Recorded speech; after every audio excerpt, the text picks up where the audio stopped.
And we are live. Hello, everyone. Welcome to the late night special of the Alien Spaceship stream. You could be watching from anywhere around the country or the world or anywhere in the galaxy, and I appreciate all of you. And we'll be talking about a couple of different topics tonight while I play the game, and then later on, I'm going to read some articles about, the article more about Greenland, and then tomorrow around 7 I'll be doing the stream for the early people, and we will be doing quite a bit of things, and I'll talk about some aliens and stuff too. I want to do that this time as well. So, without further ado, here we go. I'm going to switch over. Okay. Switching over right now. Alright, hello everyone. It's me, Alien Spaceship, and this is the late night show. It's a little bit.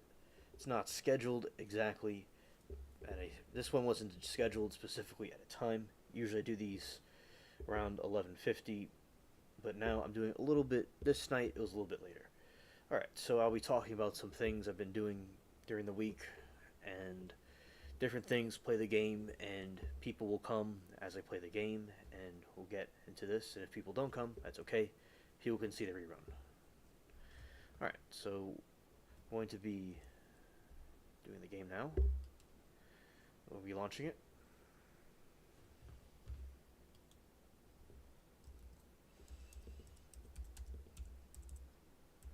Well, I didn't do that right.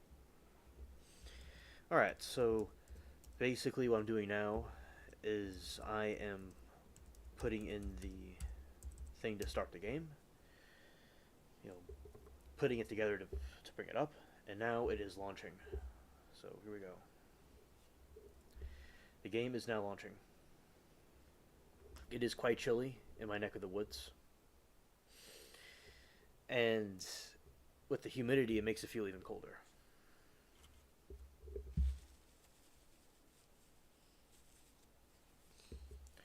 Alright.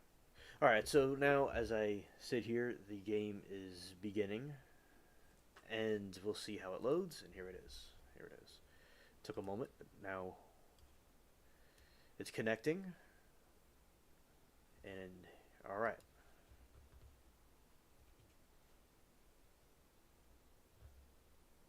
There we go. Now we'll switch some of these windows around so you can see me a little bit more brighter.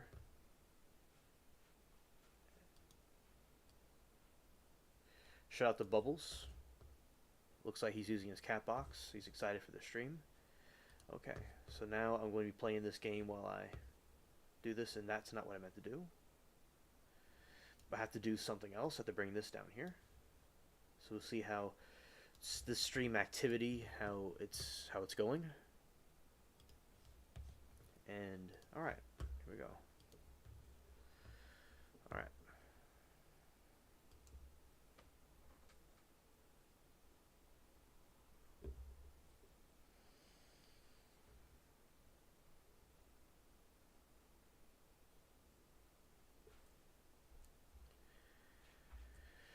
Okay, so basically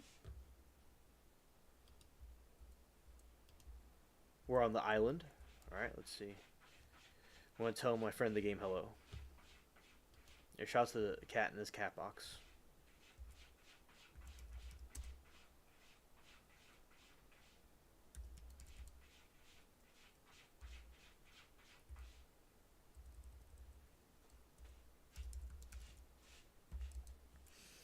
Recently, a friend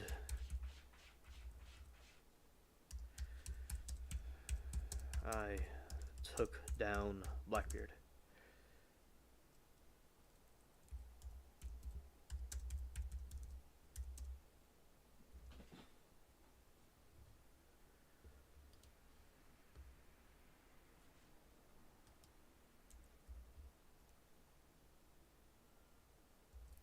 So I'm going to go sail out into the ocean, and we're going to sink some ships while I talk about some different things, and then we'll get into it.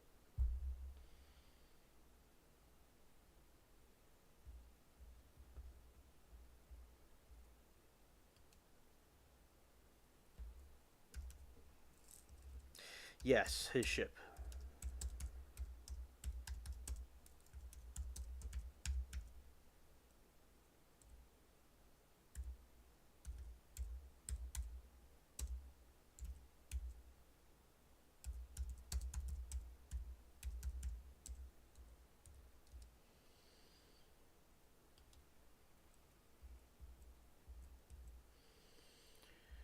There's a minor repair to do with the ship. Okay. All right. And then when I start sailing, I'll talk about the topics, in a moment. So I just have to do some bracing and some things. It's a minor little. I went sailing earlier.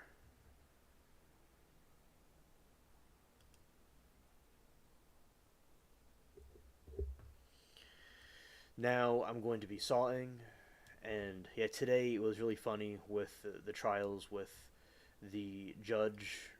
He was funny because everybody likes him. He's pretty cool, but he got really angry at the. He didn't get he didn't he got angry at CNN the other day, but this time he was telling the jurors to stay a little bit longer to decide a verdict, and they weren't really too happy about that.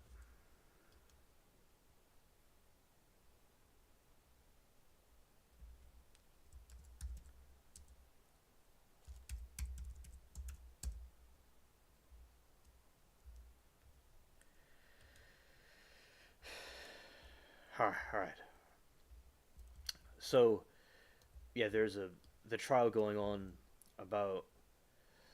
Well, there's a couple of trials about some crime-related trials, and this other one was about. There's some about people deleting each other. You know, and this woman, this grandmother that left the kid in the hot car. That wasn't really nice, and she got, unfortunately, not for manslaughter, but she got in prison for doing stuff with her. She was arrested. I mean, not arrested. She was sentenced for leaving a kid in a hot car for over 15 minutes. So she was still locked up. But people thought it could have been a little bit different. She had some, and there were some other trials going on that had to do with that, like murder trials. And then there's this one in particular with CNN was getting sued. This veteran was saying that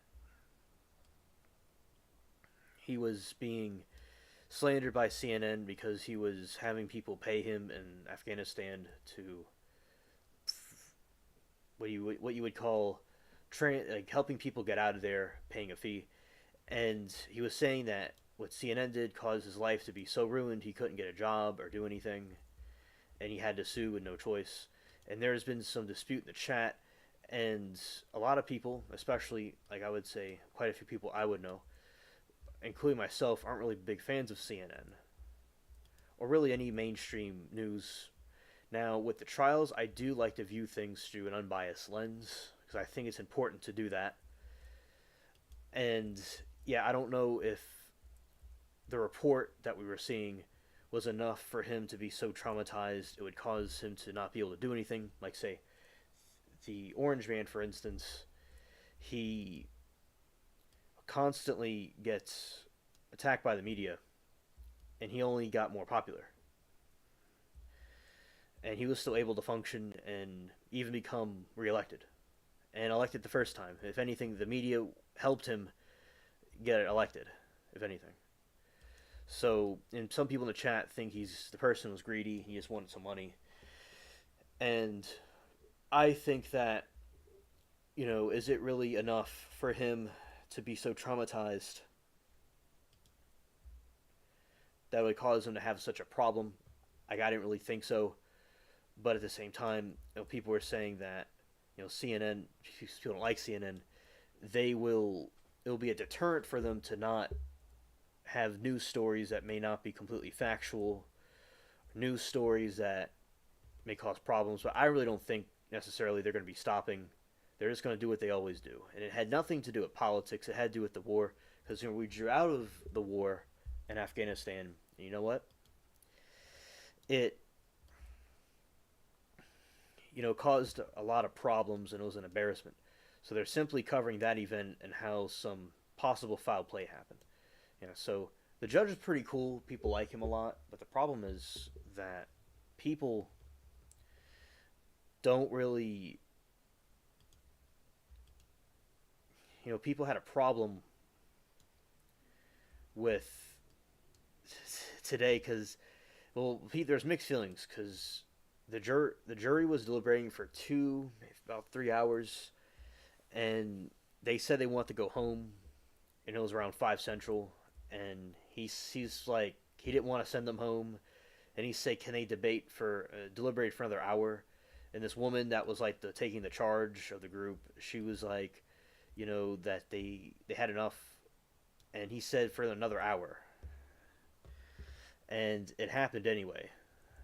So he was very triggered, but he wasn't freaking out. He was just very calm and cool. And the people that were triggered were the jurors, and that's a very difficult job, especially they want to go home. Now, some people are saying the jury kind of was slacking a little bit, and they need to put more effort into it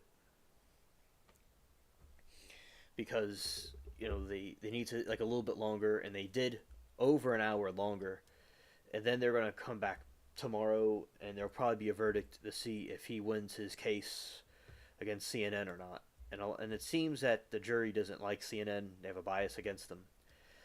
And one of the older ladies said they have reached an impasse, and they're not really supposed to say that what's going on with the case like that while they're deliberating. It's not appropriate for them to do.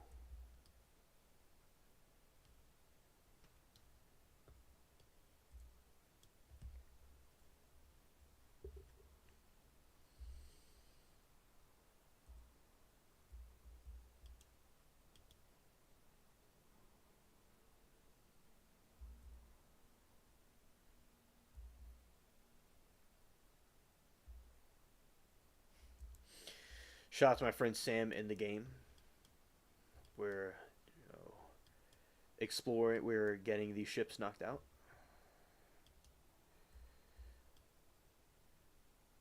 And then there's a time the other day where he went off on the CNN attorneys for not giving the right information over to the plaintiff. If I did call him a defendant, it's so there's a plaintiff and a defendant. It's not like the state versus Joe Schmo. It's CNN versus the other party.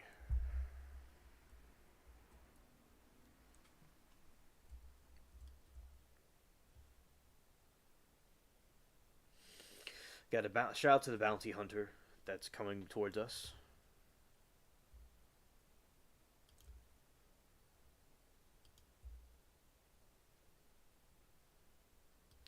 Completely missed that one. It's all good.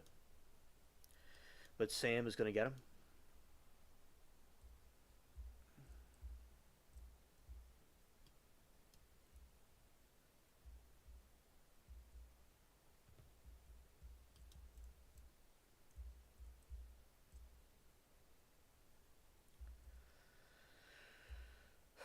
Then we're going to turn this way.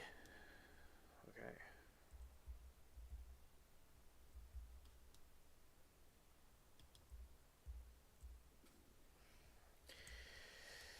It's the flying storm coming towards us. Okay. And so basically, and we're talking in the chat about a couple different things about the case, and we're disputing it. And as I said, I'm not a fan of CNN, as many of you know. I'm not a fan of them. And I mean, but in this situation, I don't know if it's as severe. The person was affected that severely. Now, if they said he was doing stuff to, you know, there is a ship, the spaghetti. I don't know what that is. Oh, there's a little bit confused here.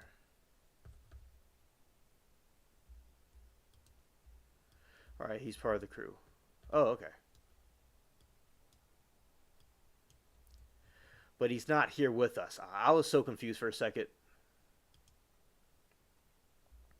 All right, so I'm in a crew, and the other guy's piloting a ship, and I'm piloting a ship. I'm like, this game is glitching out. I missed again. Glad we have Sam on board. And yeah, but with the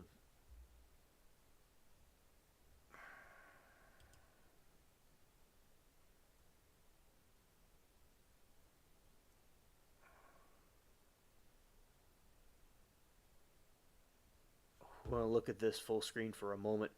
Well, I gotta get rid of the ship for a second, and then we'll go talk. All right.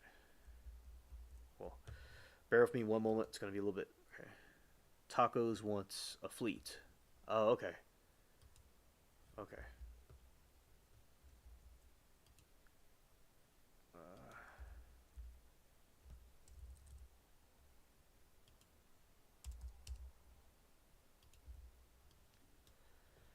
Tacos wants a fleet. All right. That's fine. That's fine.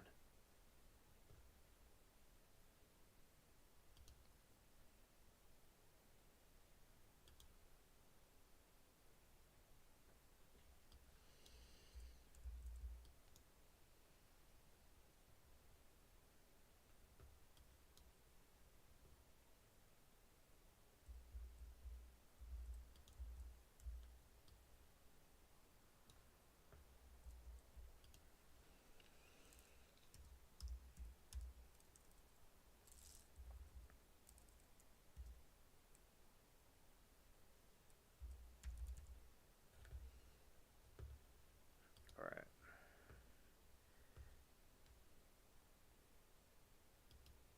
Dead man's okay.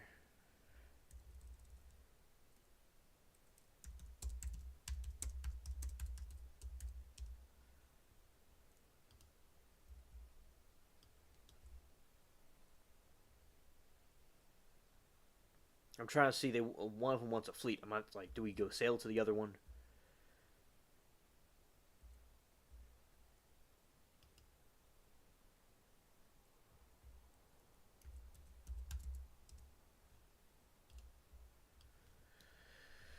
All right. So we're just gonna do what we usually do. Okay. we're gonna do this with Sam and attack these ships. All right. All right. We're gonna go a little bit more forward to get out of the way of this rude bounty hunter ship. All right. Now we're out the way a little bit. We can turn and attack. Yeah. So basically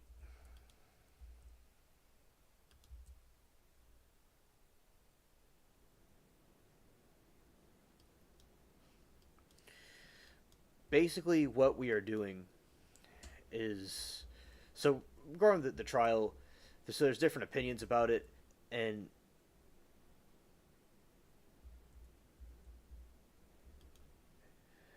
that basically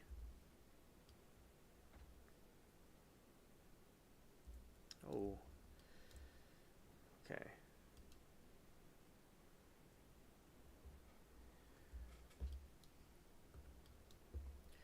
So as I said, review things through the unbiased perspective. I think that's the best way to go, and I think we'll certainly see how it goes. It could send a message to CNN if they lose, but this person may have been not really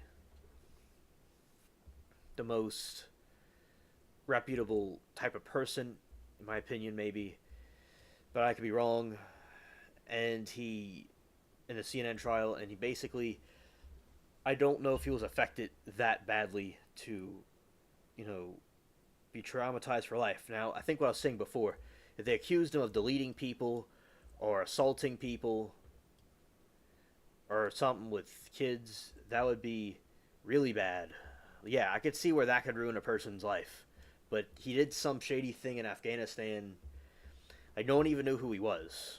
So, yeah, I don't really know. Because, as I said, I'm biased. I think it's good with our country. I'm not saying it could be improved or things could be changed a little bit.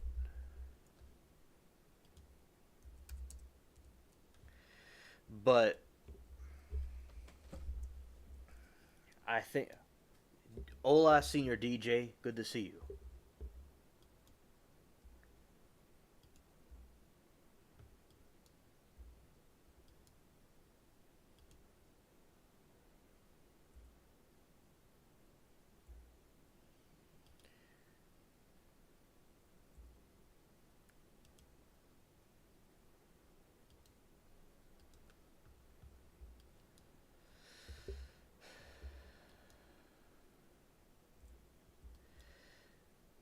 Yeah. Hello, DJ. I was watching some trials today. Hello, Eugene. Oh, Eugene too. Yeah, shout out to Eugene.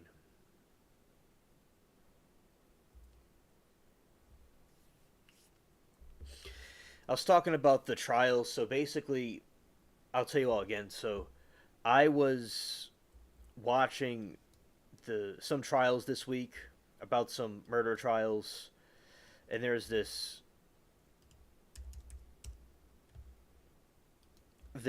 civil case between CNN and this veteran. And as I said, doesn't mean all veterans are good people, like the one with the ones that the attacks. This veteran, as I said, it seems that he was being accused of doing some shady stuff with bringing people from Afghanistan and having them pay him money to bring them back. And I think that the point of the trial was he guilty enough to have such a problem where he couldn't work or do anything. And like I was saying before, like the Orange Man, he and I'll be talking about these tomorrow in the earlier stream as well. That the Orange Man, he was always in the media talked about in a much worse way, yet he still is able to overcome everything and become the president twice. Not saying the media could do horrible things, but this situation, I don't know if it was so detrimental. It would have caused such a for him not be able to work or anything. So people think in the chat over there that he may have wanted some money, but people there don't like CNN. Just to be clear, no one really likes CNN there. The people on the left or the right, neither side likes them. The people on the right are strongly feel that CNN should be, sued. Now, as I said, I want to view it through an unbiased lens. And I'm not a big fan of CNN. I like to be unbiased about it and give a correct analysis because I want to withhold things with our country the way it was set up. Of course, it can be tweaked a little bit in some ways, but I don't want to be of a bias about it. Amanda, hello, Amanda. I miss you too. Shout out to you. I'm glad that you're able to come and hang out with us for a little bit. And I don't know if Sarah will be here, but she asked about you, and she's this week she went to an eye appointment, and she's doing all right. Now after the appointment, I don't know, but she's still okay. But yeah, she was going to an appointment, and she was wondering how you're doing, and I said you're doing all right. You know, and so basically the CNN versus the plaintiff in the trial. That's what it's called, the plaintiff. And now, as I said, if somebody's saying somebody did stuff to children or something, or they did something to like they murdered or raped people, yeah, that will certainly ruin someone's life, I think. But no one knew who he was, and it seems like there's holes in it, and it wasn't really something too political. And it was about the fall of Afghanistan when the soldiers pulled out and the whole place collapsed. They're covering about that, so it could be something possibly that both sides could maybe agree on that wasn't really done correctly, and you have all this like shady stuff going on with the Afghans. Love you too, Amanda, and thank you. Hugs to you back, and I have been doing great. I have been getting some new the chat and the game's funny, but that's what I was laughing at. But I have been getting some new subs and different people on the channel from different parts of YouTube and different streams. I'm becoming even more popular on, so I am very blessed for that. And I clicked the wrong button, and I shot the cannons in the wrong direction.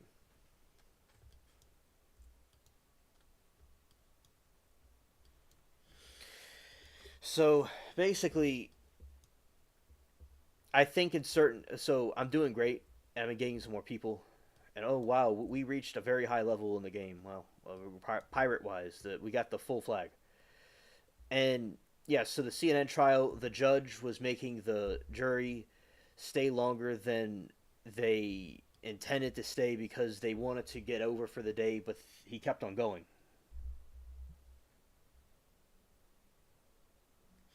He kept on going, like he wanted them to keep going and doing the deliberations. So,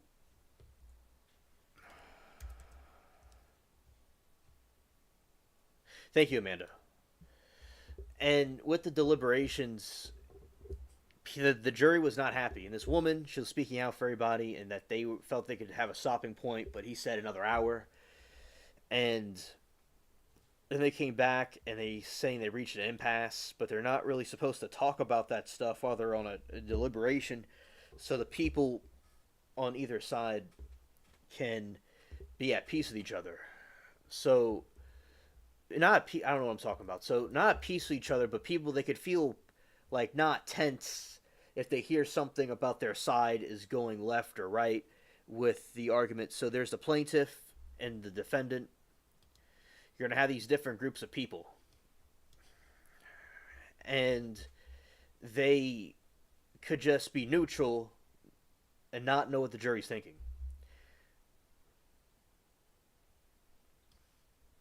Mary is all right. She's been real busy with the helping the pets, and she's been feeding the possums and stuff a lot.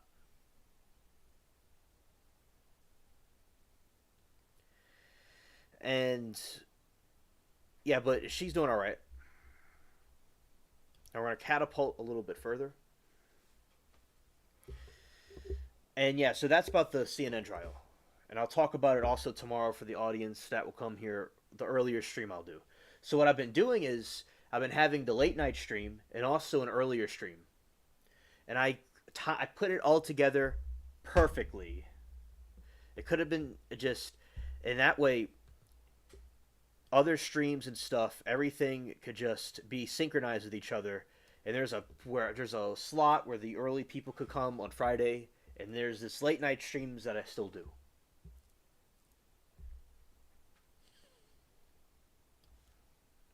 All right, now we're ready.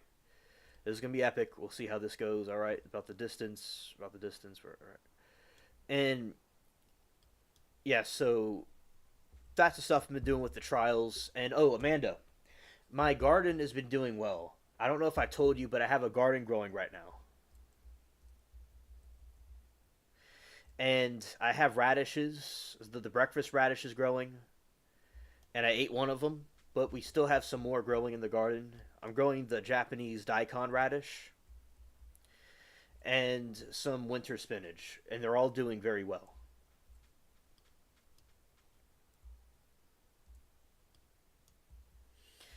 And I have a video about it on my channel, but a new update will come soon. But the newest, there is an update that is out that people could see.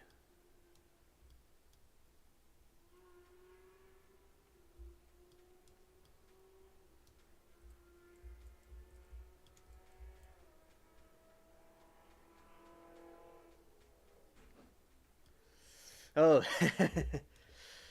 yes. Well, I'm glad that I told you about the garden that you like to see. And yeah, that was the first video you saw. And also, I want to say thank you to all of you for being here and chilling with me for the late night special. And I basically hope that all of you had a great week. And if anybody wants to talk about whatever you want, we'll talk about it. I'll be playing the game for a little bit, and we're probably going to study about Greenland a little bit and talk about that again, like some other things I didn't mention from before. All right. So firing cannons.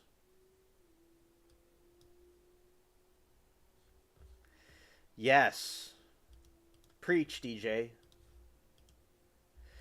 And Amanda, so basically I saw. So I'm so glad you're here.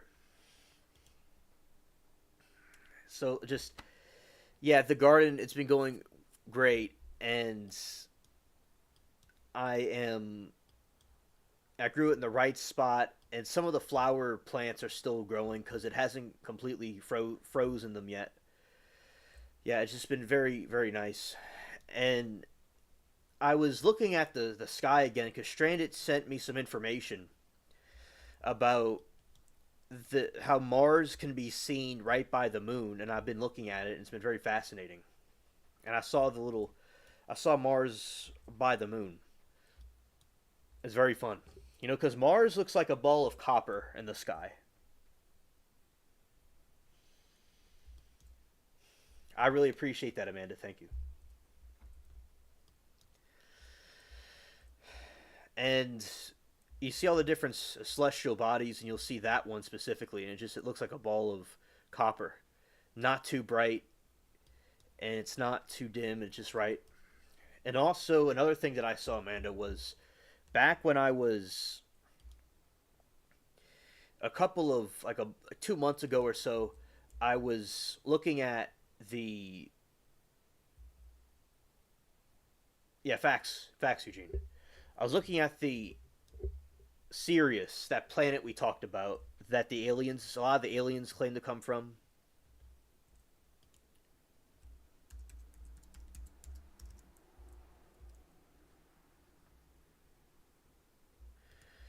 All right, and shout out to Tacos. He left the crew in the game. Shout out to him.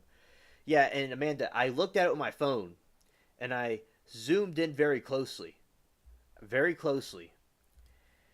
and I I got to see, and I made a short about it. And Sirius up close, it looks like blinking Christmas lights. It has all these different colors in it, and it's just so incredibly fascinating to see that. And many of the subscribers and viewers like seeing it because it's like all these colors, like a blinking uh, lights or colors on Earth, but it's something that's been in space for millions of years. And it's been the ancient Egyptians saw it, and allegedly aliens came from that star too. And because of course I believe in aliens. They claim to come from that planet, some of them.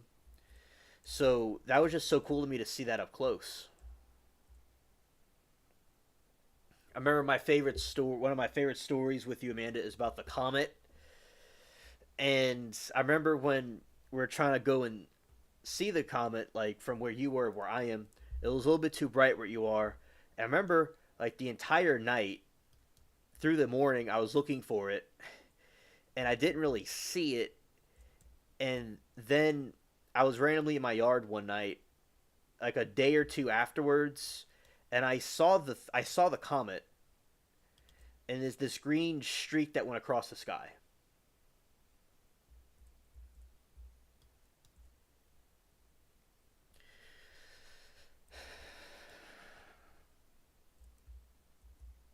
Oh, thank you, Amanda. Thank you. And it went across the sky, and basically it was so cool.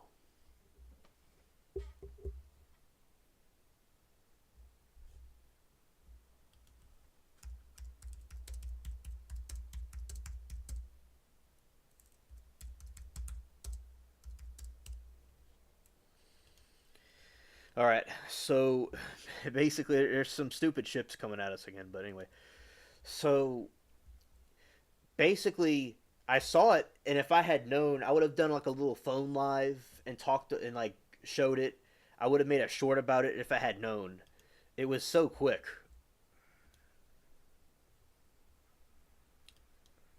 And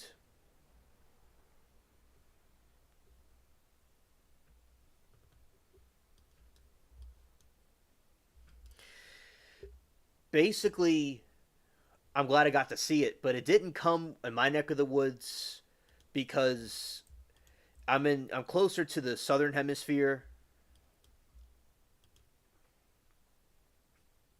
So that's why I did it a little bit, like I got it a little bit later than the normal time. We're going to go out a little bit this way and go out into the sea. Now let's see how this goes. It's going to go a little bit that way, so we don't get directly rammed by them. I think that will work. It's going to go this way, and we're going to go out into the ocean. There we go. Well, it's not really the ocean; it's the Caribbean. But well, this is actually like close to the ocean.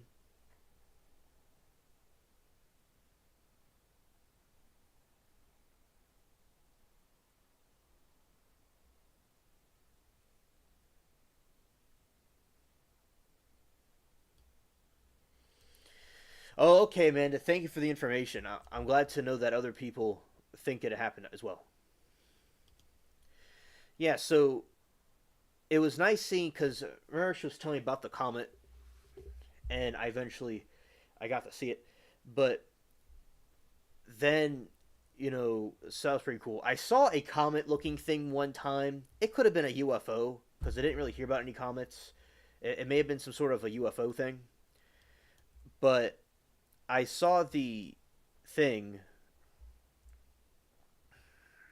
and it was this gliding. It was a comet looking thing. It was white, different colors, and it slowly just kind of went over my head from the sky. It could have been a UFO type thing, or I think it was a comet. That's what I originally thought. But hey, I don't recall any comets being in the area at that time, so I really don't know what it was. Now I have seen shooting stars before. Those are very nice. See, they can't even shoot their cannon correctly. Uh oh. All right, there we go. All right, there we go. Oh, thank God.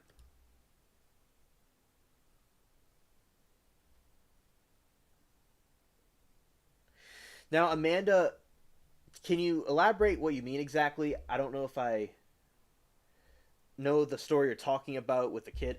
Can you tell me it again if I may have missed it? Thank you. Because maybe I may not know what you're talking about. Well, thank you, Amanda. Thank you.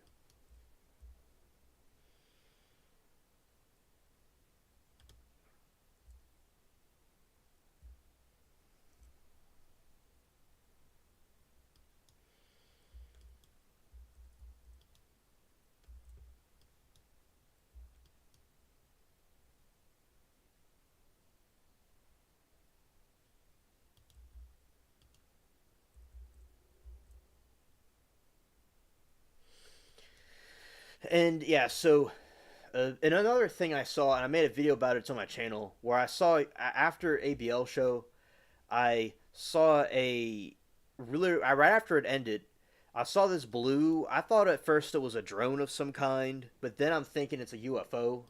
I saw an orb, and basically the orb.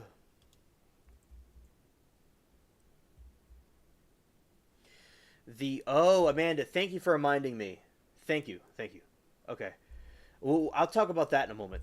So basically, the orb and it was blue. It was a blue sphere, and my memory about it is there, but I kind of have mixed memories about it. I don't quite remember it. It was an all-in experience, so I may not completely remember it exactly, but I took a video of it, so you have it on record. So, like how bright it was or how close it was, I'm not quite sure. And the sky may have looked a little bit different when it was nighttime. I don't know. Just like people that go through certain events don't always remember things accurately. And basically, it was a beautiful looking craft, but it was very terrifying at the same time, though. It's kind of like, say, how the Satan or something is described, how it's something that like a beautiful angel, but it's something like not nice about it. And the thing, it kind of went up in a zigzag. It zigzagged up like it was a being of its own, and it was levitating. And I did pray because I didn't want something to do something to me, and it did disappear. And there's in the video I made about it, you could see like the first one is blurry, but you could see how blue it is, how like intensely blue it is, like of the blue glow it had, and then The other one, it looks like a little dot, and it just kind of moves up and kind of squiggles around.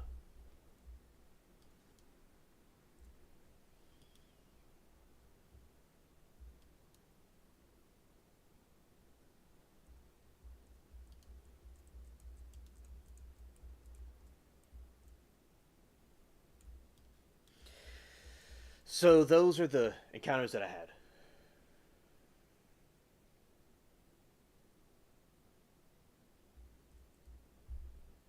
Yeah, if it moves and stuff, it's not a radio tower.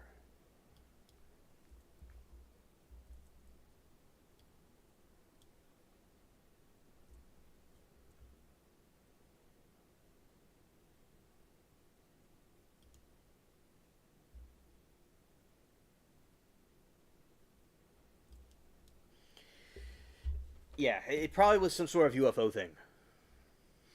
And I know how to tell the difference between like a star and a planet.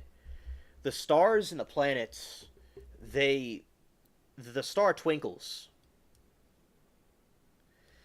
and basically a planet doesn't twinkle. So the thing wasn't twinkling, so it would be like a planet, but it's moving around and just chilling. Like it had a mind of its own. It wasn't like a type of thing we have here. Because for it to zigzag up in the air like that, it couldn't have been just something we have. It was something supernatural. But as I said, it was a very cool. I got to see that, but it's also terrifying at the same time. And in the shape, the outer silhouette of the object looks kind of like a UFO thing. And it looks similar to another alien sighting that allegedly happened in Florida in the 90s.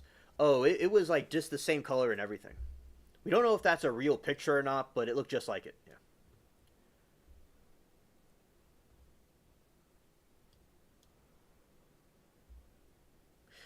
Now, if I had filmed it on my phone rather than the iPod, it would have been even more clear than where it was. Like I filmed the Elon Musk's of it was Jeff Bezos coming back from space. It was that mission, and I took a video of it with my iPod. It's still there, and it's a pretty cool video. But if I had taken it with my iPhone, the phone I have, it would have been even more like HD looking. And I don't use the iPod really anymore, but I used to have it in my pocket as a secondary device, and it used to take good videos. But there was a point where it like didn't take the videos like as high definition as the phone. I noticed. Right, it was close to outer space because that's where it came from. Also, Jesus said that in the end times and in the times in the future, that there would be monsters that would come from the sky. That's what it translates from Greek to our language. So he was prophesying about the aliens coming.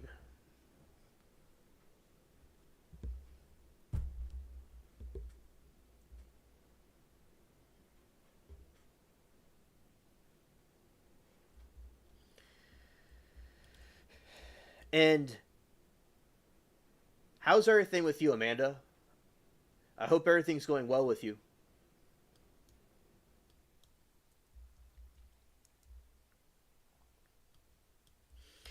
Yeah, and so I thought that was pretty, interesting. So those are so it was pretty cool to see that happen. The Jeff Bezos aircraft to come back.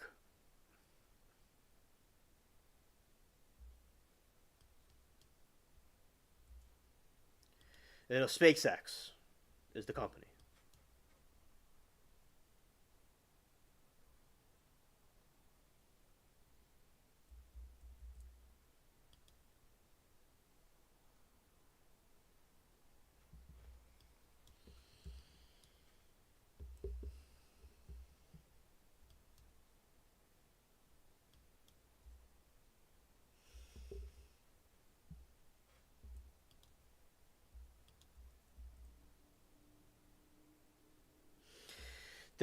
I've been also researching some conspiracy theories.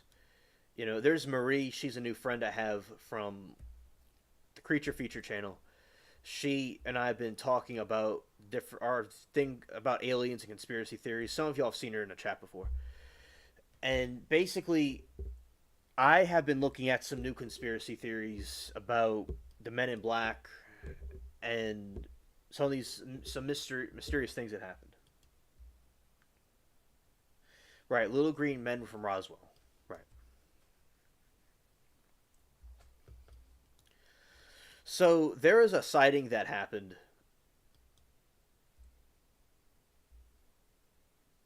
Oh, Amanda, yes, I hope it gets better too.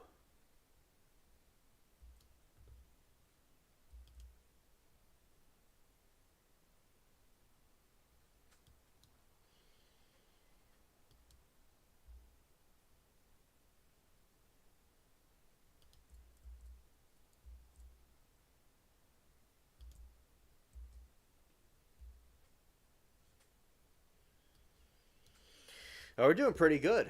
We're doing pretty good. And so, first, we'll talk about the Men in Black one. E-Fog. Hello there. Hello, alien, sitting back and listening. Hope you are well. Good to see you. Oh, good to see you. What a lovely surprise. E-Fog. Shout out to you and Smoke and Scan.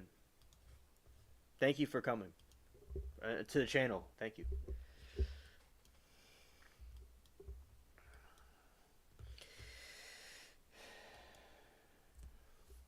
Love you too, Amanda, as well. Thank you. So basically, the Men in Black conspiracy. So what happened with there's an incident that occurred where somebody's brother, who was working in the military, vanished, and they found this is back in the 50s, around that or 40s.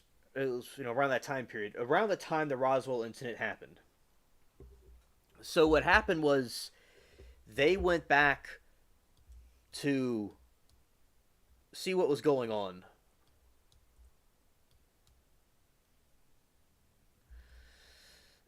Because his brother was missing. And they found his car in the middle of the desert. Just so he went out in the middle of the desert and just vanished. So then he would go and they found all these cigarette butts all over around the vehicle and he didn't smoke. So that was kind of suspicious. And so what happens next is they he deleted himself or he got drunk or lost. He didn't do any of those things. So there was these airships he was working on, and there's these certain projects that happened that they were working on. So did he know something, or did something happen he wasn't supposed to see? So the theory is that he saw something, or he was dealing with something that he was not supposed to be seeing, and he may have been was going to expose what was going on, and they wanted to delete him, or he just couldn't see what he wasn't supposed to see. Like in Pirates of the Caribbean, there is an incident that happened where this was a deleted scene from Pirates of the Caribbean, but Governor Swan was he knew too much, so they had to go and delete him. So this was a deleted scene from the movie. So people that saw the movie wouldn't have seen this. It's not even a spoiler. It's like it was a deleted feature. It was a special feature. That's why he was deleted. And it happens even today, I think, sometimes. So basically, very interestingly, the location where he worked at was, you guessed it, it was Area 51. That's where the person worked at that went missing. And he may have met some extraterrestrials, or he saw something and they needed to take him out. It's very fishy. And I had a friend tell me, very cool dude, that they do testing and stuff, and there's secretive things that goes on.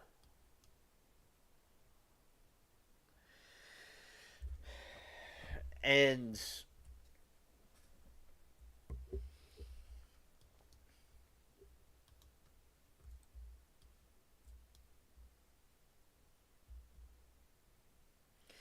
hello, Marie. Good to see you.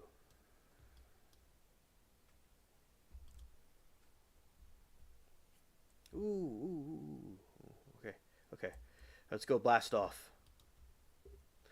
Yeah, so that is the thing that he probably saw the extraterrestrials or something was going to expose, and they had to take him out. So, and the men in black came over to the other relative's house to go silence everybody.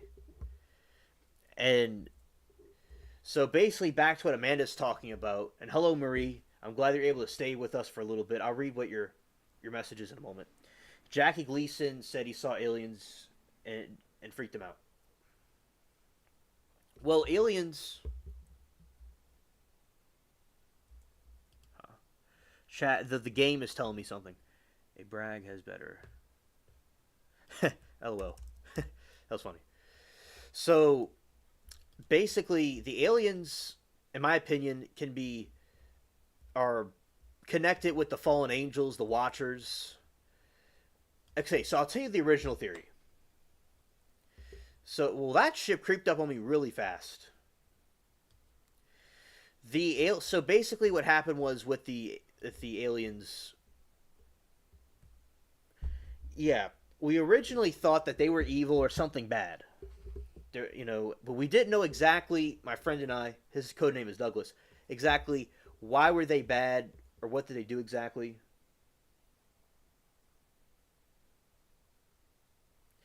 Oh, okay, cursed. Thank you, Zero. Understood. I was wondering where you were. I'm glad you're able to. I'm glad you were told about the stream. All right. All right. So they were something. There's something bad, and then, but now in the modern times, many Christian apologists and many different groups of different faiths. Also, it's not just the Christians that the aliens are the Watchers, the ones. Oh, maybe not all of them, but a lot of the aliens, especially the Greys, they were angels that were supposed to watch us, but instead they rebelled against God at some point. After Satan, and there's Satan and the fallen angels, and then there's the other group, the Watchers, that fell later, and they appear as different things. And now they appear as aliens, but they always had sightings like this for centuries and centuries.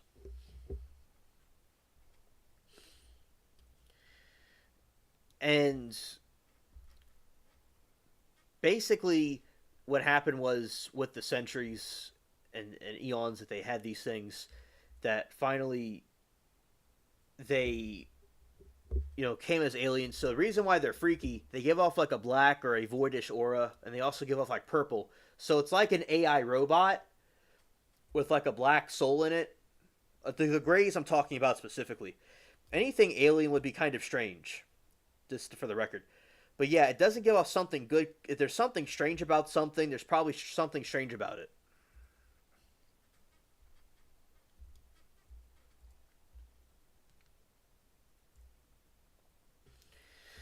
And basically, there's something about them. There's something about them. And so that's the explanation about why they're creepy. And also, they do experiments on people, and like people, they see us kind of like guinea pigs or something, or they're trying to get a closer look at us, but we're kind of like uncomfortable about that. Yeah. All right. So Marie says, "Hey there, going to have a quick look, but I'm going to have to leave again in about 45 minutes, but I won't take long. Maybe I'll watch the end afterwards. But anyway, hi. Oh, hello, Marie. I'm glad that you're able to join us. All right. We're all caught up with chat. Okay.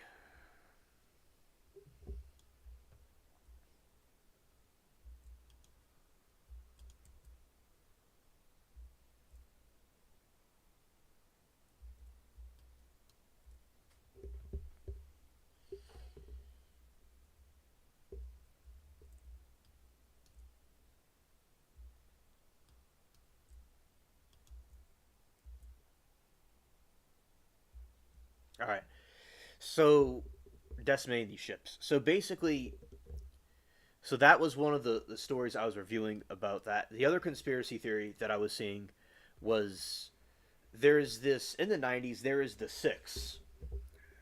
There is these people that were in the army and they were fooling with something people should not fool with. They were fooling with the Ouija board, which is something demonic, and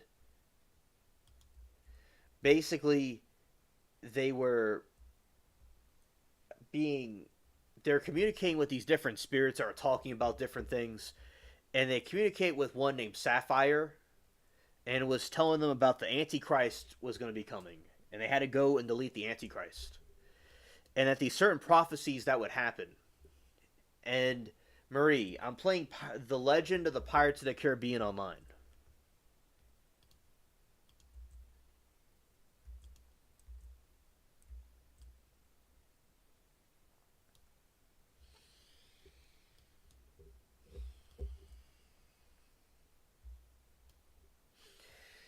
So basically, the six they went and they were talking about these different things that were happening. So they were talking. There's going to be earthquake in Iran. There's going to be certain wars that were going to be going on, and certain alien sightings, things like that. And some of these prophecies were coming true, so they were convinced that Sapphire was really something real that was talking to them about.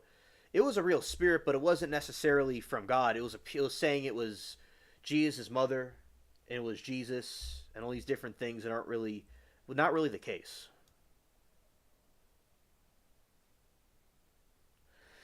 Shelley, welcome. It's a wonderful surprise to see you here. Yes, I do, and I do in my streams, and as you know, obviously, because you're here. So thank you, Shelley. It's a shout out to you. Glad that you able to join us.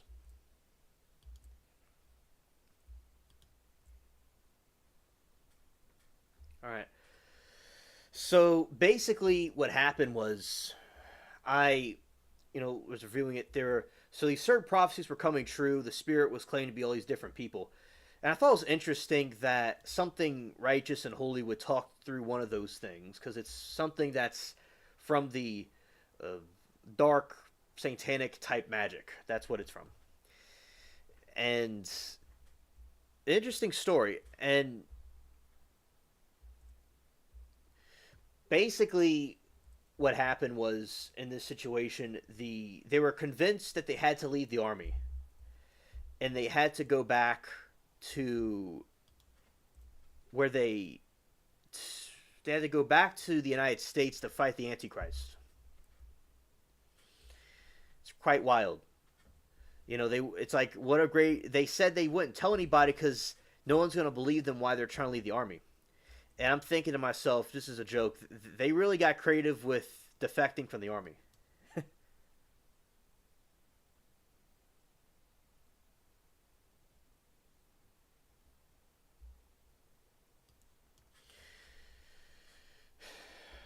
And also,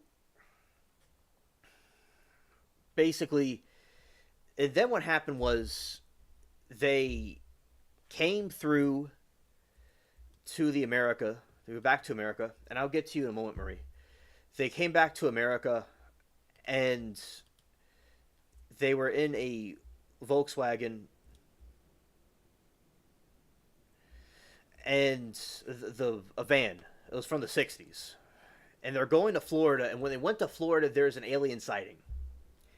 That the Gulf Breeze sighting. It looks similar to a UFO I saw, but some people don't think it's a real sighting. There's dispute about that. So that is what happened. It was just really intense, but they got caught and pulled over by the police, and they were arrested. And that's what this Ouija board thing was.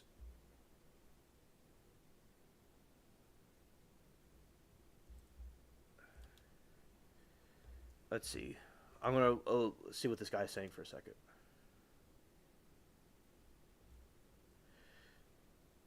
Oh, okay, okay. He's saying I'm doing good sailing. Uh,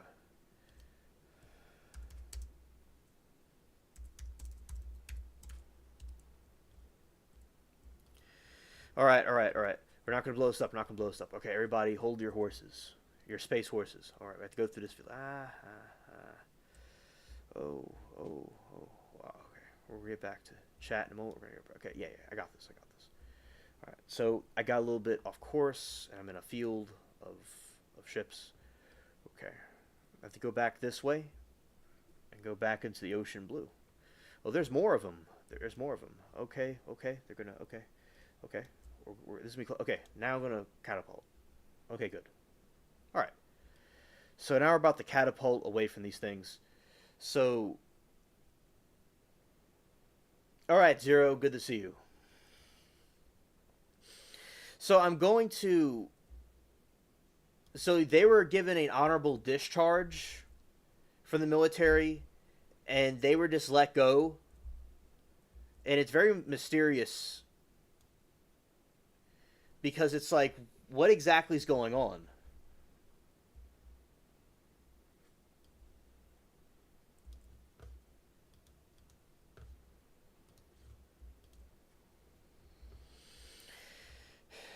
And, I think that it's absolutely really interesting to just, see that because, like, were they onto something? Were they communicating with some sort of a spirit of some sort? It's really, but of course, as I said, it was not a spirit from God, especially since they got arrested over it. It was a fallen spirit. All right, so Marie, I'm going to tell you something from my opinion, from my perspective, and you could follow and believe whatever you like. All right. Of course, I'm not telling you what to do, but I'm just saying I'm not trying to force my beliefs on you. Is what my point is, because everybody has their own different perspectives. So I'm just going to say my perspective about it.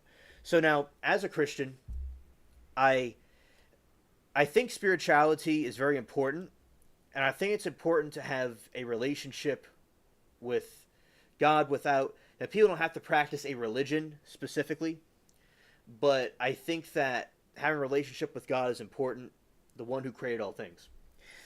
And from my view, okay, so I think that things with the Ouija boards and different things in that type of area where now there's people that believe in spiritualism that believe in spirits that are good things that aren't like that. But there's a lot of videos on the internet you could see. Some of them may be fake, but a lot of people that use Ouija boards summon very evil spirits, and people that like my sister that's in a type of witchcraft called Wicca. She even told me that the board is something bad. So and I don't think the summoning of spirits is not necessarily something that I would need to do because I'm an alien out in space. So I mean, maybe Earthlings are different than me, but it's something that I don't exactly need to do. And you got to be careful. I do agree with you though that we have to be. You would have to be careful, or anybody would have to be careful what they summon exactly.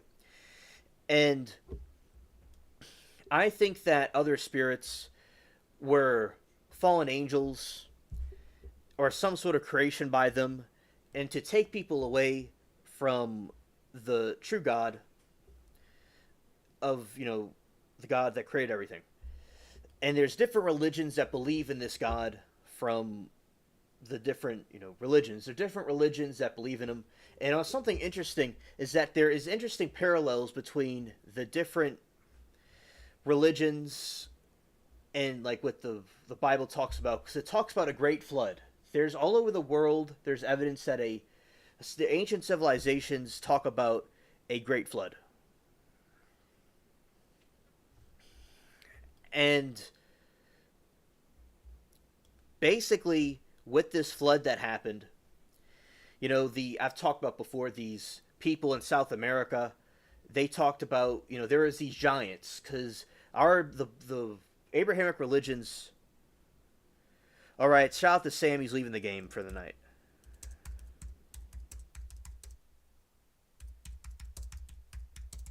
All right, all right, we're back. We're back. Okay, now Zero's going to take the night shift. Okay, so we're going to be continuing. So these God was going to flood the Nephilim and the other creatures that were created by the product of the fallen angels, which were like aliens or like these certain beings that came after Satan that fell because they wanted Earth women.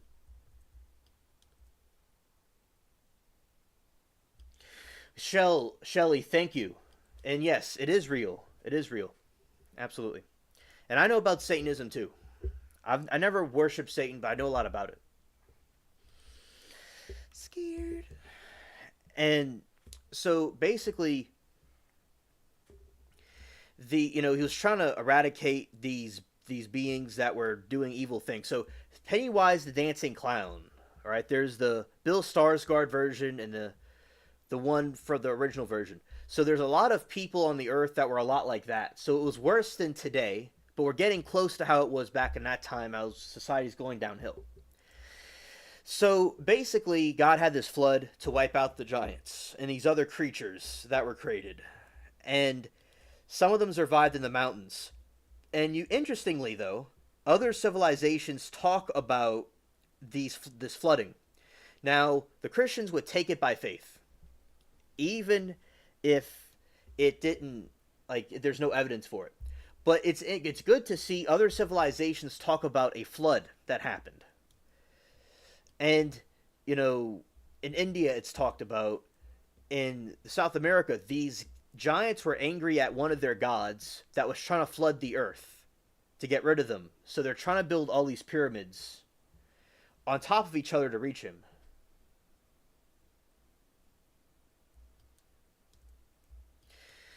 And also with these, so it's interesting, these correlations. So I think that with the evidence and proof of God or these religions or these events happening is very good. For instance, in the Red Sea, there's carriages and wheels that were found there, like when the Red Sea was parted. So I do think there's logical scientific explanations for these things, but God is the one that knows how to do them. And I believe as the humans advance over time, we'll eventually, in my opinion, may figure out these explanations. So that's my thing, is that I think that with a lot of things in the past, like Marie, we talked about before, that there is a logical explanation for things once the information came out. And I do think from a spiritual perspective, there are logical explanations how these things work. We just don't have the information to explain it yet. Because there's something there. There's something there. And Shelley says there is something to rituals or people would not do them. Exactly. I agree. And Marie says, don't get me wrong, I wouldn't mess with a Ouija board myself, even though I took part in something like that at one point. Got really creepy, understood, because I thought my grandma talked to me. But saying Ouija boards are evil is like saying it's the guns that delete people, not the people themselves. And I'm glad that you understand about pew-pews, which we have to say kind of, people want me to talk in code about that because they're suspicious of YouTube. I personally don't mind talking about things that are controversial words. But now we agree that's a good analogy to have. And basically, also, I think, in my opinion, it's best to not compare apples to oranges. And comparing something that's used for self-defense and something that's used for a spirituality that leads into this other realm that leads to fallen spirits talking to you is understood, Marie. But I'll say this. So there's different definitions of the Ouija boards. Okay, so people have their different interpretations of what they are. So there's two different opinions about that. Now, you may think maybe that it is something that has to do with communicating with spirits from the other side. And now sometimes you can do something yourself, and it works out fine. Now, somebody could study things with medicine and could look at certain videos and things, how to be a doctor, and maybe they'll do better than real doctors. But I think that somebody that went to a university to be a doctor would be even more trusted to perform a surgery. And I think that with communicating with these different spirits and things, I think that it would be good to do it through a doctor, a professional way of doing it. And but through my opinion about it, it's that God handles those things for us, and you could still communicate with spirits and things with God's guidance with it, because my opinion about the Ouija boards, it's not really something to help people talk to different spirits. I think that they're spirits that are pretending to be people that passed away to cause a deception. That's what I think. But as I said, I could be wrong, but there's so many people that had these bad experiences with the Ouija boards. It just doesn't seem like a the best thing for people to do. But look, it's my opinion about it from videos I've seen, from information I've researched about it. And you may have a different opinion about it, Marie. And, you know, I understand your perspective, but I think there's, a better way of communicating with those on the other side. And then you have to ask yourself, what is the reason and purpose for using the Ouija board? If you don't mind me asking, Marie, like, why would you use it? Out of curiosity. Because, some people might use a pew pew for something evil or something bad or something good. So I'd be curious to what your reasons are for it.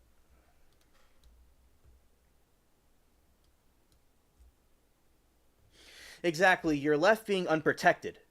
Exactly, Shelley. Exactly. So, like the people in the story, they were talking that they were things that were claiming to be from God. So, but these other people might do it and talk to something from the abyss.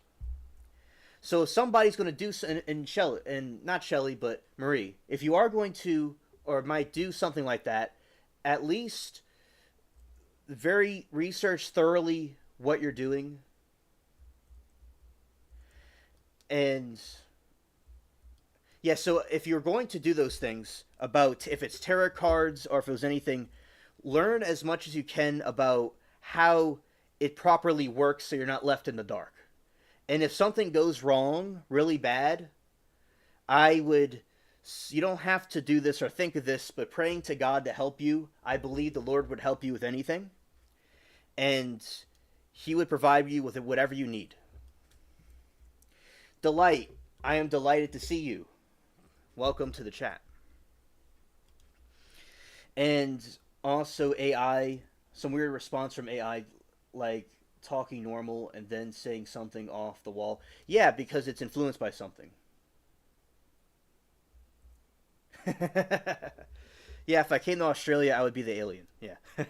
Yeah, shout to you. And Marie, I see what you're saying. I'm about to respond to you. She says, what's my opinion on tarot cards? Very good question from the Earthling. Or maybe she's an alien in disguise. She could be an alien disguised as an Earthling. That's what I think all of you are. You're Earthlings, but you're aliens disguised as Earthlings. But, alright, so what do I think of tarot cards? So my view of tarot cards from when I was very little. My grandpa told me a story. And as I said, my opinion may differ from other people, and anybody's invited to believe whatever they want and talk about whatever they want.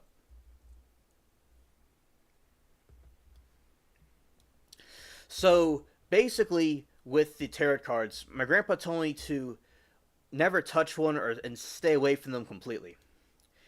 And he told me a story. So his uncle, which is my great uncle, and this man had like these stereotypical alleged German features that people like in America stereotype. He had blonde hair and blue eyes. He had those features. He inherited those features. And he was, like me, German like me. We come from the same family. And rest in peace, Philip. And basically, what happened was he got a tarot card done, and that it told him he would die of a heart attack, and he died of a heart attack at the LSU game. And basically, so the opinion is that it curses you about your future, and it's these demonic fallen spirits, which they may be gods or whatever they are, and basically these gods, they are not on the side of good because they're corrupted, and they want to lead humans astray and they lead humans into destruction. And basically, you could put something bad in your future, like they can curse your future, or you'll know something about your future you're not supposed to know. In my opinion about free will is that free will is, now there's prophecies that God has inspired prophets to talk to people and know the future. But in these certain situations about knowing about specific events, it's like if you know about the future, what's going to happen, you don't have a free will. And free will is not knowing and choosing what you want to do. If a tarot card tells you what the future is and what you're going to do, it's like you don't have a free will to choose. And God wanted people to have a free will to choose what they want. And God wants people to have faith in the future. Now, sometimes God can give us signs about the future, give us dreams about the future. And also through numerology, which I think something you might be interested in, is a certain codes of numbers you might see that might tell you a sign about something. Like you see 333, it's like an angelic number, or 777. Like 666 is a famous one about Satan. So it's like, and I personally, unless it's some revelation from God, which has happened, or a dream or something, it's best to not know the future and just to have faith in God that it's going to work out. And you'll be surprised. Like if you're going to get a present for Christmas or something, it's better to be surprised about it. And it's going to be prepared, though, about the future. To be not scared, but be prepared. So that is what I think about them. Is that I would stay away from that. Because I feel that they're demonic entities that are pulling some sort of a trick and doing something, or you're knowing things you're not supposed to know, and I'd rather have faith in God unless He showed and guided me to the truth of what was going on, and having faith and trust in Him. Because with these other things, you have to do it all on your own, about talking to these spirits or doing these cards, but putting all the faith in God's hands, leaving it on the altar, it takes all that away. You don't have to do all that. And just trusting God that He'll do everything. But people do not like religion and believing, because people want to be spiritual, but the last thing they're going to do is believe in God, of course, because that's how the fallen world is. And God, maybe people don't agree with what God wants people to do, and they want to do their own thing. And I believe people should have a free will to do what they want to do. And I'll read what y'all are saying. And Marie says, good question. As I said, I was at a party and a friend started taking the Ouija board. I was curious, but I wouldn't do it myself, I guess. Talking to the deceased, a reason, but I do have a certain respect for these things, even if I'm not sure if they're real or not. I see, okay. So basically, from my perspective, chat, is I believe that the fallen angels, the fallen spirits, are pulling a trick, and they're pulling people astray and causing people spiritual corruption. And they also want to terrorize people. People that did Ouija boards, say you had a creepy feeling, Marie, or something happened. If it was something that was good and righteous, even if it's from spirits, from righteous spirits, you wouldn't feel that. You would feel, calm and good and safe. Like the creator, a spirit, the flying spaghetti monster, whatever, I would think would not want you to feel uncomfortable. It would want you to feel safe in a spiritual experience. And also, I think basically that they're not really people's relatives and they're just pretending to be. Because I don't think we're too far. Thank you, Zero, for the information. Thank you. So that is what I think that they are. But people should do whatever they would like to do. And if they feel that's the right path for them, they can go down that path. But that is just my point of view about it. Now remember, there's people that have done these things and bad stuff has happened. I mean, there was this video I saw on YouTube. And these people doing a Ouija board, and this teddy bear started moving on its own and doing all kinds of things. And the Bible talks about how God is not the God of confusion. And anything that causes confusion or discord, it's not something that came from him. And if you feel something creepy or something's wrong, like a gut feeling, from the Christian perspective, we believe that that's how God talks to people, through the heart, through the gut. And if you have a bad feeling about something, we believe that's God communicating with you to stay away from something or go towards something. And as I said, if you do choose to do tarot cards or Ouija boards, whatever you want, you have the free will to do so. Make sure you just learn everything about it to do it safely, where you don't have a problem. And also, if there is a horrible thing or a problem that happens, I would suggest praying to God to help you out of the situation if you wanted to, but you don't have to, as I said. That's just like a life jacket if you need to. So, and Marie, I hope that on your spiritual journey that you're guided to the right path and whatever, and maybe, it's meant for you to learn about these things and go down that path. And then later on, you'll learn that information.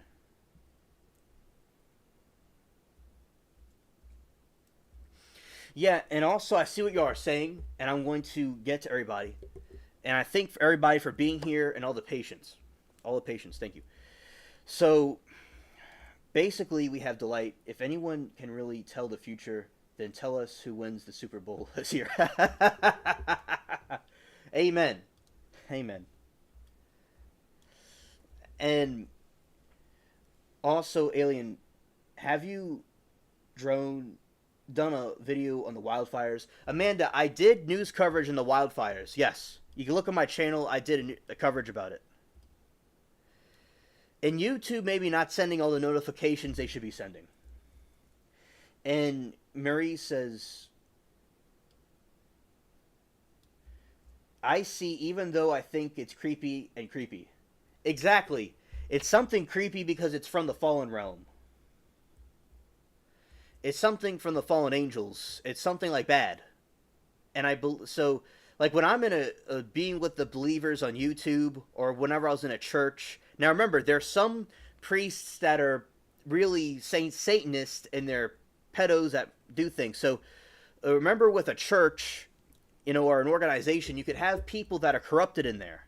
And some people get molested or hurt by people in a church, and they don't want to believe in God anymore, and that's what the devil wants. And also, I think that, yeah, it's very creepy, I think.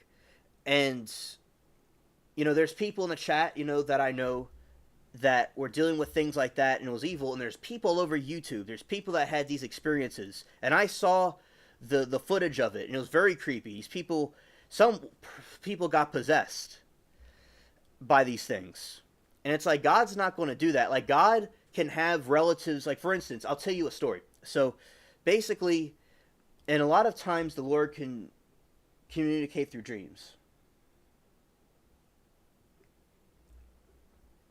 So, my aunt, my mom's sister, passed away in 2009. And she had a dream about her. And that she was okay, and everything was fine, and she was wearing a shirt with a pink cupcake on it. And also, she was at the store the next day, and she saw it was a card or something, or some sort of gift card, and it had the same pink cupcake on it. So, that's, for example, communicating with your relatives. Or communicating with ancestors. I've had dreams of people from the past, and I've talked to.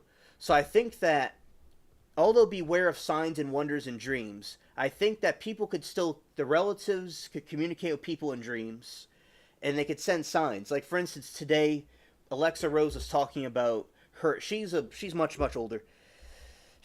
Many decades ago, her aunt was going to pass away, and she didn't see her again when she was supposed to, and she was never going to see her again, and she didn't see her when she could have, and she passed away.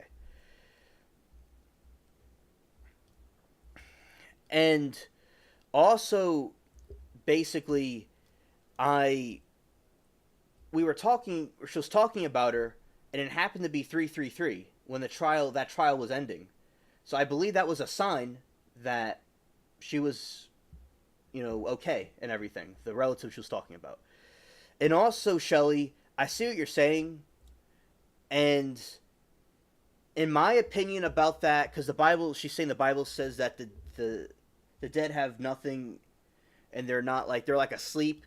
I was raised Catholic, and we believe that the dead people are in heaven or hell. And I was learning about that, Shelley, myself, and I believed for a time that may have been so. But as I got older, I changed my perspective about that because there's too many near-death experiences people have and stuff from the early church and from the Bible itself that talk about heaven and hell and people that seen hell or seen heaven. And even from the Bible itself, in Revelations, it talks about the saints in heaven. It talks about the saints in heaven. So I think that perhaps that there's a misinterpretation here, and that the death, yes, if people go to sleep and the people that are dead, like for instance, if you go to a grave and try to talk to some dead person in a casket, they're not going to be communicating with you. And if they do communicate with you, it's some kind of demon. But it's not denying that there's people in the spirit realm in heaven. And there's people that I know, like Essie and Peach, they worked at hospitals, and that people that were about to pass away were seeing heaven or hell. And there's people like the Heaven is for Real is a good movie. And this kid named Colton, he saw his sister in heaven that was never born, and he never would have known about her. And also there's this other situation where he saw his grandfather, and he looked like a young man. And there's this painting of Jesus this other girl drew, and it was the same person that he saw that claimed to be Jesus. And this man, he matches the Shroud of Turin and the other depictions of Christ. And he looks like somebody that would be from the Mediterranean. So I do believe, my new opinion of Eugene, good night, Eugene.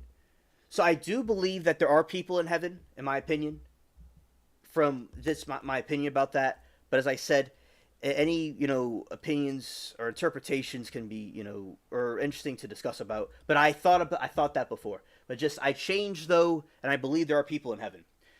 But if you go to a graveyard and talk to somebody that's deleted, you're not going to get any information out of them. Also, death is like a sleep. That's what the Greek philosophers said. The Stoic philosophers said that death is like a sleep.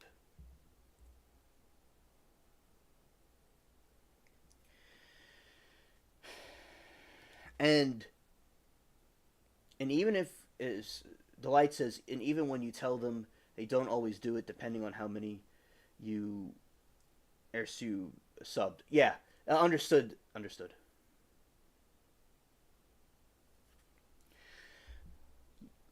She says, I believe in heaven. I held my grandma while she died.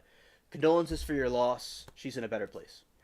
Marie says, but anyway, thanks for good wishes regarding my spiritual journey. As I said, I am looking for something between reason and spirituality, but I gotta go. Maybe later. Yes, we'll see each other again on either tonight or another stream I do, Marie. Thank you for coming. Have a blessed day. All right. And then Marie said before, no, I mean, there's a difference between something that's eerie and something that's scary. Sorry about the confusion. Oh, I agree about that. There's a difference between something eerie and scary. Absolutely.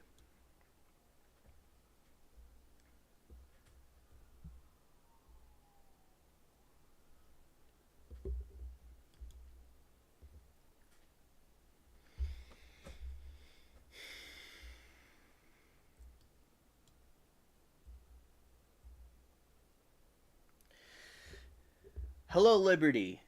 Welcome. I'm glad that you're here with us. Completely missed. Well, I'm glad we have Zero on board to help us fight these ships, because I completely missed. And Liberty, I hope that you're having a good week so far.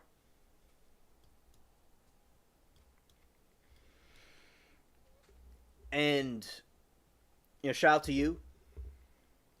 So basically, what happened was when we were talking about these different alien encounters that people had. So I was looking at these conspiracy theories about these alleged alien incidents, and one of them had to do with these people in the military that were they're talking through an Ouija board, and it was called Sapphire, and it was claiming to be Jesus, his mother, and all the other prophets that you could think of. And basically, and it was telling them that the Antichrist would be coming, and they had to had to delete the person, and there would be these different things that would happen. There would be an earthquake in Iran. There would be all these different things going on in the Middle East. At that time period, it was in the 90s.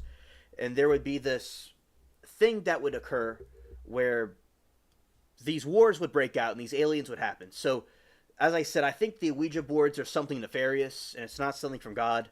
And these certain prophecies are coming true. And also something in the Bible it talks about is that God will give people over to their delusions. So if they believe in something foolish, sometimes God will give them the desires of their heart. And these fallen angels, these fallen beings, will make things happen to appear as a prophecy is coming true to cause the deception. And basically, they left the military, and that's a treasonous thing. They could have gotten the death penalty for that. And you have to remember also, the worst things are done with the best intentions.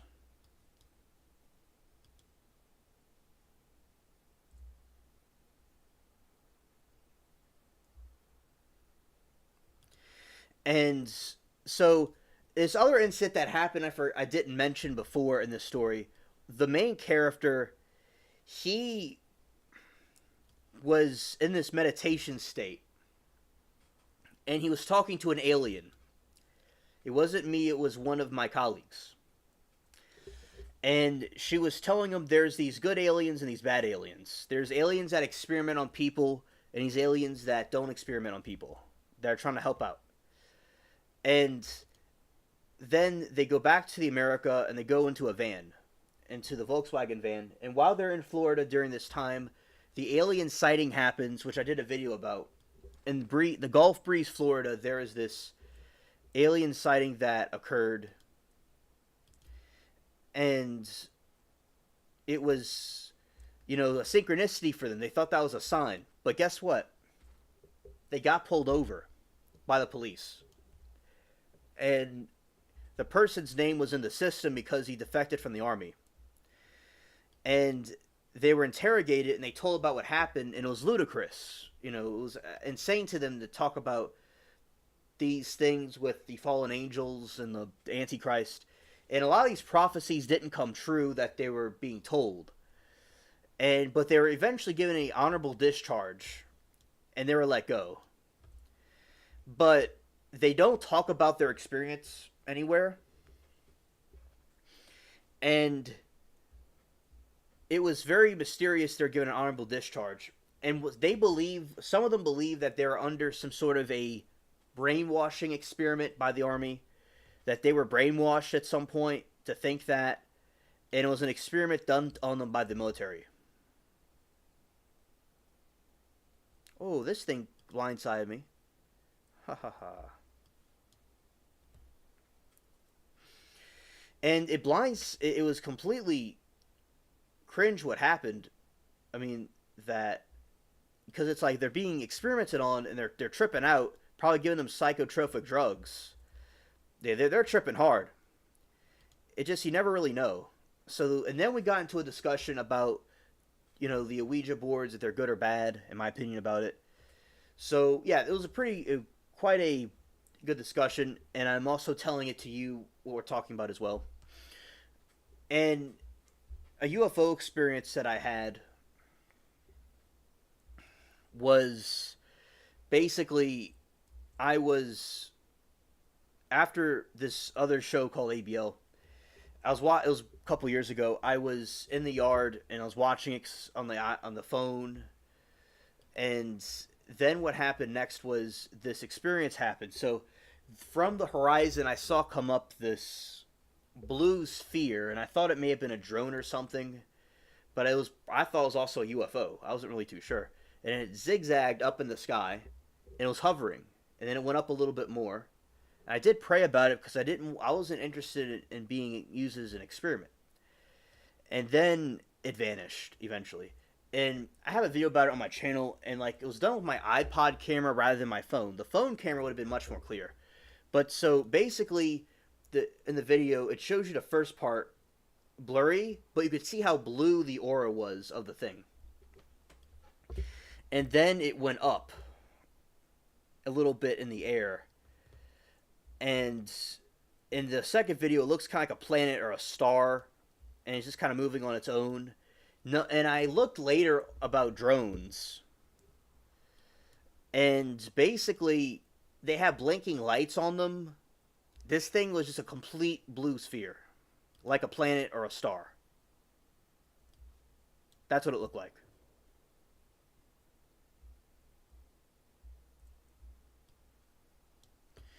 We got hit pretty hard. Scared.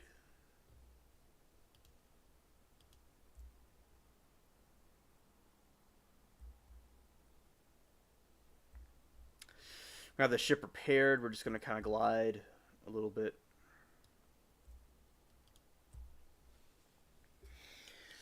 So that was some stuff that happened with that. And so I found out later it was like an orb. So and also around that same, yeah, Delight, it may have been one of those. Around here where I am, I highly doubt people were making their own drones where I am. I highly doubt it. But, you know, hopefully it was just a drone of some sort. Or some sort of experimental craft. But as I said, as far as I know for now, it's a UFO. Alright. Devil's Anvil. We'll go over there. Alright, he's still in the mood to fight in the game. Let's do it. Alright, we're going to go forward so we don't get rammed in by this thing. We have to get a safe distance. Alright. And alright, now we're going to go this way and attack. Because you get too close to it, it's going to overrun me.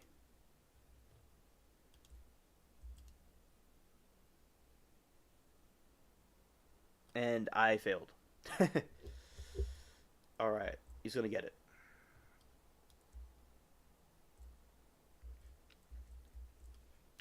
Oh, it's fresh. Nothing has happened with it.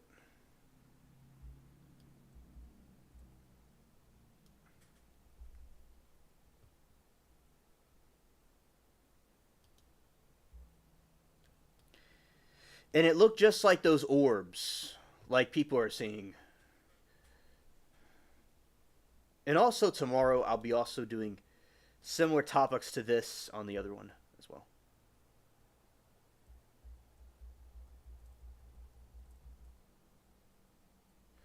Thank you. Thank you. I'm glad you like the boat.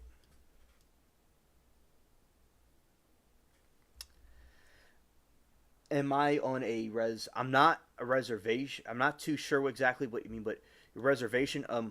Where I'm in, it's you know, it's a nice area. It's not really that bad, but I call it the hood. But it's not really that bad. You know, where I am specifically, it's just a black area, but they're cool people. But you know, it's like a joke. It's like, you know, over in the hood somewhere out in the distance, I don't know if they're making drones over there. I don't know if they're into that. But but it's kind of like secluded.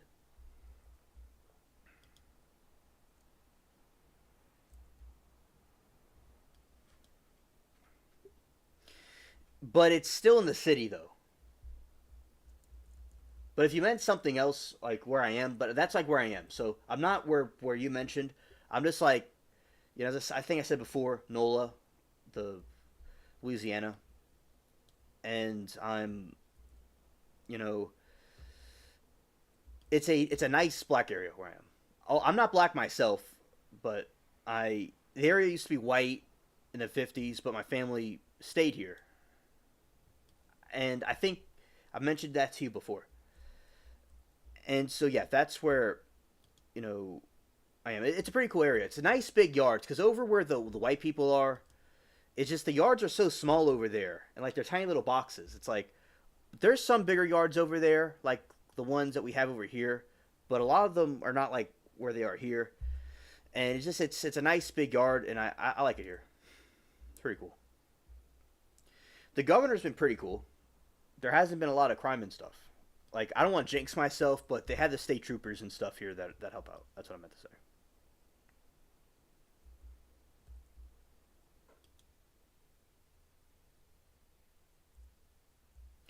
Like it's not out in the country somewhere. It's in the city, but it's kind of secluded. If that makes any sense.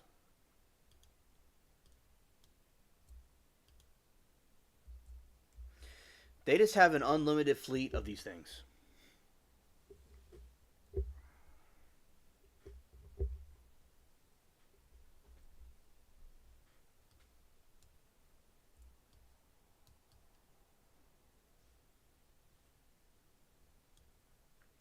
Yeah, the king cakes. Yeah, shout out to the king cakes. I got king cake stories. I do. I have king cake stories. So basically, with the king cake, when I was little, they would have the king cake parties around Mardi Gras.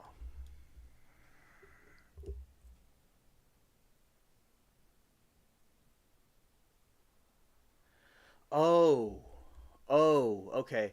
My uncle was at an LSU game, but he's from New Orleans. Yeah, but he wasn't like from like we're not up in the other area. We're down here.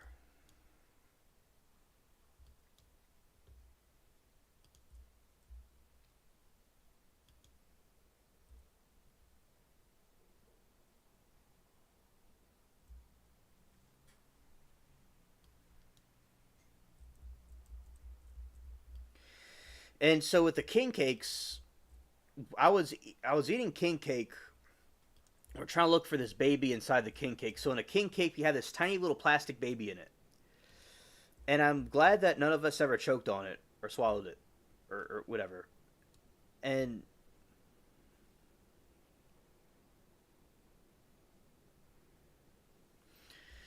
basically, what happened was with the with the king cake, they I was trying to look for it and I wouldn't find it, and I was triggered. It was like back in pre-K, and then one day I found the baby and I felt like I won $1 million.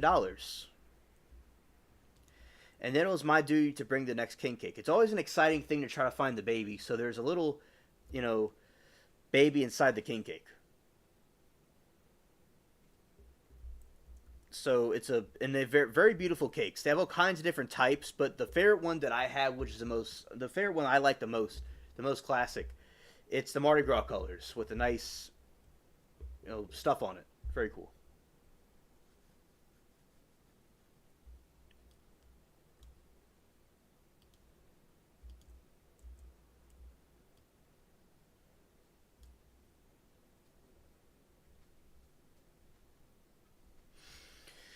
And Amanda says king cake was the first thing I ever tried when I visited New Orleans. It was really delicious.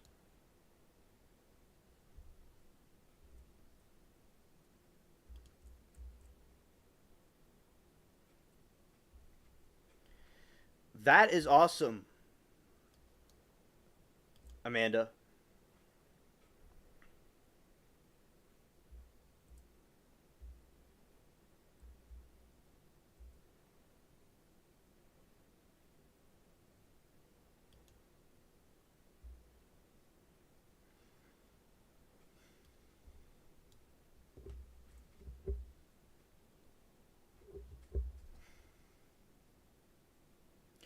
That's really cool. It is very delicious, absolutely. And we're getting close to the Mardi Gras season where we'll be doing that. And hopefully this time they have everything safely guarded. So with this attack, and that it could be, people could be safe from being run over by, terrorists. So basically, what happened was, so that's about the king cake, and we would be bringing it. It would be we were obliged to bring a king cake once if you have the baby, you have to bring the king cake. This happened to me many times through my childhood, into my teenage years.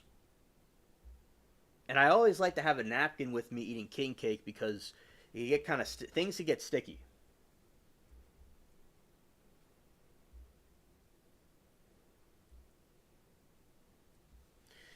Yeah, and we're given a goodie bag when we got there.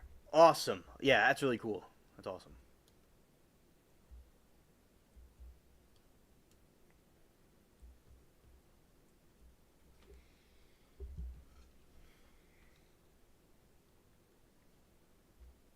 It was at your school. Well, yeah, that's awesome. That's awesome.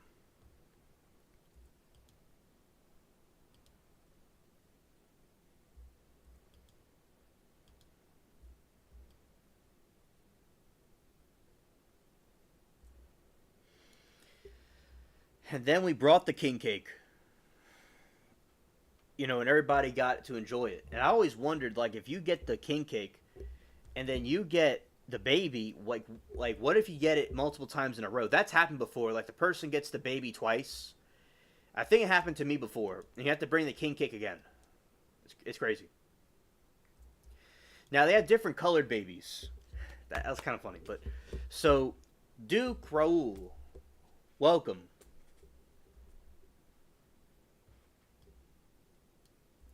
Shout out to you and shout out to the chickens and the flamingos and the bulls and all the other out of this world symbols.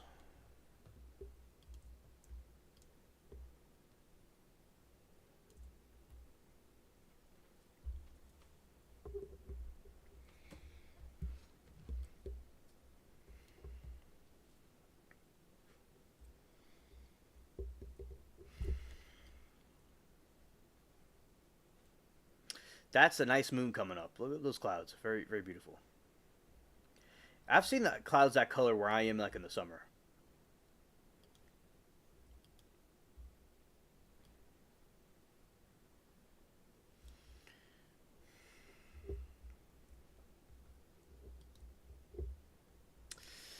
So basically, so those are the king cake stories, and sometimes like the baby, it'll look gold. That my favorite one was the gold baby. I like using gold symbolism a lot.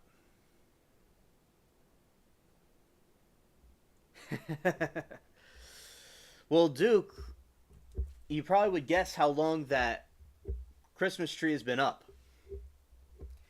That Christmas tree has been up since 2012. So basically, a long time ago, we had this cat that liked the Christmas tree up. So we kept it up. And when it's dark in here at night, it provides light so we could see around. And we thought it would be like a cool light to have in the front room. And there's another Christmas tree over there, right there. There's two of them. Well, Duke, I'm an alien. I have different customs. and and I know like basically, and also we have Mr. Bingles on there from the different collections. And shout out to you, Duke. I'm glad that you're here with us.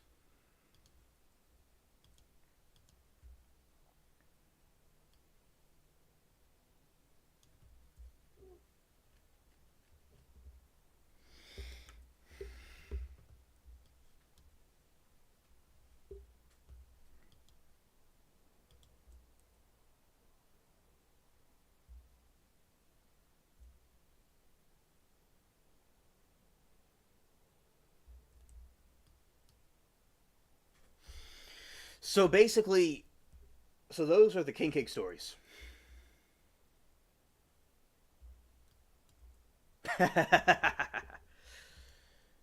I just hung the lights around the living room ceiling.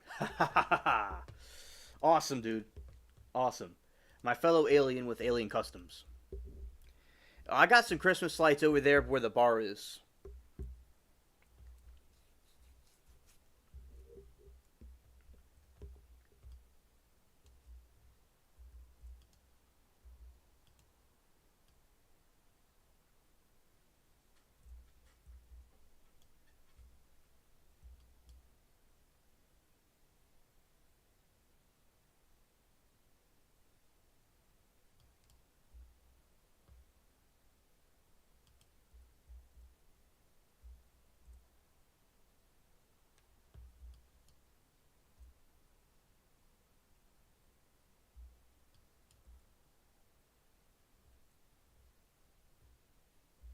Well, shout out to your cats, Shelly. Shout out to your cats.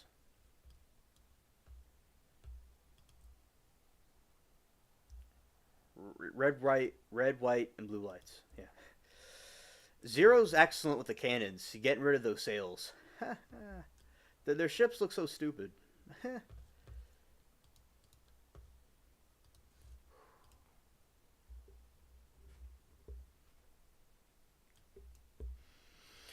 We're gonna get into the gumbo story, which I've talked to Amanda about before. I moved in my chair a little bit. That's what made that noise.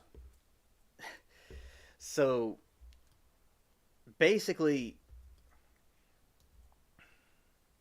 red, white, blue lights. Ah, yes. Okay, that's really cool, Duke. Yes. So basically, what happened was with my with the gumbo. Now, at Thanksgiving, we're used to having turkey and the food that the settlers had and the indigenous people of America have.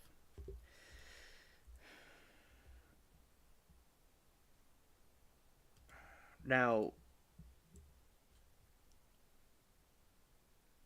I'm gonna see what Zero's saying to me. The sales are all I can hit from way cap. Okay, okay. Well, we got one of them lurking right behind us. Whoa, whoa! Everybody, hold your horses. Whoa, it's coming for me. Whoa. Okay, I'm gonna be turning a little bit. We're gonna go this way. I missed him. We're gonna go back to this idiot ship over here. Yes, Amanda. So Zero, he is in the game with me. Yes.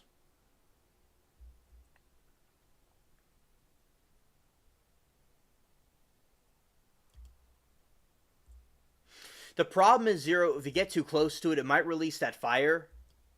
That might sink us. And to avoid casualties, if that's what you're trying to tell me. But basically, yeah. So, shout out to the goofy ship trying to follow me.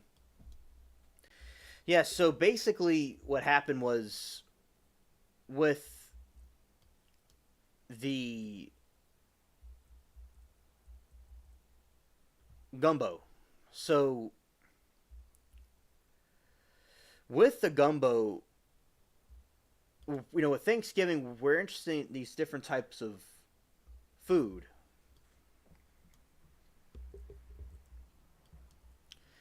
And with the different types of food, down here, gumbo is what they eat down here a lot.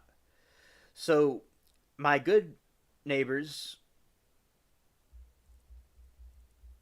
okay, Liberty, thank you for joining us. Good night. So, basically, what happened was with the neighbors, good neighbors, I knew them since I was a kid. And my friend, he's a little bit younger than I am, like a year or two younger. And basically, he went and invited me to Thanksgiving one time when I was a kid. And his mom was making gumbo, and I never had that before. And I was like, when I first ate it, I had this euphoric experience. My eyes rolled back in my head and everything. It was very good. And that's what they ate at Thanksgiving. And I came over there to, eat with them, and it has crabs in it. It has all kinds of stuff. I'm sure y'all know what's in it. Y'all already know what it is, and maybe some people might not know, but y'all, I'm sure, know what it is. So then with the gumbo, we, you know, I ate it, and for a couple years at Thanksgiving, I would eat it with them when I would go over there for Thanksgiving, and I thought it was so interesting because it's like the settlers, the original settlers, they would have had to have eaten, whatever was there, and if they were to have settled down here, they would have been eating gumbo instead. So that's interesting to think about, the different cultures, what the different cultures eat. So that was pretty a unique experience, and the food down here is very good. And Atomic was saying that seafood is kind of strange to eat here. She thought because she's from up north, but it's a custom that's here. No celery. I don't really recall celery in it, but there may have been some vegetables in it. But yeah, understood about the celery. I don't think celery bothers me too much, but I understand why you wouldn't like it though.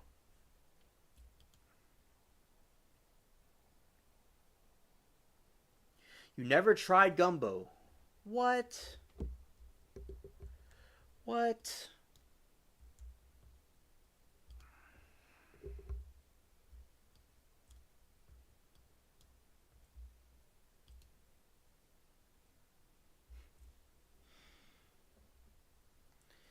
And so Amanda says, I've never tried gumbo. I made my own jambalaya though, and it turned out really delicious. My aunt that passed away was good at making that jambalaya. Yeah, jambalaya is very good.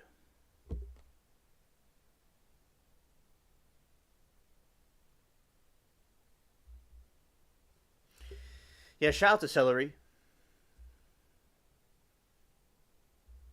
Yeah, shout out to Zero. Shout out to everybody. All right, we're gonna go and blow up the ship over here. We're going pretty, with the gaming. So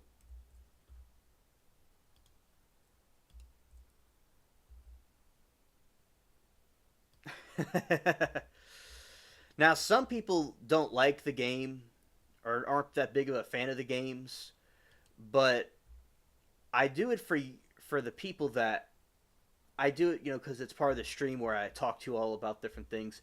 And the gaming is going a little bit farther into the stream this time because I want to talk to you all and communicate with y'all.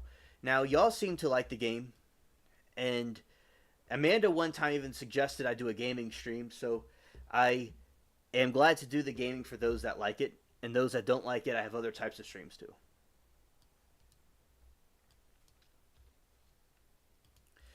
Yeah, Zero is awesome. Very cool dude. And also, Amanda, Zero called in the show last time. Isn't that so cool?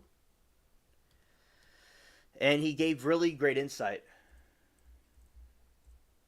on, about society and people enslaved by the system. It was very cool. Very great call.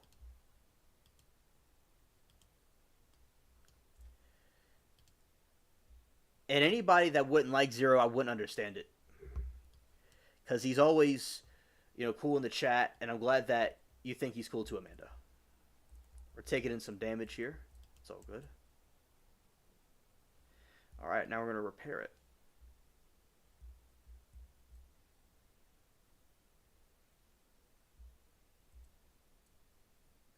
I will start saving and all my celery for Amanda. That's what Duke says. Well, shout out to Duke for the generosity.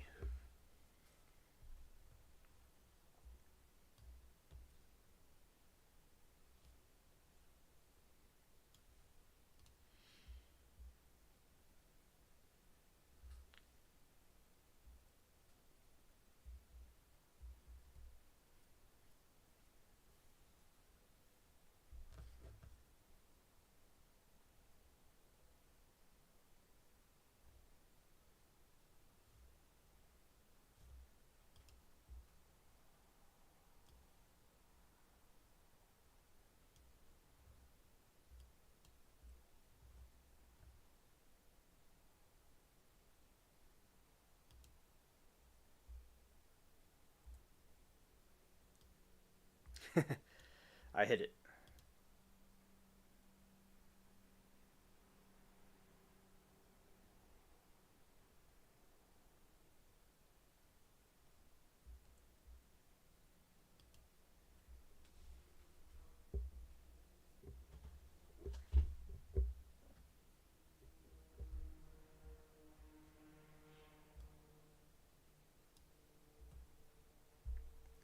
Yeah, seafood.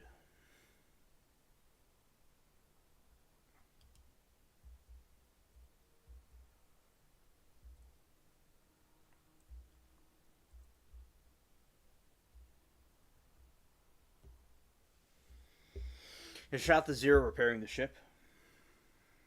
And oh, with the crawfish, there's a certain season when the crawfish is just right to eat crawfish. And this game, so to speak, for instance, there is this certain beer I used to. I don't drink anything anymore, but sometimes like on a holiday, I'll drink for a holiday, a little something. But basically, this was back 2018 and 19, and maybe earlier 2020, maybe. I got this cool beer, and I got this different things. I would eat the crawfish, for lunch. Very good. You need eat a lot of them to have a full meal. And then what I would do is I would go and at nighttime I would play the game and eat it, and I'm like, if things got a little bit not too messy, but things got a little bit messy where I had to keep on washing my hand with the napkin. But it was fun. I enjoyed it, and I like that. That's around that time I was learning about Nosferatu.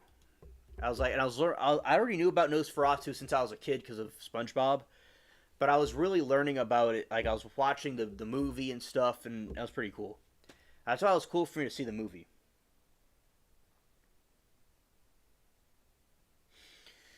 Amanda says, Duke, oh yeah, yum. I plan on getting some salmon next time. Go to the store since it was on sale.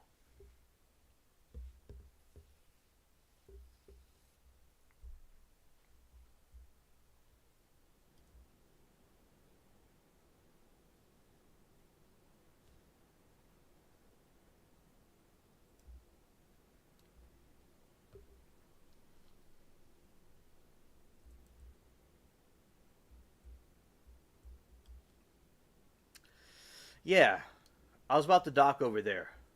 That's where I was heading to. We'll unload the treasure.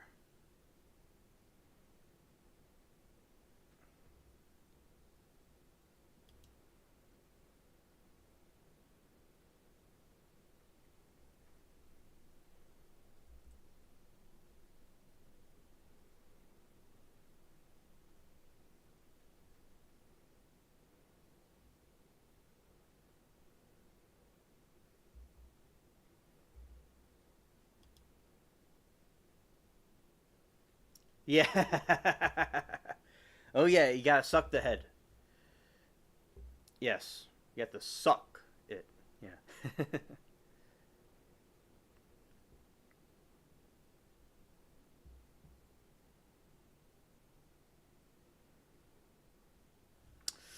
Thanks.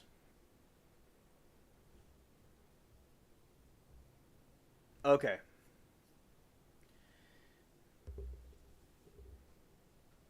You have to suck the head. You have to suck the head. Suck the head dry. It'll taste delicious.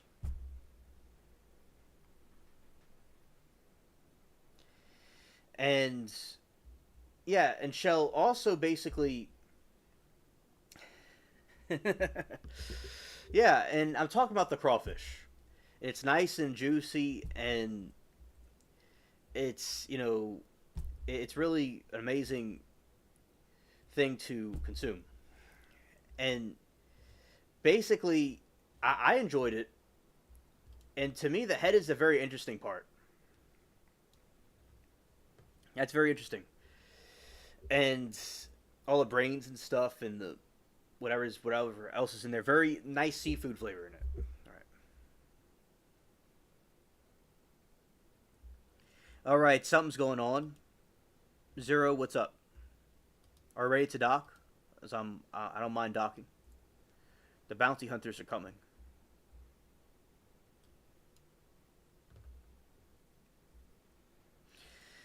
Now, another thing is that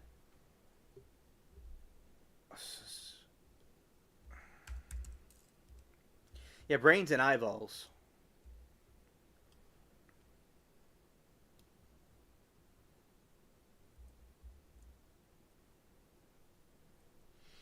And if Zero doesn't say anything else, we're gonna just dock. All right, we're gonna dock right now.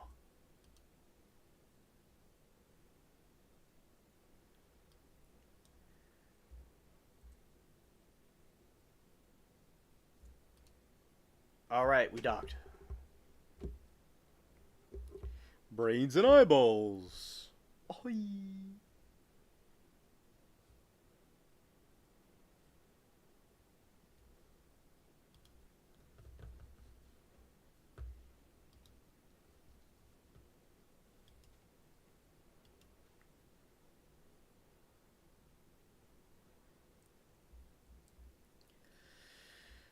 I got some treasure.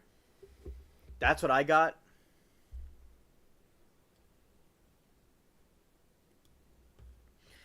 I got some treasure,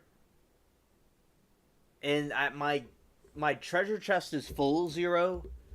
So that's why I don't really fill it up. Oh, oh yeah. Oh, okay. I see what you're saying. So basically,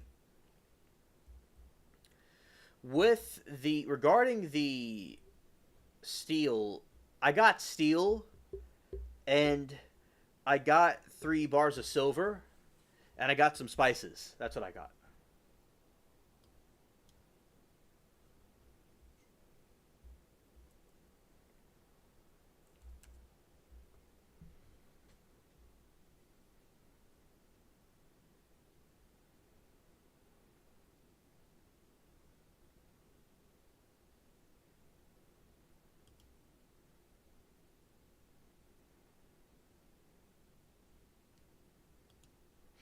Yeah, crawfish are excellent. Absolutely.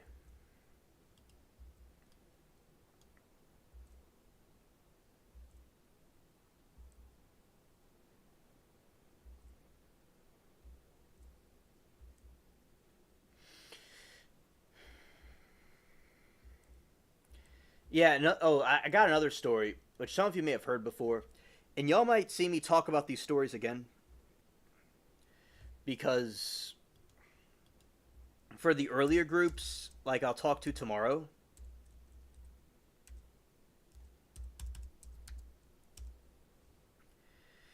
and so basically, what happened was I have this crab story. It's a crabby story.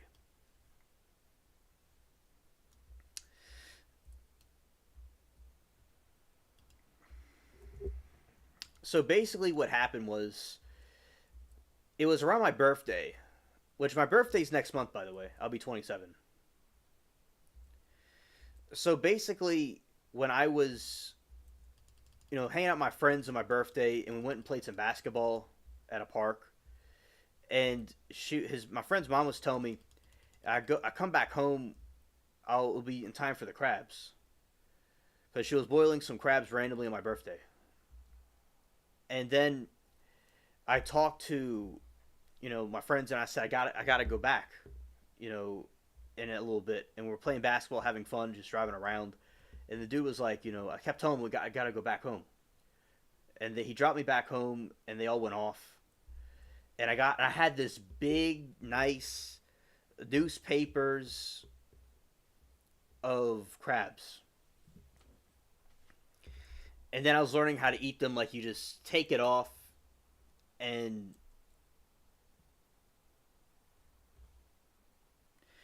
basically, Zero was telling me something. That's why I didn't look for a second. So I'll get back to you in a moment, Zero. So basically, what happened was I went and learned how to eat the crabs and different parts of the crab, and we just had a good time. And then what happened was the my friends came back and he patted me on the back and he said, "This is why you want to come back home so early." I didn't tell. It's like I didn't tell anybody. I just had to go come back home for some reason. So crabs are very good. I've had some pretty cool experiences and stories, and I've been to the French Quarter before.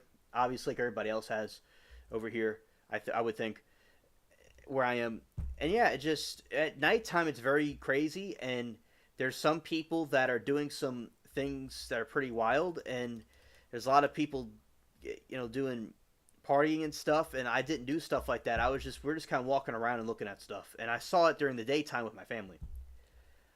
So those are some of my stories regarding New Orleans and food.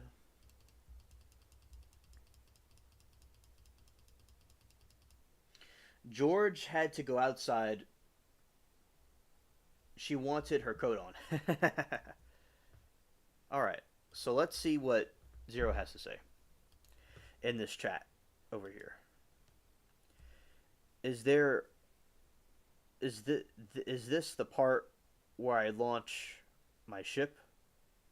Okay. I see what you're saying. All right. I got to change something real quick, Zero. If you could, bear with me a moment, and you could launch your ship in a moment. All right.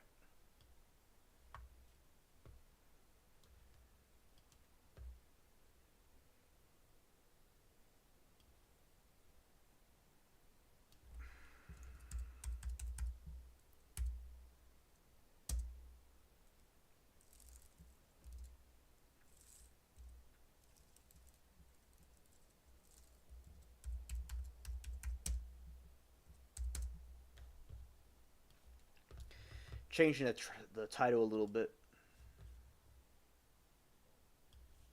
Your daughter's name is George. Oh, oh, cool. All right. We're gonna board Zero's ship. It's very cool.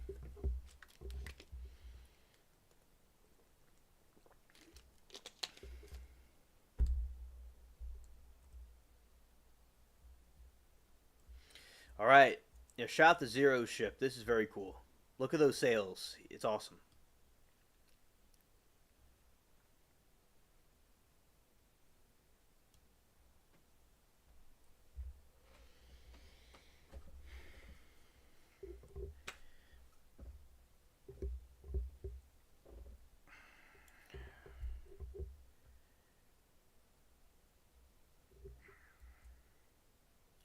Now we're gonna plunder some more ships.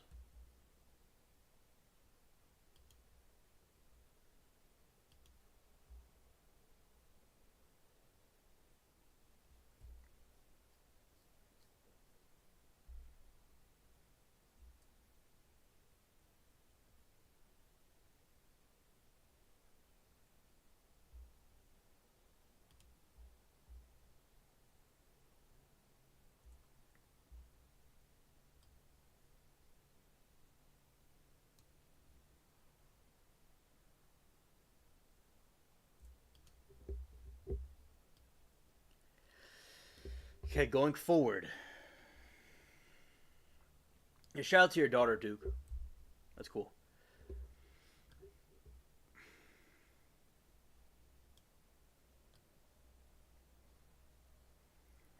We'll have to go the other way to get the other ships. A little bit of the bigger ones.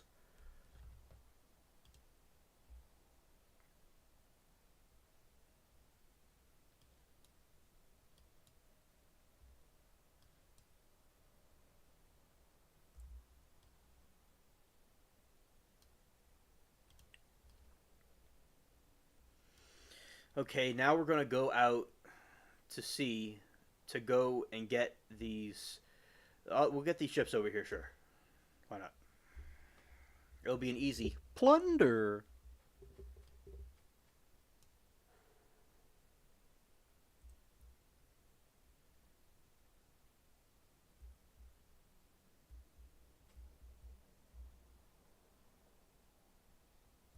All right, all right. So I'm taking out these kind of these smaller level ships. Okay.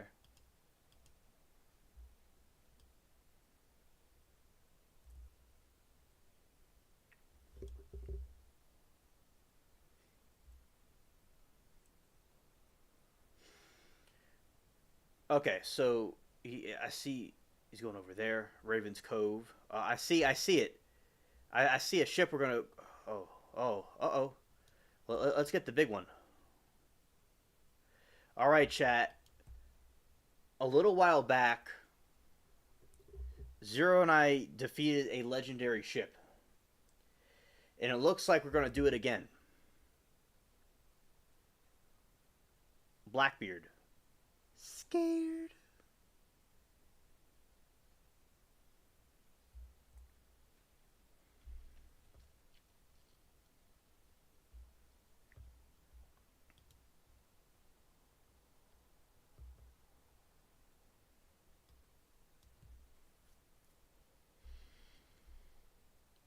The Queen Anne's Revenge once again. And Amanda, I was seeing some news about Titanic that it seems that it's been paused. All the going to the ship, everything's been paused.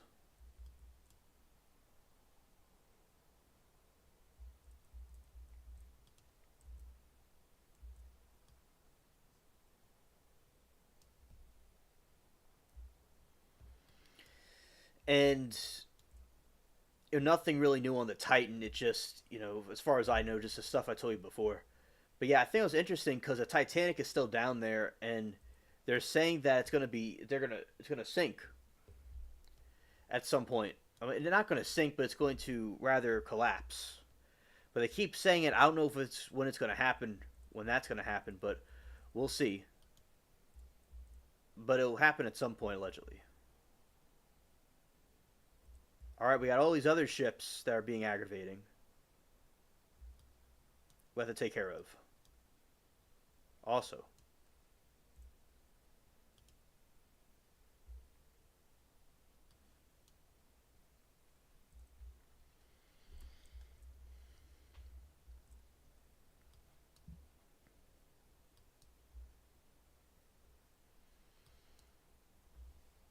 okay. So now we're going to be firing at it.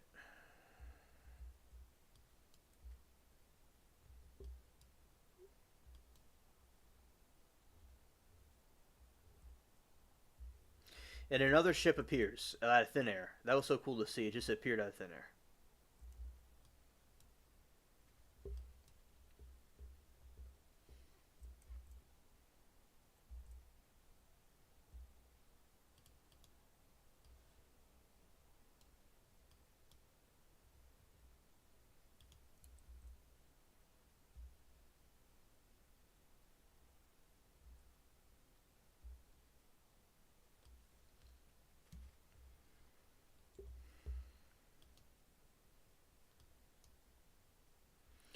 Yeah, this is a certain weaving method I use to attack the legendary ship. Yeah, so Blackbeard is something that we talked about Stranded a lot. She likes these type of with this type of ship. So she thinks Blackbeard's a cool pirate. And one time, her and we read a whole article about it, like on the stream. And his ship was the Queen Anne's Revenge. Originally, one of his ships to pilot was a sloop, and him and his friend would plunder ships and go to the secret island and take their plunder, like what we do in this game. And Blackbeard, he was the United States colonies caught him. So during his time period, it was when America was still a colony of England, and he was with the United. He was captured.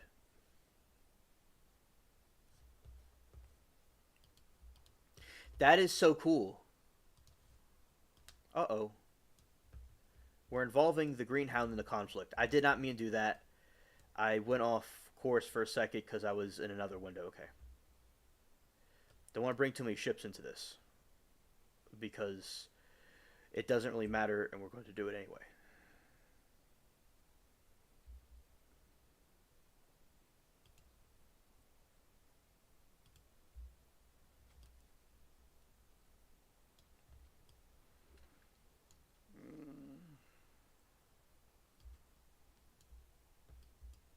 That was pretty cool. That is so cool, Shelly. That's so cool. So, and when he got his head decapitated, they threw his body in the water, and allegedly he swam around the boat multiple times, like a couple of times before his body sunk. And he was allegedly into dark magic.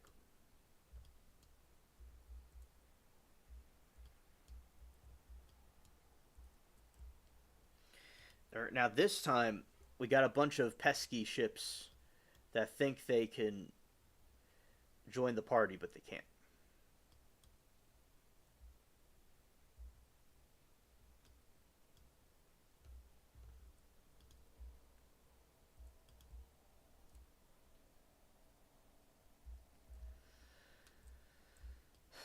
I'm moving all the way around.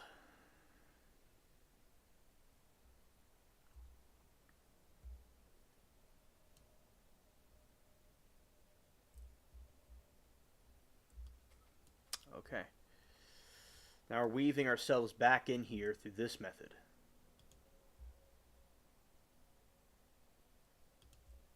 Okay. Ooh.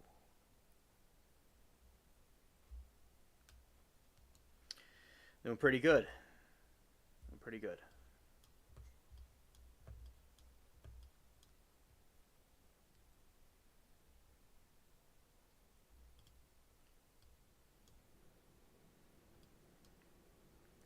I think diving and the aquatic and the sea stuff so fascinating. Very cool.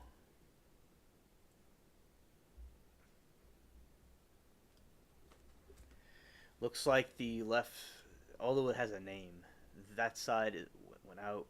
All right, so we're gonna float around here for a little bit while we get the ship repaired. We're gonna get this.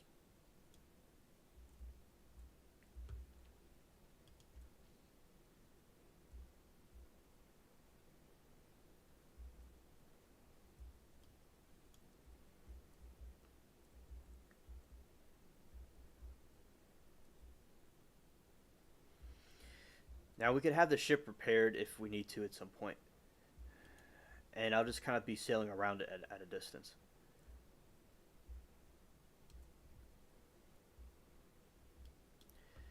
It's all good. Okay. So, thank you, Zero. They don't need sails.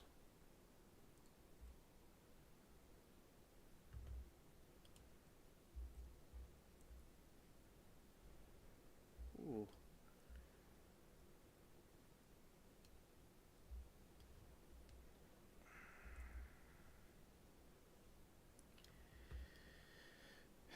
Okay. Yeah, Blackbeard's ship looks real goofy. Yeah, and he was a legendary pirate, and he would put some like smokes stuff inside of his ears,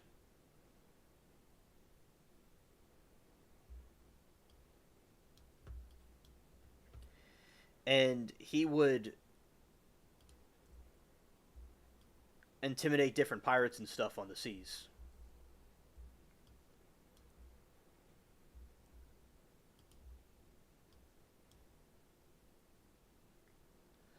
Okay, so now going between.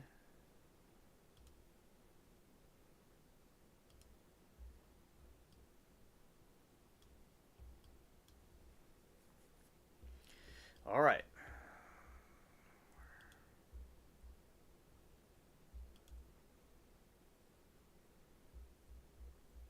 Okay, dodge that. Dodge that. Okay. Going this way.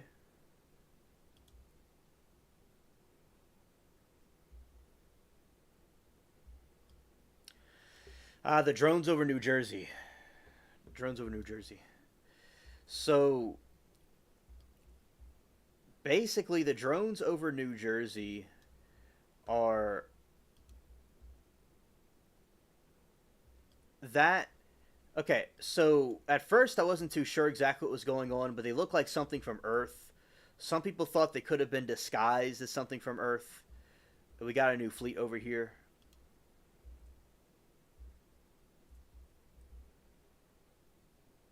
And we're going to go this way. And I think that from what I've researched, it's the United States government, or what I say, gooberment. And then what they're doing is they're trying to find some nuclear object. They're trying to find some nuclear device or missile or something that went missing. And they don't know where it went. And they're looking all over the country for it with these drones. And the drones are nuclear sensor drones. And that's why they're over nuclear bases and stuff, because that's what they're trying to look for. And Amanda, I also did a video on the drone sighting theory.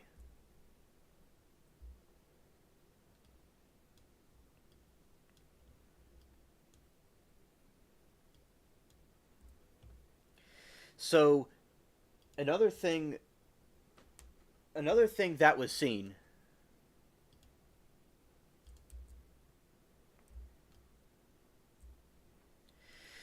is that there's orbs that were seen. So with the orbs, I think that was pretty cool to see, because basically what the orbs mean is that those are the extraterrestrial type beings. And there is this orb that was floating there, and it was gold. And these other ships, the two drones went up to it, and the orb did something, and it caused it to go out.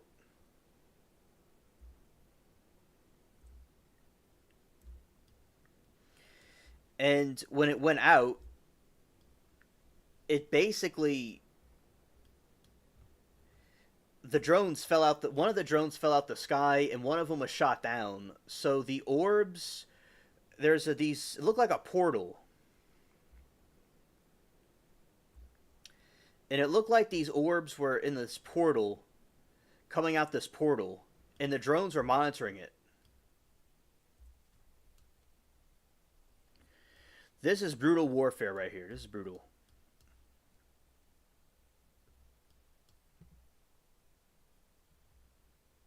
All right, Amanda. Understood.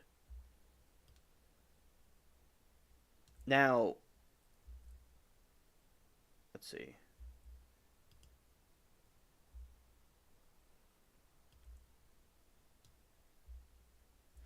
All right. It's very close. Very close. A little bit more repairs, and we'll get it. We'll get it. Very good, Zero. You just repair the ship, and I'll just kind of cruise around a little bit over here. Kind of weave. I know it's a lot. You just work on the ship repairing it. Okay.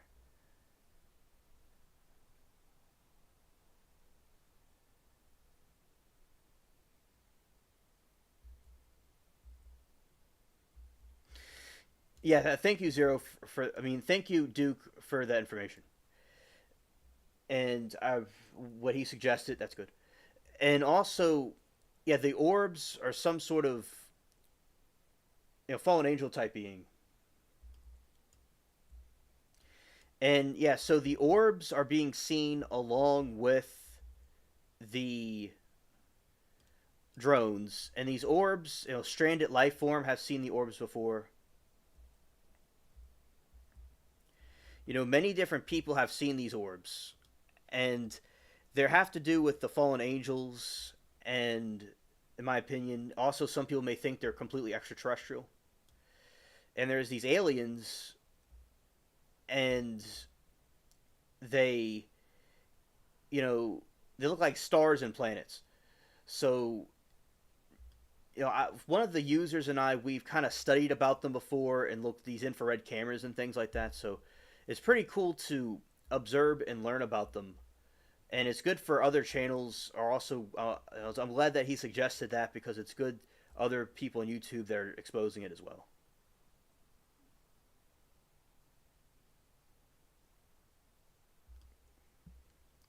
It looks like we got a whole fleet on our side attacking the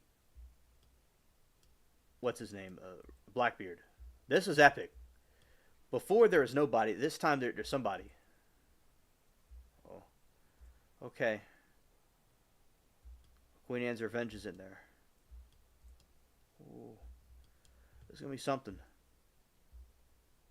This is crazy.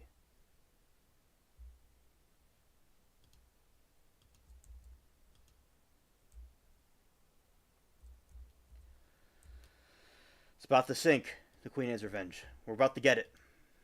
And if the Armada gets it, that's fine too. And I went the wrong way. Oh, yeah, that's smooth. That's smooth. Okay.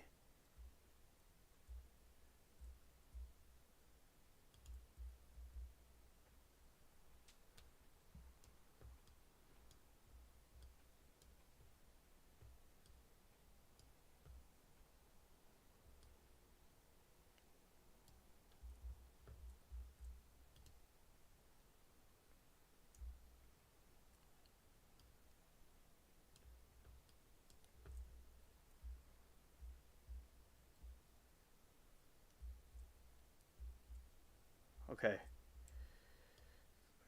It's sunk. Well, it's not sunk yet. Let's see. So you want to board it.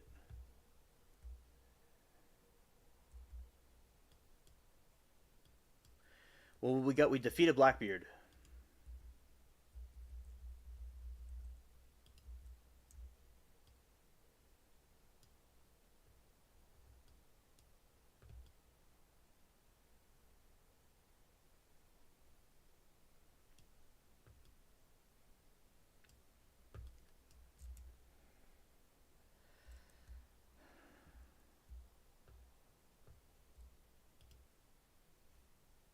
Right. Okay.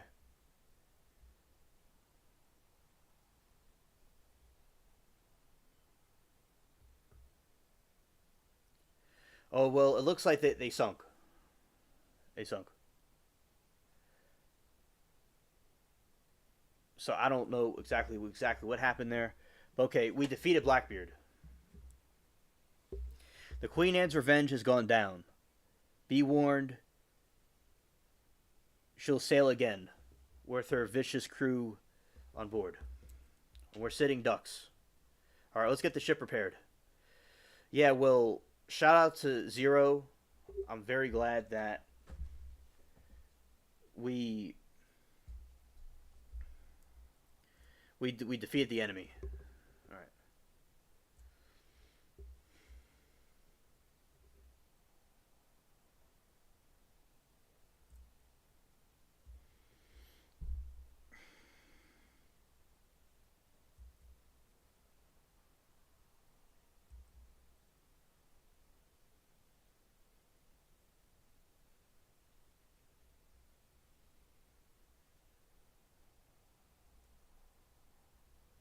Yeah, I want it now too. I agree completely.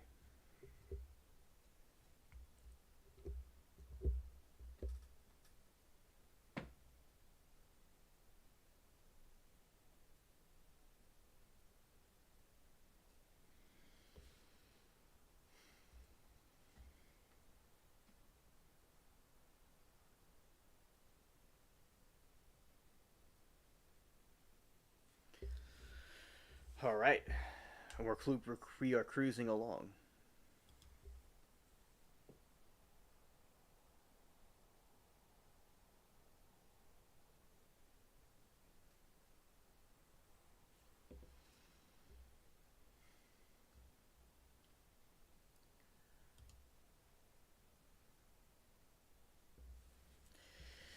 Yeah, with the Armada, we defeated Blackbeard.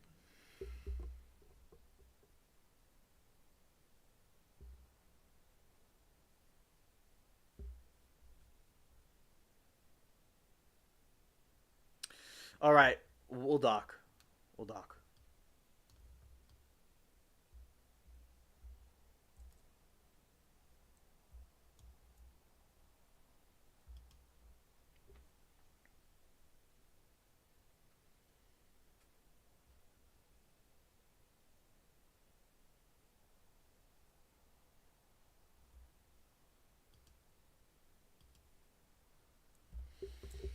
Okay, we have docked.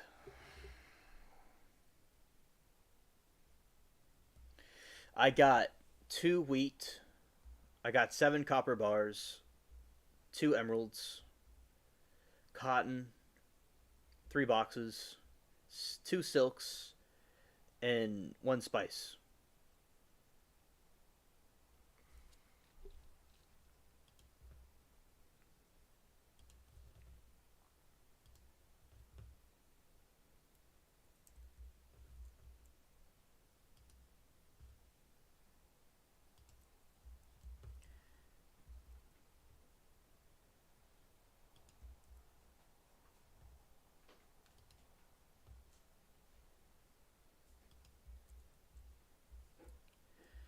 All right, it's AFK. There's not really much activity here.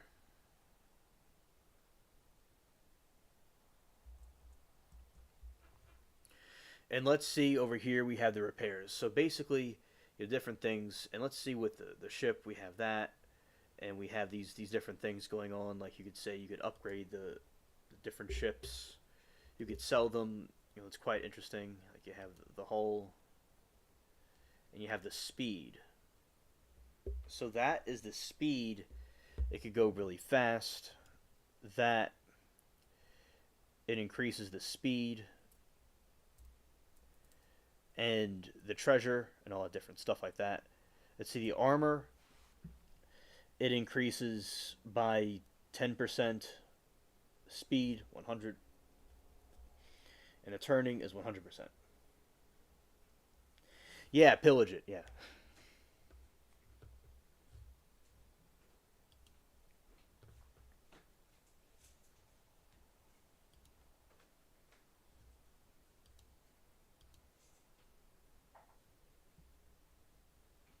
Okay, Zero. Understood.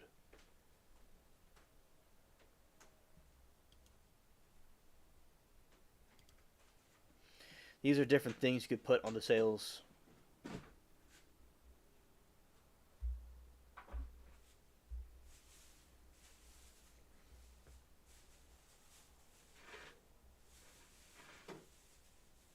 I like the moon. The moon's pretty cool.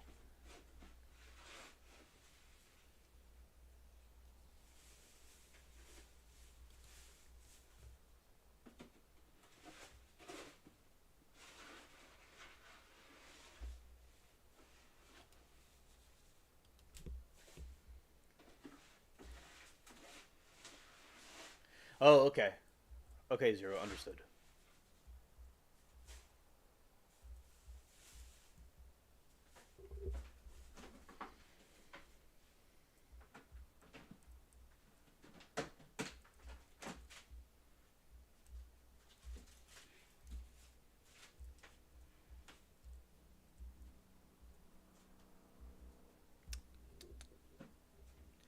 Cat's over there. He might want to come chill.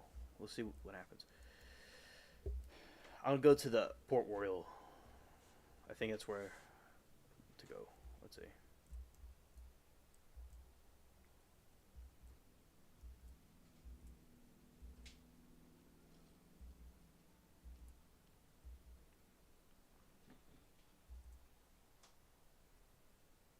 Oh, I'm in the right place. I have to do fishing. All right, so this is the part of the game where you do fishing.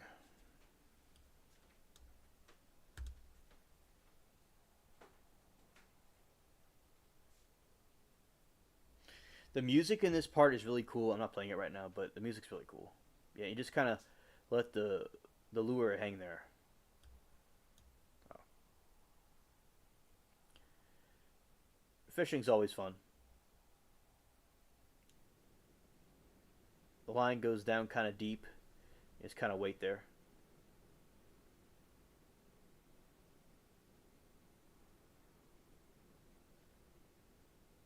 Those are kind of the big fish.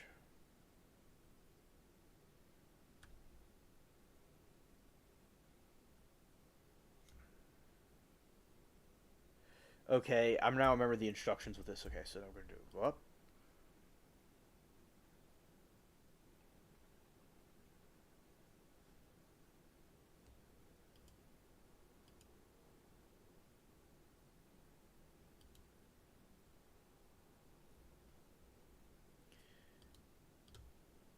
Oh, great. That's perfect.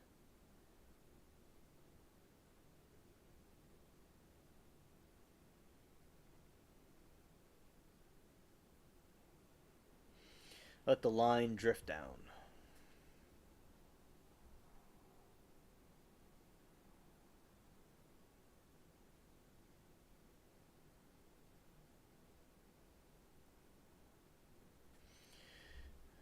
Fishing in the deep blue.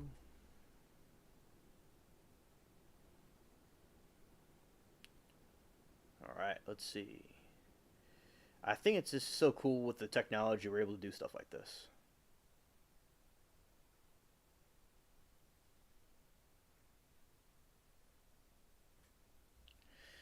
And it's a lure on the pole, and we'll see. Oh, fishing's fun to do, and it's nice to do it in the game because you can see what's going on underwater and everything. I like that.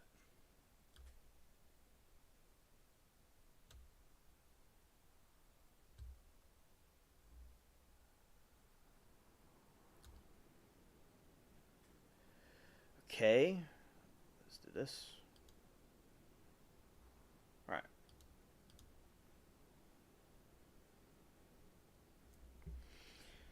I've done this a little while back.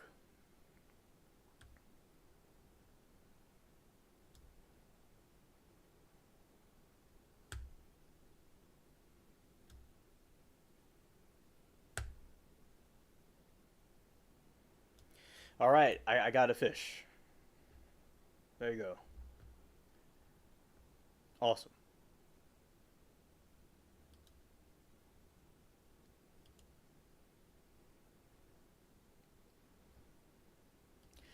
One thing I want to do real quick is exit this and go to the dude at the dock. Yeah, this is the fishing part of the game. I like how he just puts it back in his belt.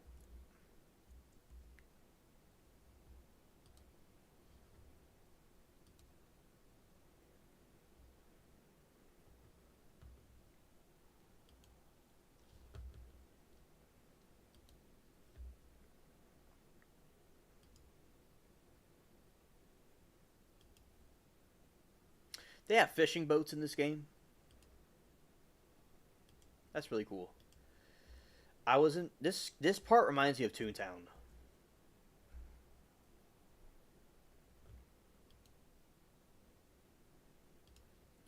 Okay.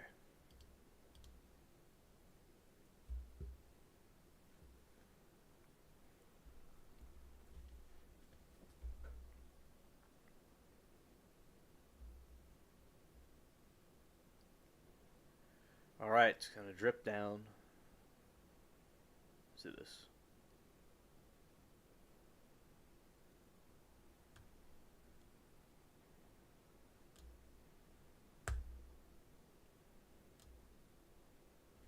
Okay.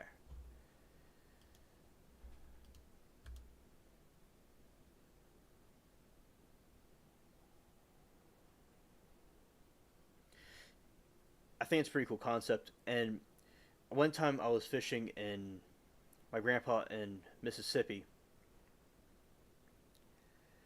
The problem is that in the Pearl River the fish were very smart, or whatever was down there was very smart, and they would eat the bait,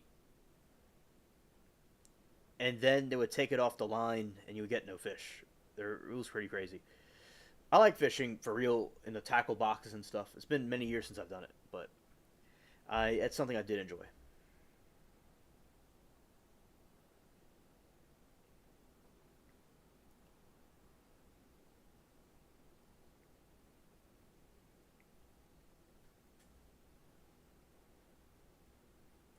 Okay. All right. Yeah, Marie. Good to see you.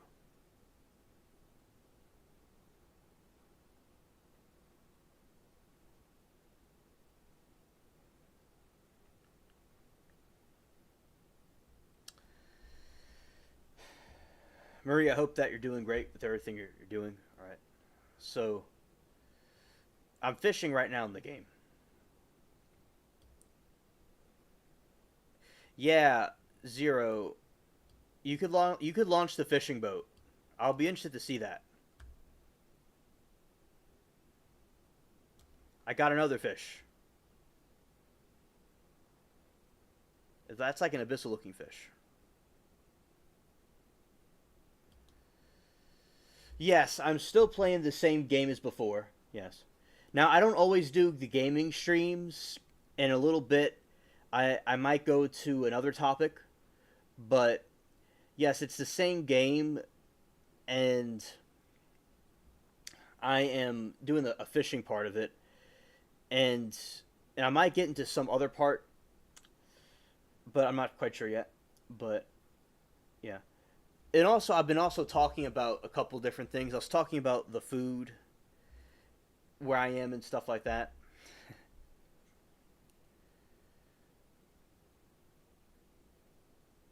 Okay.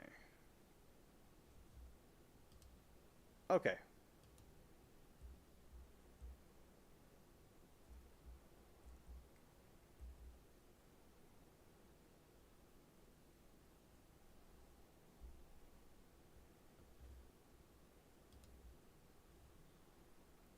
All right. Let's go see this fishing boat. Something that I've not seen that before.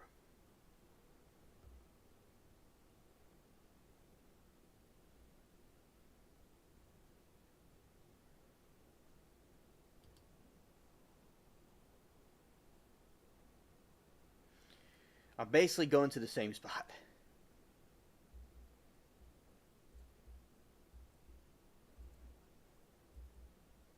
That is so cool. And it's a sloop.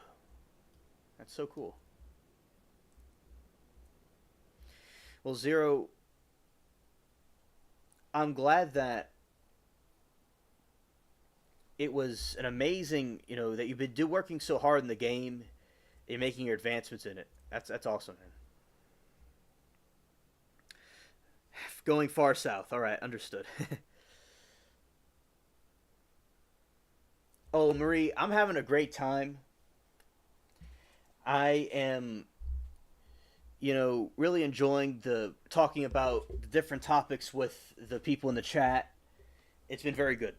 It's been very good. All right. So,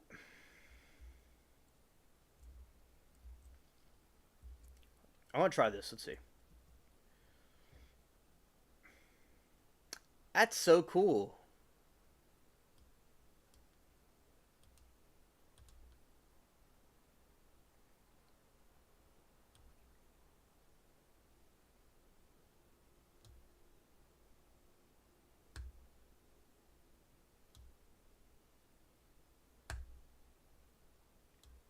Got another fish.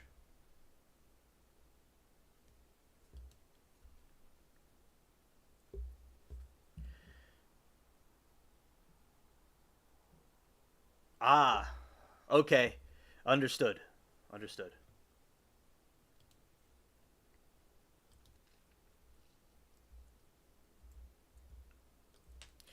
All right, Marie. So I'm gonna, since you weren't here, I'll tell you the stories.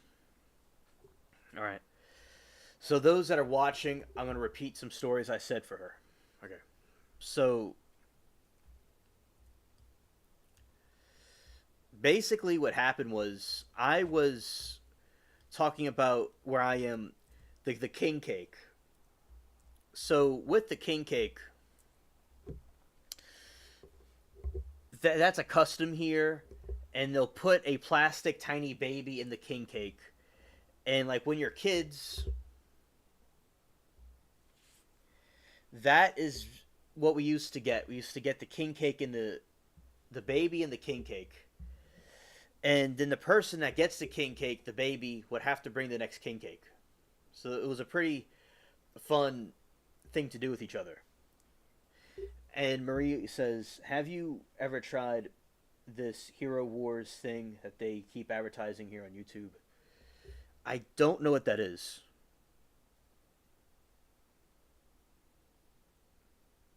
Yes, I was fishing while you were sailing. Yeah. Exactly. I did not care. Just standing on the side of the ship. Yeah, it was epic.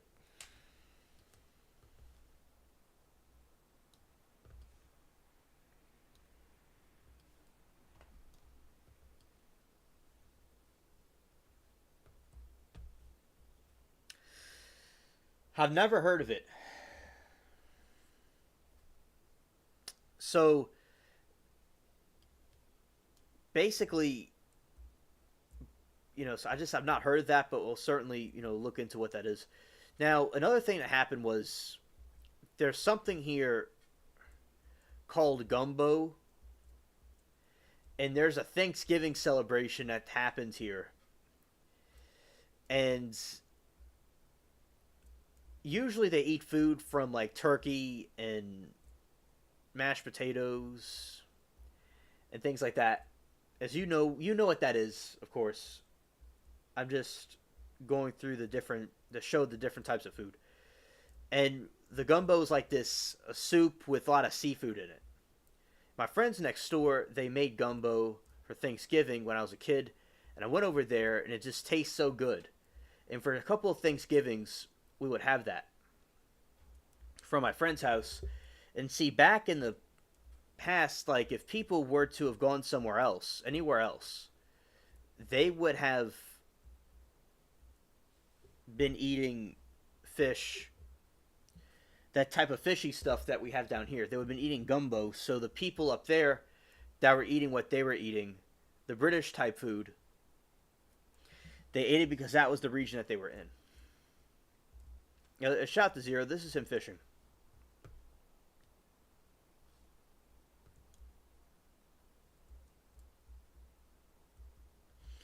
Marie says, king cake sounds interesting. Reminds me of this British custom of putting a coin in a Christmas pudding, but you actually win something when you get the coin. Ah, that's very interesting. Yeah, it probably does originate from that, Marie. And they had gold ones, different colored ones. And when I was a kid, I was looking for it. I was looking for the king cake. I was looking for the baby, and I wouldn't find it. But then I finally found it one time, and I felt like I won $1 million. That's what I felt like.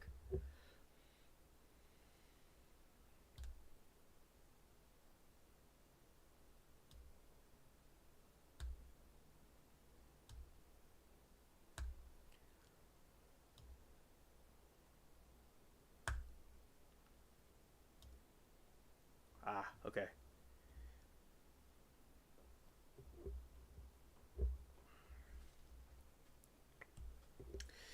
And basically, the king cake will be, the colors are with a lot of these different toppings on the cakes. It'll be yellow, green, and purple.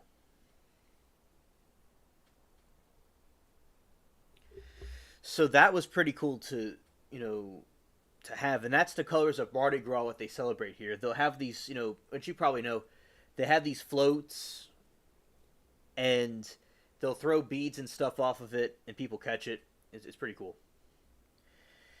And then, as I said, the gumbo, it has like crabs, and it had like rice and sausage and all these seafood mixed together. It's very good. I had like a euphoric experience when I ate it the first time. Another thing that, yes, it is spicy. I don't really recall it being specifically spicy, but there are spices in it. But there is a spicy version of it, but it's not inherently spicy, no. But there's spices and seasonings in it.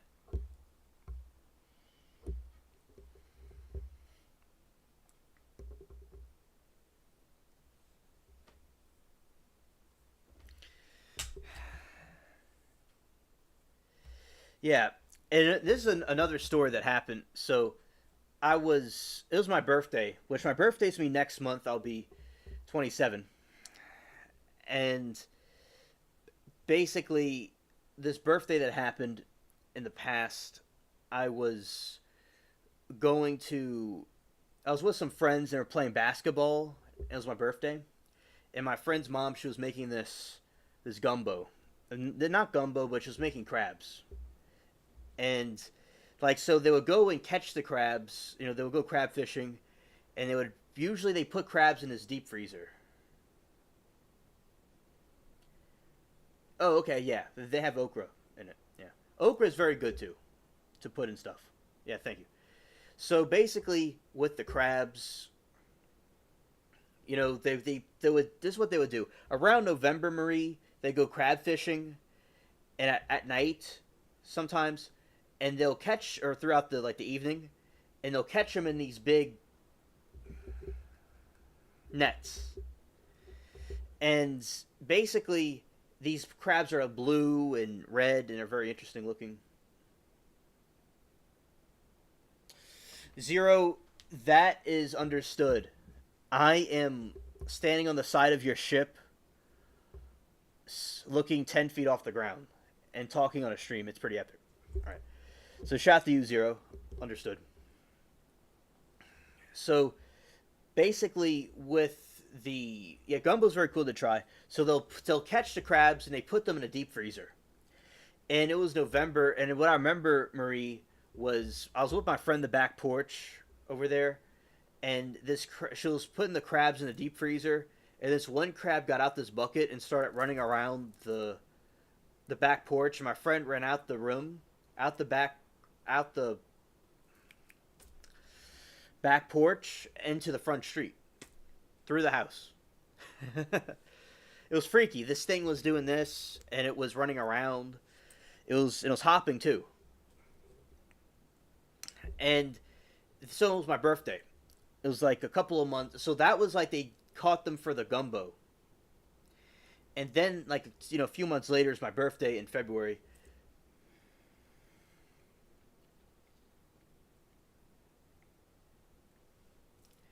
Yeah, Marie, shout to you. That's very cool. So basically, what happened was with the crabs, I I would go and hang out and with my friends playing basketball, and I told one of the others. It was a group of us. It was like four or five, and we're playing basketball. It was doing pretty cool, and we're driving around, and I kept telling him I have to go back. I have to go back because she told me if I come back, she has some crabs for me, and he said, "All right, I'll drop you back at the certain time," and he brought me back, and guess what?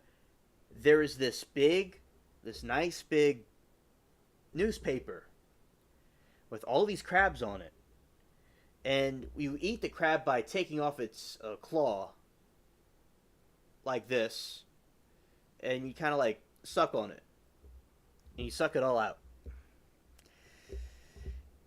and you eat a bunch of them. Then you kind of open it up and take some meat out of there. The crabs are very good, you know, very good to eat, and also the fork, it's useful too, and it was very good. And my friend came back, and he patted me on the back, and he was just like, "This is why I want to come back home so early." So that was really funny. And I was talking about the crawfish. Some people call them mud bugs or crawdads, and those are these red you know, you probably know what they are. These miniature lobster looking things, and you take off the back of it, and you can like suck it out, and also you suck out the head of it too. So that's another dish that is good. And the corn can be very spicy, by the way. The corn can be very spicy. So that is some of the stories I was talking about regarding the food.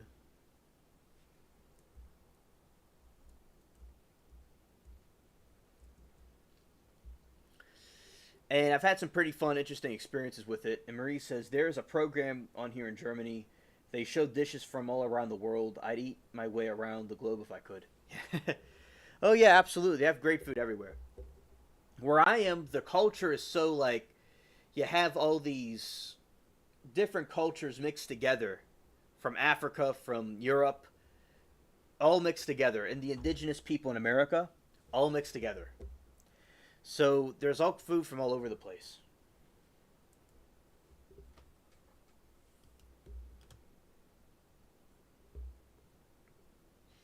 Yeah, these are the fish in the game. Oh, awesome. Awesome, Zero. That's great.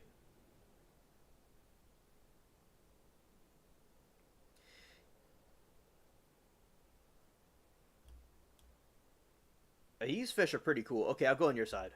All right.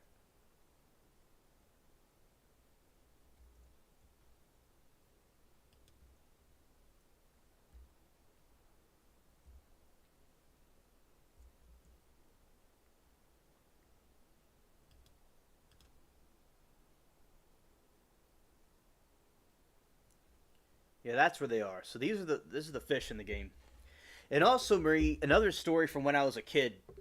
During Hurricane Katrina, we evacuated to Florida in the Pensacola. Then we went into Mississippi.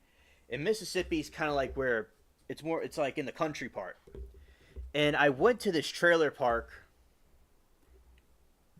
where it was, a nice trailer park. It was a camping ground.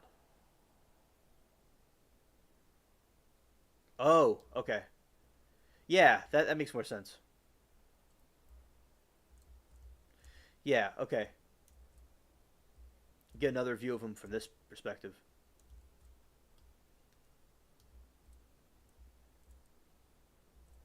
Yeah, look at that. That's zero fishing. Yeah, chat, that's zero fishing right now.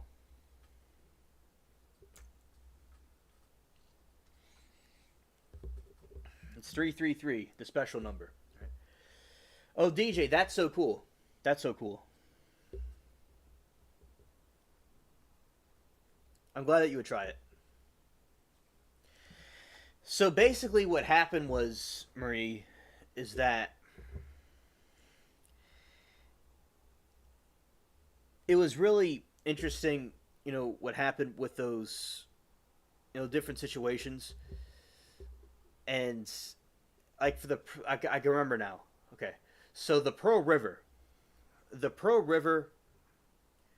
was this river. It was a camping ground, and you always smelled campfires every night. It was just amazing. I'll never forget the smell of a campfire.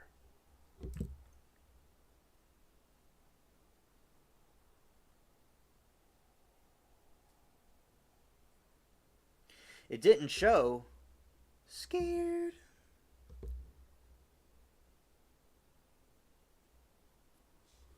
I did show you fishing. Now, let's see.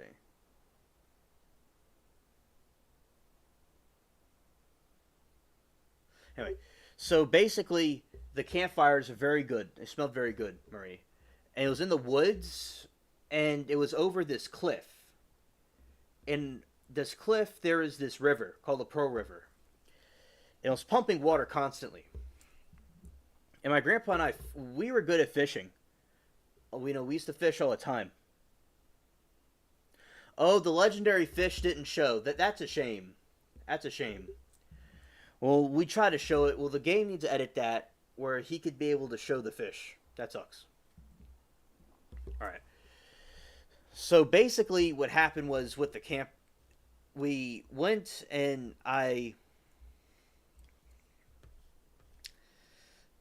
we were fishing off the cliff in the Pearl River. But what happened was no fish were discovered because we would go and have to cast a line in there, and we would feel the fish nibbling on the line, and we would go to reel it back up, and there's no fish there. So what either it was a fish or something else, they're clever enough to take off the bait but not get hooked and being brought up. So that was something I was fun doing it with him, but we couldn't, the fish outsmarted us. But I wonder if it was something else in there that was eating it. So I remember there's these different fishing experiences in the boat at my grandpa's friend's place, similar to like what we're doing right now, which is a synchronicity because I'm on my friend's boat fishing right now. So there you go. But basically we're in this little boat, and I was in a boat with him, and we caught a bunch of fish. It was pretty good. The first time I caught a crab, it was this crab that was just kind of walking, and then it was just kind of materializing. Then it kind of did a flip, and it got reeled in.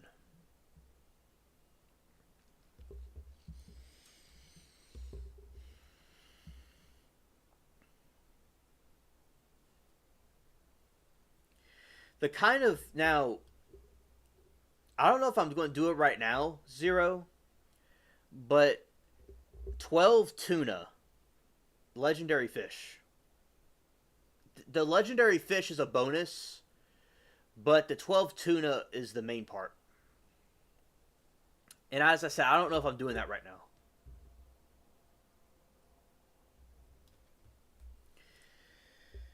Now, the spicy corn is very good. It's like mouth-watering. It's very good.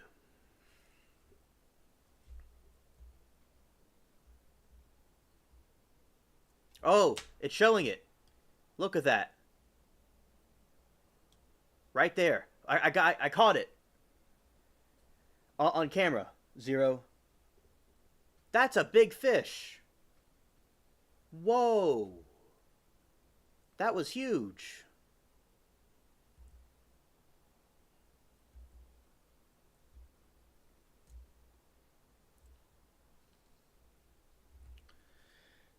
That was a big fish. So Zero, I got it caught on the stream. That's awesome.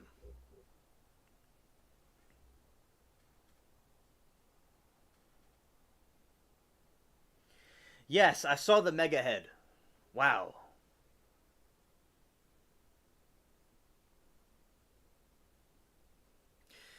Oh, there's this other story.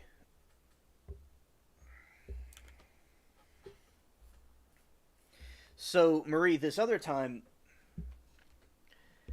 this is not something I personally experienced, but my friend Nash, who comes in the stream sometimes, he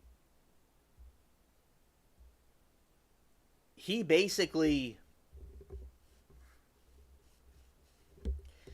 he went out into the Gulf, which is off the coast of where we are, and he did fishing, like for like a job for a little while, for like shrimping, and he showed me the pictures of it, and it looks a lot like the game, but it looks completely ambient. It's complete empty water everywhere, and he was in the middle of the Gulf, and he was showing all the stuff that he was catching, and it's real eerie in a cool way to be on the sea, fishing. It's very interesting being in the boat, from what I saw.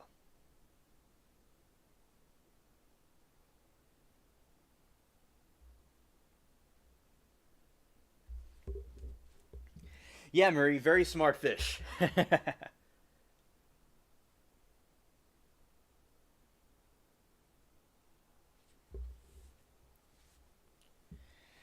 Yes, that was a fish.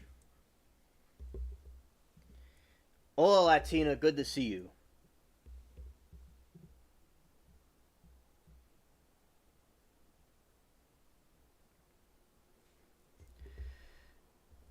Let's see what kind of fish he catches this time.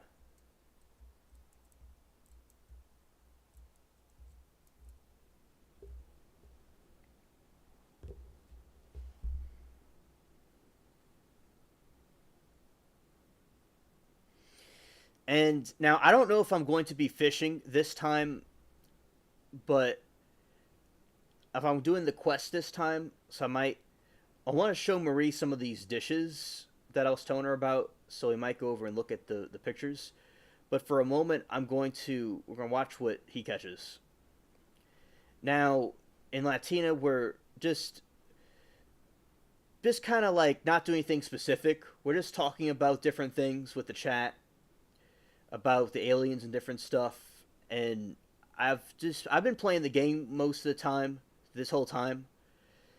It just seems like something that the chat was enjoying, and something that I was doing with Zero. And I might do something like show Marie some different pictures of these different dishes I was talking about. But for right now, we're just kind of just talking and hanging out, and Zero's catching some cool fish I'm showing on the stream.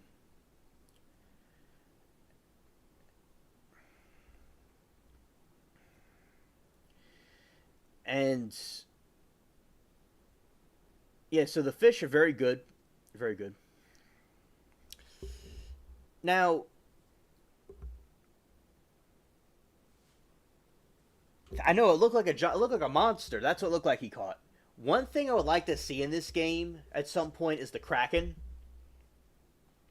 It would be so cool for us to fight the Kraken.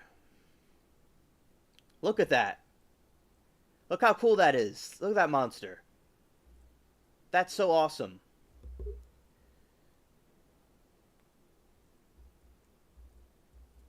That was really cool.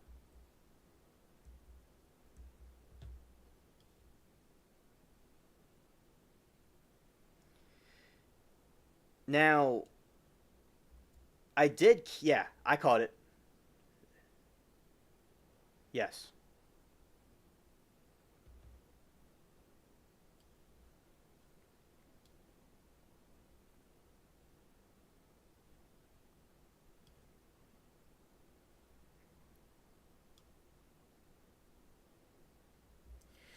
Yes, Latina, it's pirate fishing.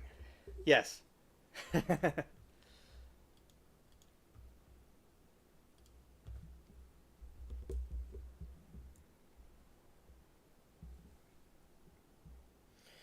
Marie says, "Wow, I've never went fishing in my life before.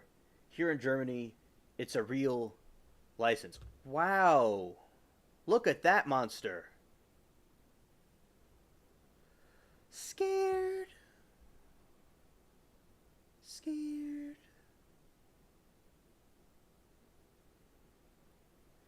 That's something from the Abyssal Trench.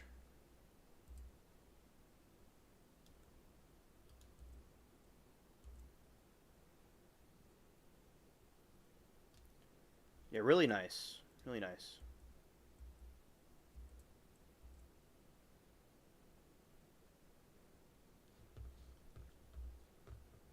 Let's see. All right. Yeah.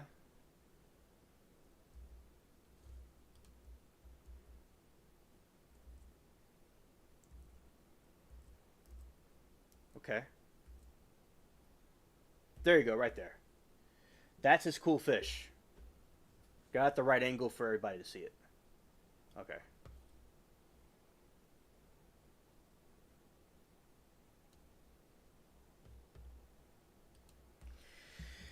Latina, I do not know. Well, I do know. Let's see. Do you know what causes seamen to get scurvy on long sea voyages? So, basically, with the on scurvy, it was a lack of vitamin C,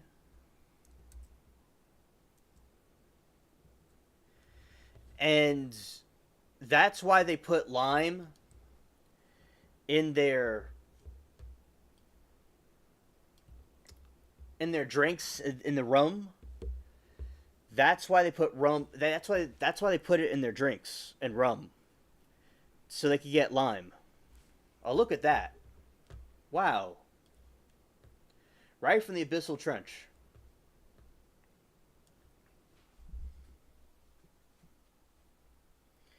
Yeah. So basically, so what happened was when they were on the ships for a long time, and this is where the British word limey comes from. They were out at sea, also along with a lot of the Spanish explorers.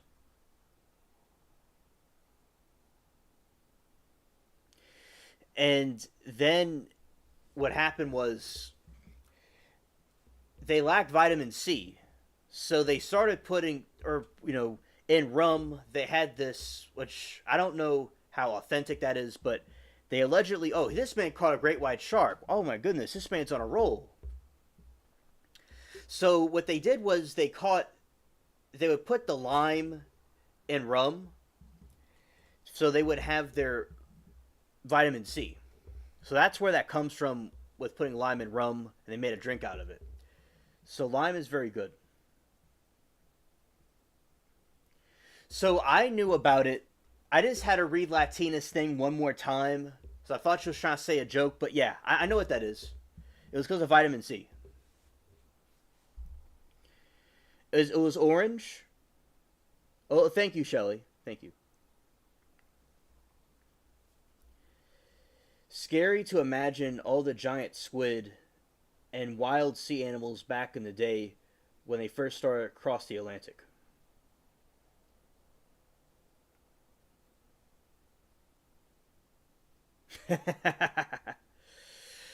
Yeah, yeah. Where am I? I'm getting my. I've been around Captain Jack Sparrow too long. Yeah, lime and lemons are very good, and also exactly Latina. I think it's extremely scary to think about what they saw in the sea, especially when they didn't really know what they were seeing at first.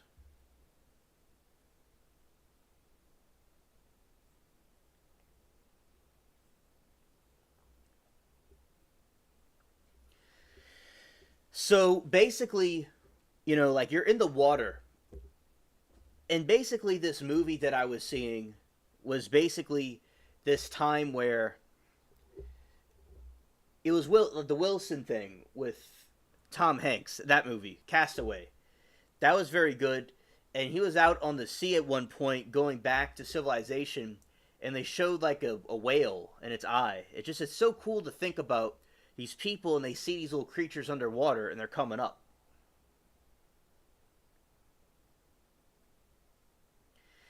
And Marie said the problem was to carry stuff that didn't mold due to moist environment on sea. Oh, exactly, because and also Marie, down here where I am, things can mold easily because it's the same type of climate. It's a tropical climate.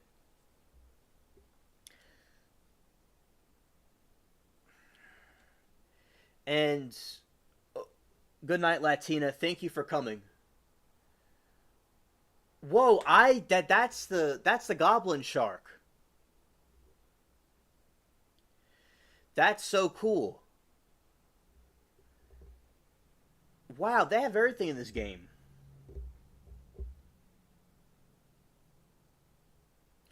Good night to you, Latina. Thank you for coming and telling us hello.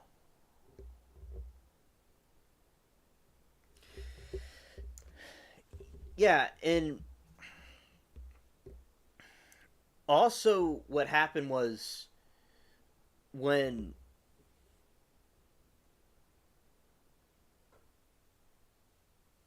so basically what happened was when they were on the sea, they would see these sea creatures, and I did a video about the sea creatures of the sea. So basically, you had this situation where they thought the kraken was a mythical creature that didn't exist, but then they found out later on that it did exist because in 2005 they went really deep and they found this sea creature that's a very giant squid. It was huge. So there's evidence that there's giant squid down in the abyss of the ocean. So it's very likely, I think, that they did encounter those giant squid that they're talking about.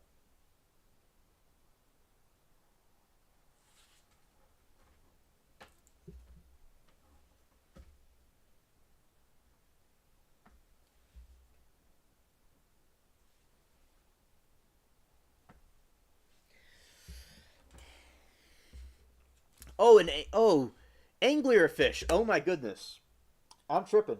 I love that fish. I've talked about abyssal fish in this channel before. Oh my goodness. Wow. Wow. Scared. As you go deeper into the ocean, you'll find these different fish like that. Very creepy looking fish. And God made some very interesting fish. And as you go deeper in the abyss, you'll see the different ones that are stranger and stranger. Because sometimes the dark is not your enemy. being in the dark can be your best friend. It's important because God created the dark things and the dark creatures, the abyss and the ocean. So that is something great and essential, and I'm glad that he's catching those fish. They're the most interesting. You'll see the abyssal fish still glow. They have bioluminescence and they glow underwater. Douglas and I were very fascinated by abyssal fish.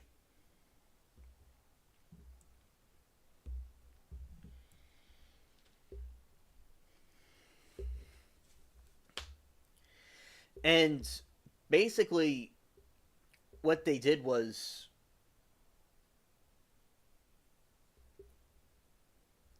in the Titanic sinking, in that area, they have abyssal fish down there.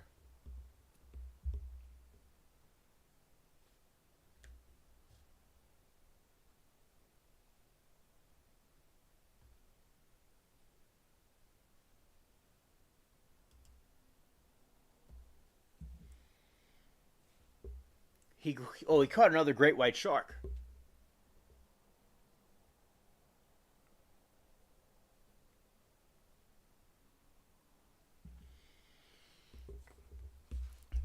And Murray, in the game, there's like a plaque where it shows like the fish you caught. So it's like on a plaque. And he gets like points and gold and stuff for catching them. It's very cool in the game.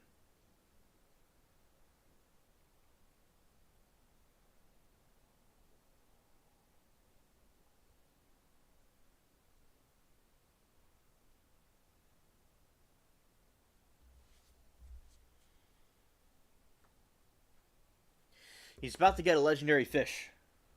Oh, cool.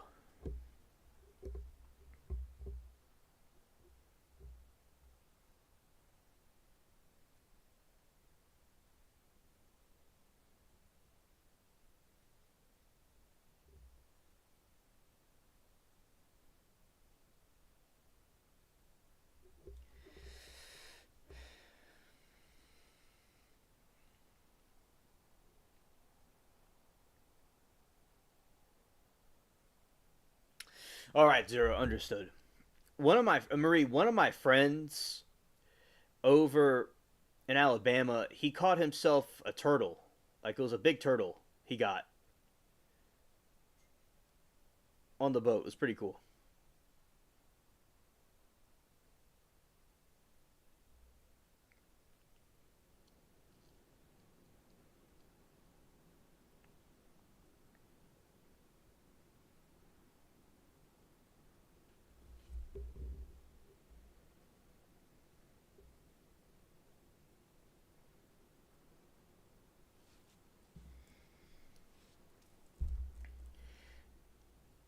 Yeah, okay, so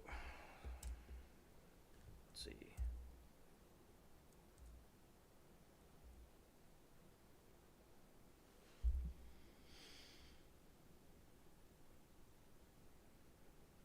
Yeah, you don't get to keep the legendary fish as a pet.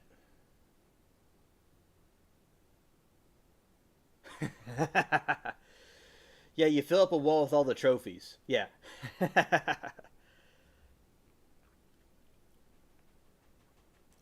Scared. Trophy wall.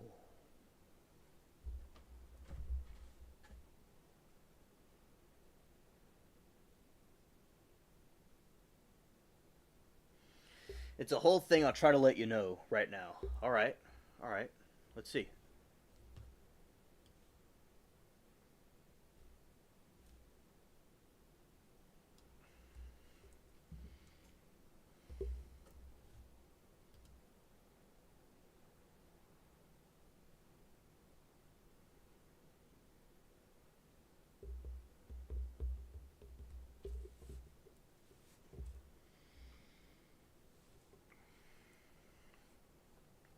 This is like Zuckerberg was talking about like a virtual world. This is the virtual world.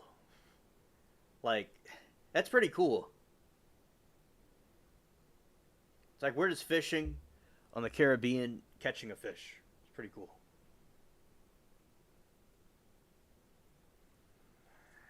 And yeah, so And I did the video about the different types of fish and different sounds underwater. There's different sounds underwater, Marie, that happen that they weren't too sure what exactly caused them.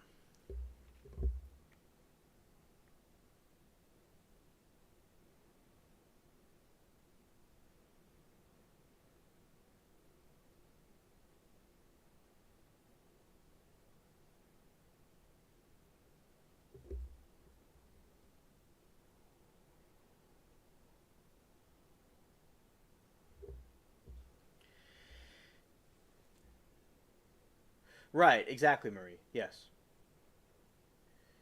And can I see it? Okay, I'm seeing whatever is on the screen. Like, if it's in view, we'll see it on the screen.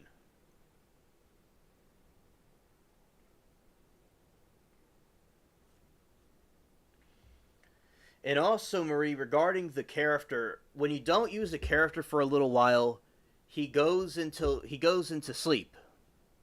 He does look kind of depressed. It's funny. It wouldn't show. Oh no.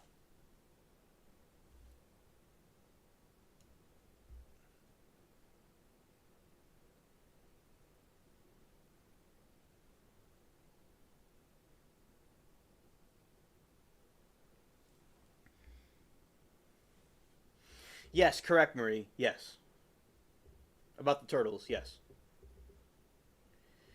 Not in the game. I don't know about that in the game.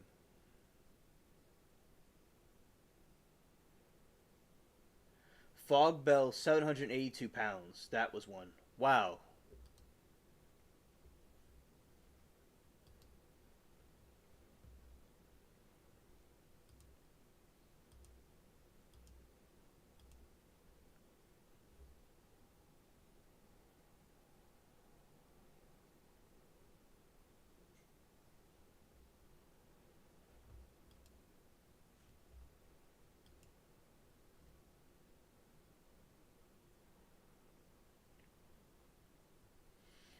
I have Speedy Lou at 700 pounds and Glitter Girl at 575 pounds.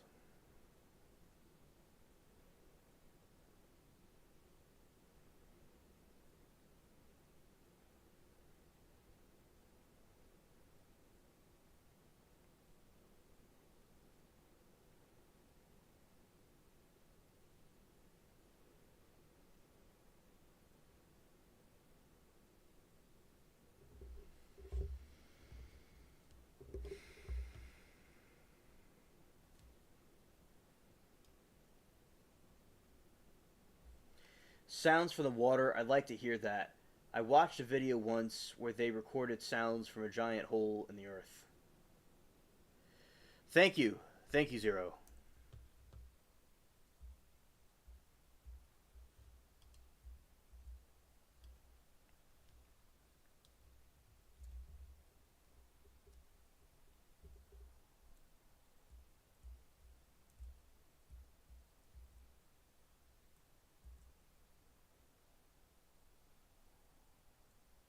Oh, yes, I've heard of that too, Marie. I've heard of that one also.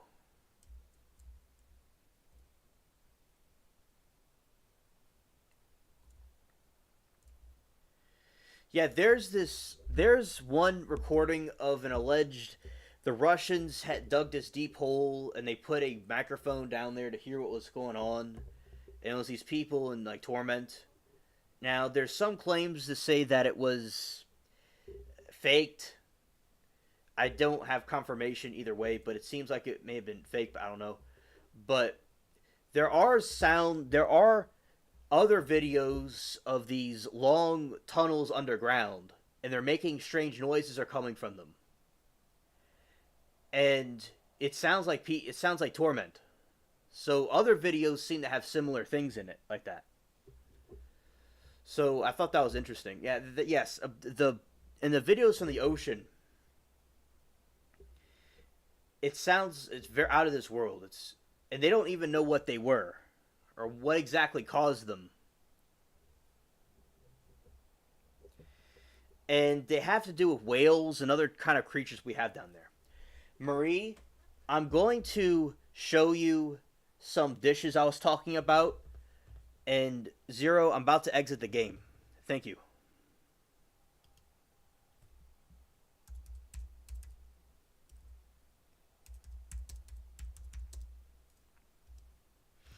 And I'm going to show you some pictures of these dishes.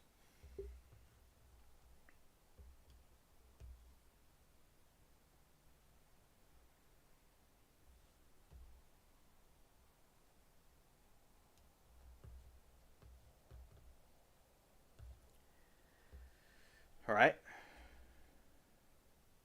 It's always fun. Yes. A shout out to you, Zero. I'm glad that you came here by Latina. I'm glad Latina brought you here. You know, Latina's brought some pretty cool people here.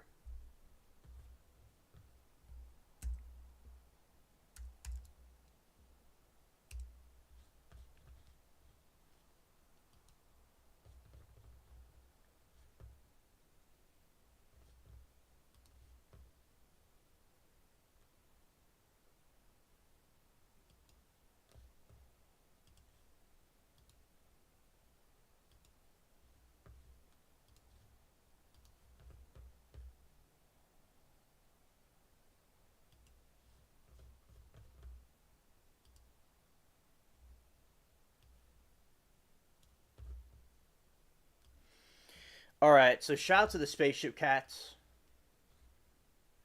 All right, so I'm going to show you the king cake.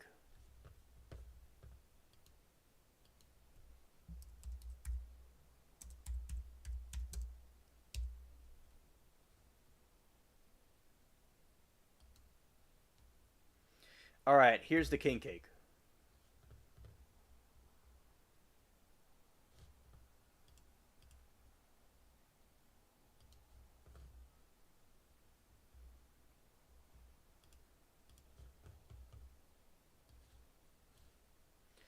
All right, so that is a classic looking king cake right there. Those are the Mardi Gras colors. And it looks like a giant donut. And basically, they'll put the baby in the king cake, and like people look for it. You know, you don't like eat it, you know, because you get my choke, but like everybody like looks for it in the king cake. And it's like when you're looking at the king cake, and sometimes you don't see the baby, you'll pretend you see the baby, but it really isn't. It's just a piece of the cake. It's very good. Here's another one.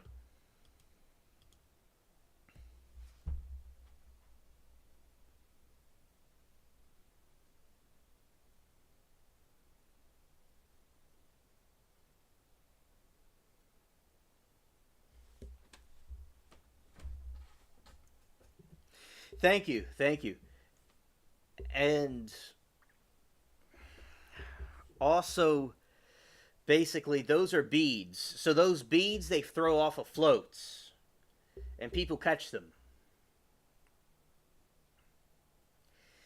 Yeah, and also there's another story I'll tell in a moment. Is that so? Basically, Marie. Oh, it tastes like cinnamon, and something just it has a cinnamon taste. They do have some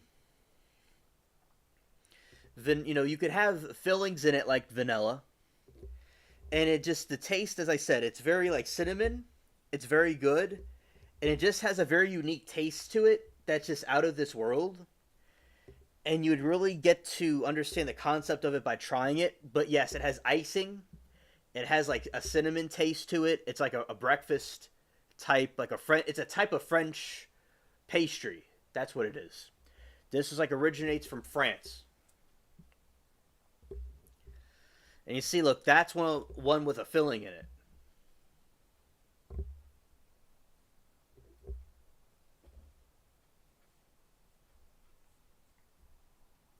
And you could have different flavors in it, but that's like traditionally like what it would taste like. And also, Another thing that's interesting, Marie, is that I there's this my other neighbor next door, another one. His he's 80 something, and his grandson, close to my age, he's around my age. I would be friends with him, and this is another person, and they moved to Texas, but they were here for a little while, and they also made the gumbo, and it was very very good. One time I was doing some homework and stuff, and I was in something with my family. They were like working on something, and the guy came over because he's a carpenter, and he said, "You want to come and get some gumbo?" And I said, "Sure." When I was also with that group, made gumbo too, and before they left, they made gumbo for me. I took a picture of it, and it was just so delicious, and it had the crabs in it and everything. It was very nice. And basically, so I was around people that made very good food, and also these very good cookies that they have. Very, that's another good one. They make these very good cookies, and I'll tell you about that in a little bit. Yeah, so basically, this is another king cake.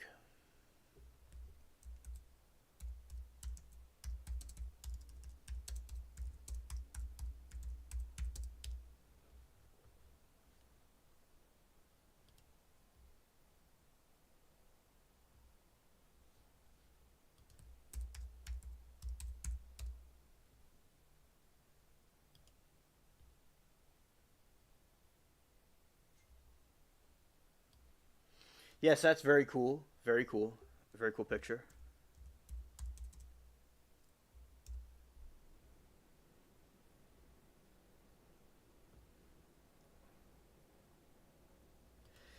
And that's like a smaller one. This is here. This is another one.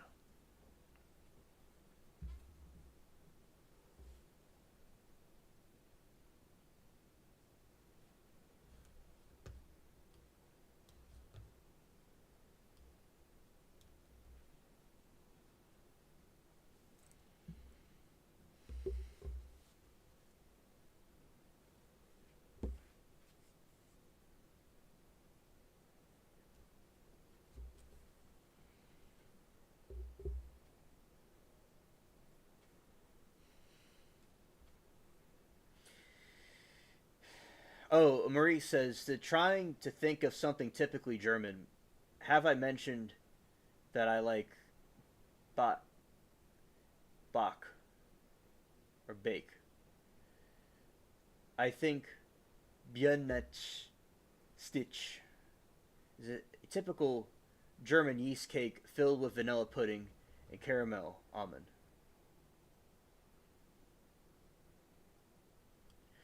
That sounds delicious. That sounds delicious. Super D's from Germany. He comes in here sometimes on like when it's late, and usually on the Fridays. And he told us about the German food and stuff. Also, I've not heard about that one yet. Marie says people here like to eat filled donuts during carnival, but this looks really good. I think I'm going to look for a recipe online. Oh, that's great, Marie. Shout out to you. You're gonna really enjoy it. Yeah, that's another one. I love the colors. When I was a kid, I loved the colors. They have ones like this that are pretty cool, and I like that. And it looks like a piece of art. Now these are just my favorite. I love that colors.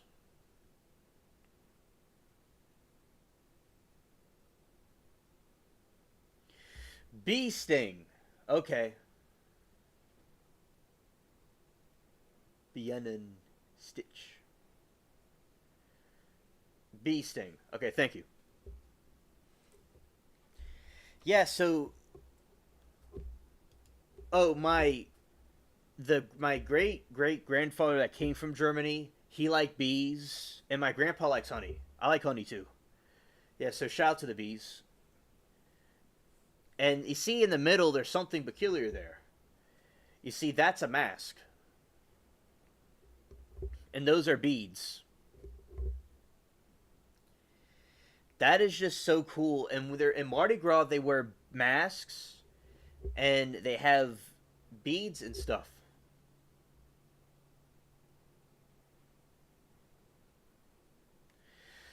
Well, Marie, I think that at some point in time, I'm going to have to know. I'm going to have to, the Timu Ninjas wouldn't tell me either. When I asked them, I got to know at some point. I'm just left in the dark here.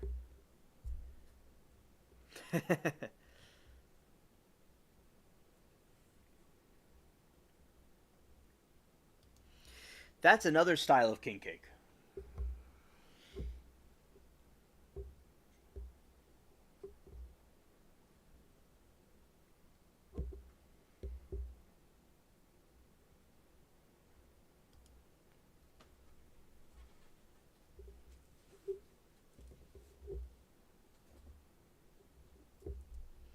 Yeah, that's another picture of it.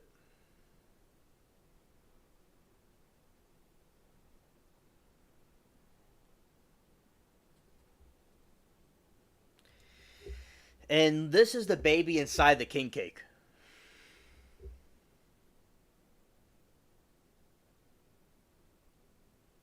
I put her on the spot. Blame the alien man. Scared.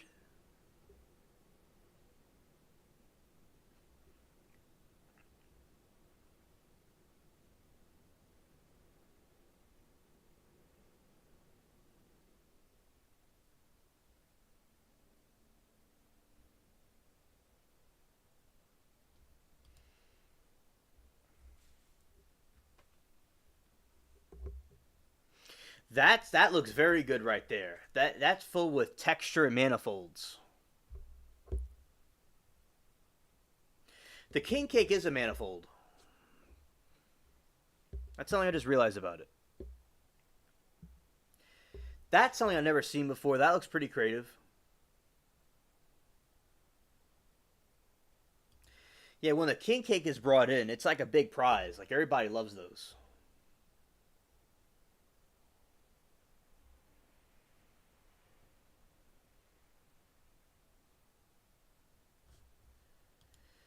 Manual fold.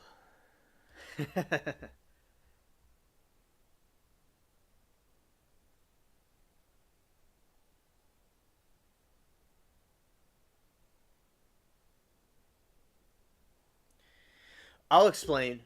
So basically, I'll give what Google says, and then I'll tell you my perspective about it.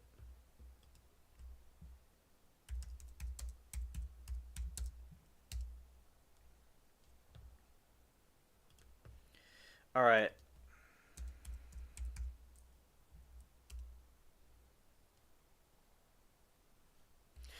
Luck and prosperity. Traditionally, a small proselyne baby symbolizing Jesus is hidden in the king cake and is a way for residents of Louisiana to celebrate their Christian faith. The baby symbolizes luck and prosperity to whoever finds it. So, yes, it has to do with Jesus, and maybe if it has pagan origins also, it could have to do with fertility as well. But in this scenario, the baby is baby Jesus.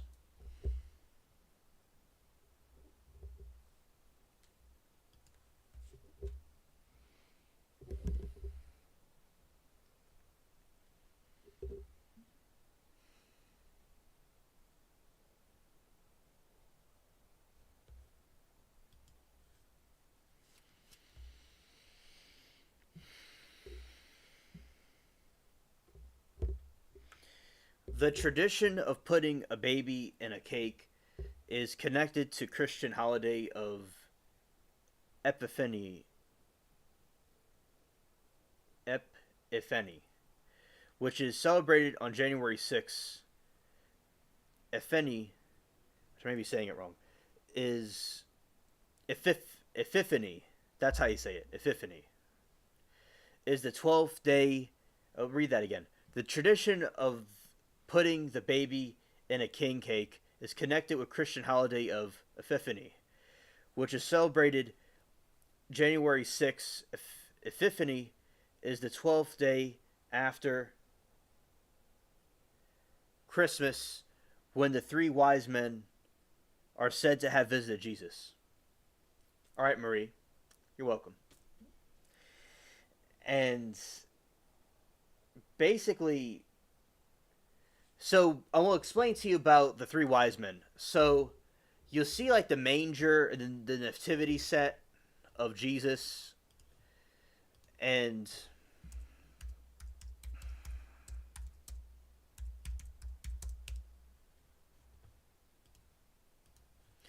so this is like the nativity set, and you have the three wise men seeing Jesus.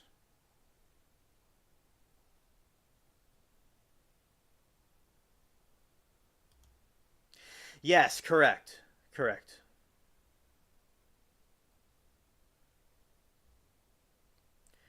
So you have the wise men, and I'll explain about the wise men. So you have this concept with the Christianity that the wise men visited Jesus, so they saw a star from Bethlehem, and they went to, and the Persians went over to give Jesus gifts. This is the trick about it. They didn't actually see Jesus when he was born, like you see in the manger in this scene. It didn't exactly happen that way. What happened was they saw the star from Bethlehem, but there was no buses, cars, or planes. They had to travel by camels. So it took them all that time to reach Jesus. It took them a little while to reach him. So much later, they came to him and brought him the gifts. And the thing about the wise men is that they were Zoroastrian, and the prophet Daniel went over there and converted them to believe in God, but it was a different type of religion, though, but it still was connected to the same thing. And in their prophecies of their Messiah would come, of the people of Israel and the world, and that star would lead them to the person. And that's what and these other religions were confirming what Jesus did. These people, you gotta remember, Marie, they had no technology. They're not gifted with the technology we have in this day and age. And they had no way of communicating, so it's by great miracle that they're able to all be connected like this and know these things. And so that has to do with the wise men and stuff. That's just a background about that.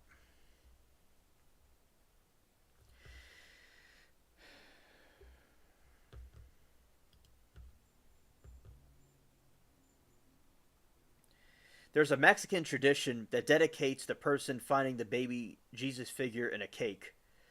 So that's pretty interesting. It's also in a Mexican tradition. All right, so that's the king cake. That's let's show you the baby.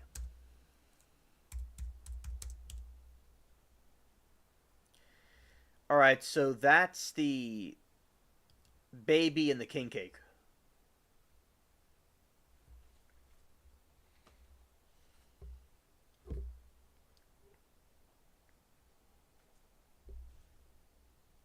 And there he is right there. Like a miniature sculpture.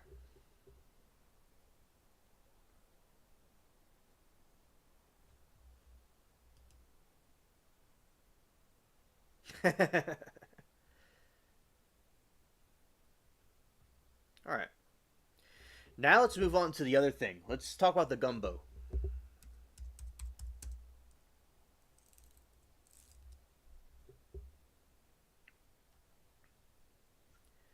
All right, so this is gumbo right here.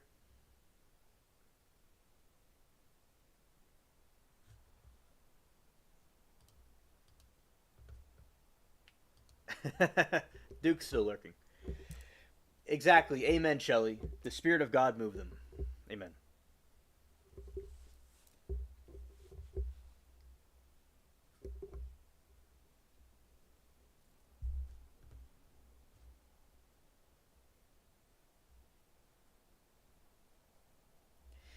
Yeah, and also That's gumbo, and that's gumbo with the crabs in it. It's very delicious, and all kinds of seafood.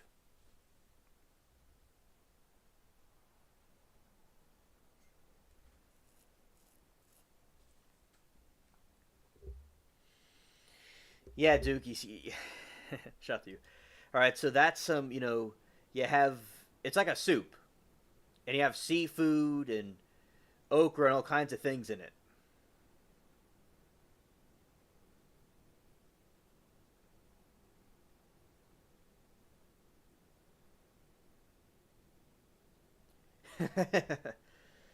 That's funny. I understand, Shelly. I understand. Let's see, crabs.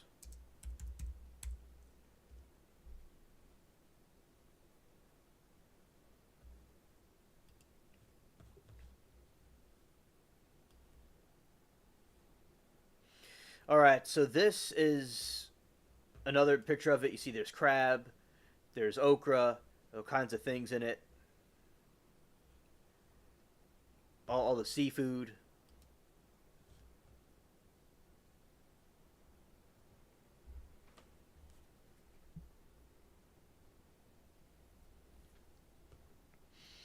Thank you, Marie.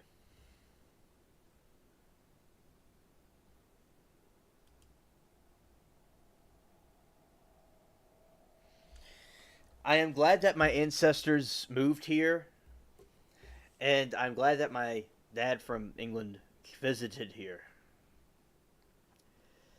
Yeah.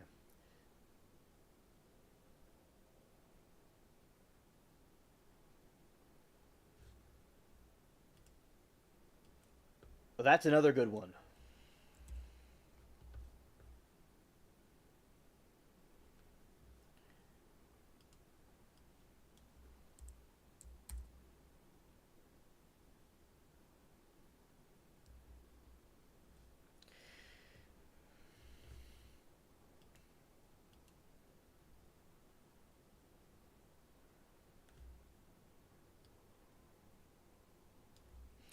Yes, Marie, that's where it comes from.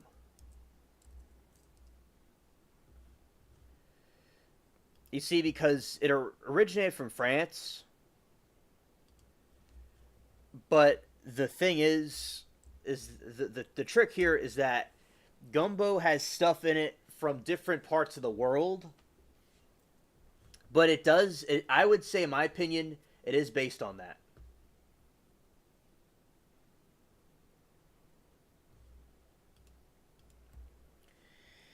So basically, Marie, they have it's based off of the French dish, and they put stuff in there from Africa, from the indigenous people, and other parts of Europe. So it's a mixture. It's a enhanced version of that in a way. Yeah, because it was a French colony and also belonged to Spain.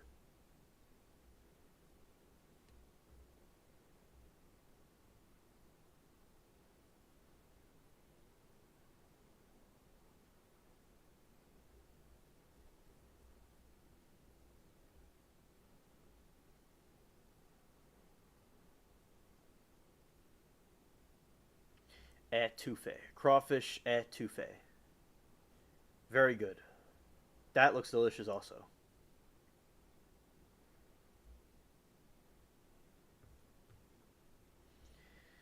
Here's another one, also.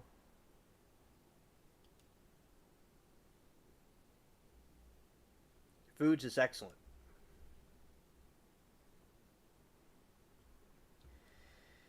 And then the next part,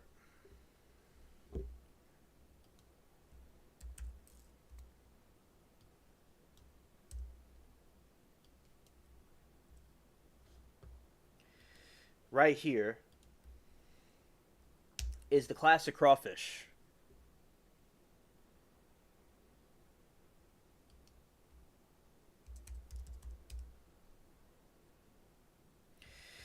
All right, so this is DJ Spicy Corn. and the potatoes.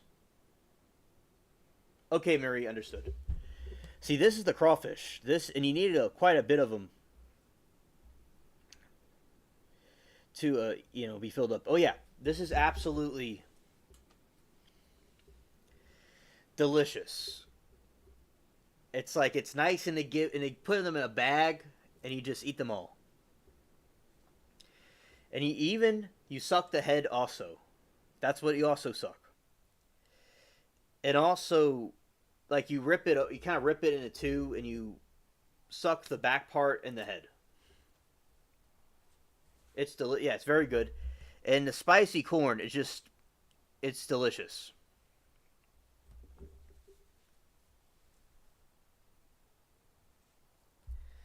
I know, they you would think they're bigger, but they're not.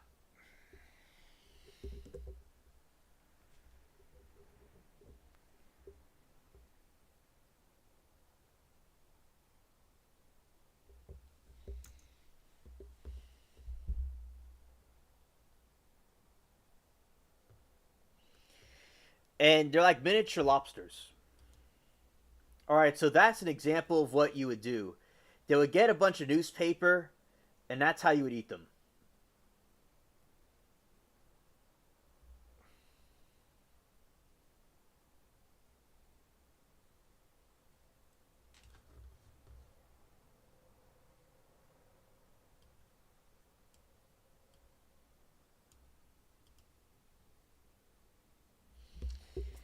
Okay, I'll break it to you. They don't cook it. They do not cook the crawfish, Marie. They don't cook it. They boil it.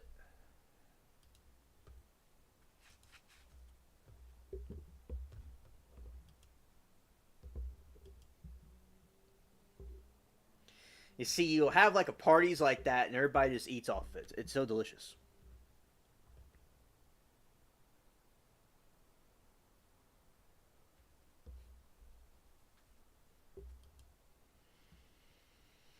Look at that. It's very nice, and they're tiny.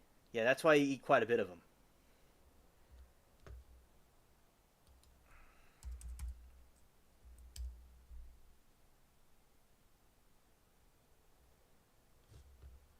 Shut out the brain fog.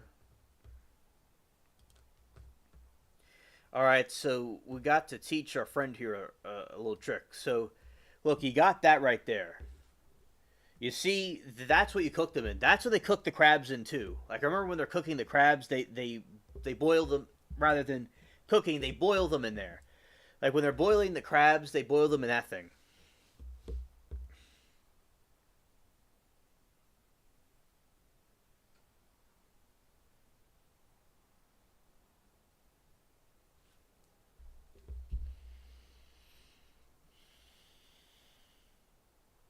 Yeah, it's not raw. Okay, I'll tell you another story. Another story. So basically, crawfish don't even look like that. Okay, when they're not cooked, they don't look like that at all. They turn red when they're cooked. Same thing with crabs. I'll explain. When I was a kid and a teenager, sometimes I would see these little mounds. And you know what I would see in Marie in the yard? I was walking in the back, and there's kind of like just, it's a yard with some trees and stuff. And I saw a crawfish walking inside the hole that I dug when I was little. I used to dig up clay and stuff. I saw a crawfish, and I saw it,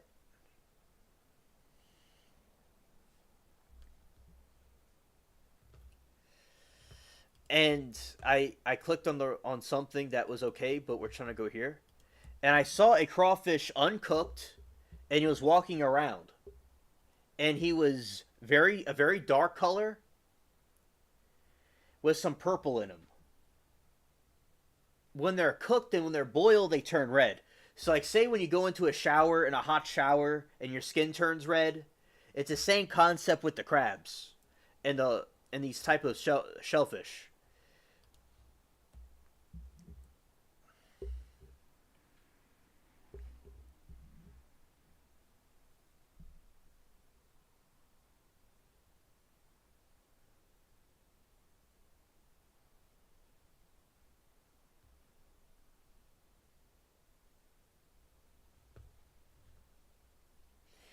And yeah, so even with crabs, they're like blue, the blue crabs, and they have red in them.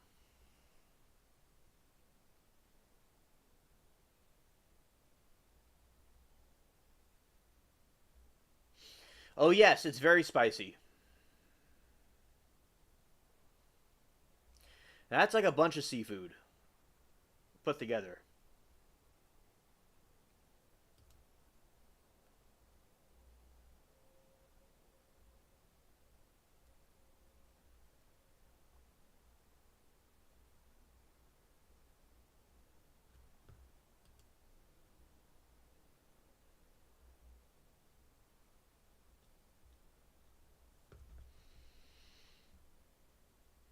All right, so crawfish mound.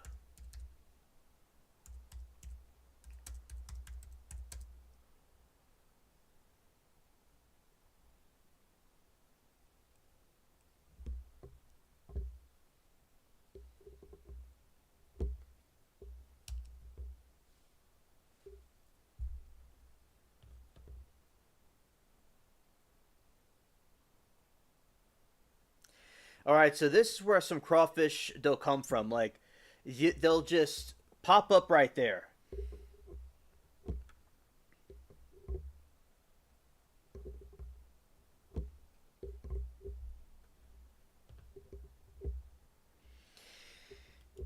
and they'll build these mounds, and they'll just start chilling.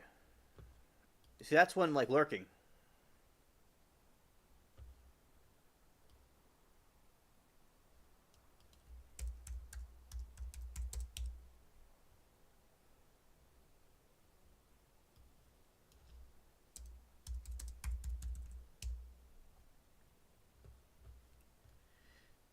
You see, look,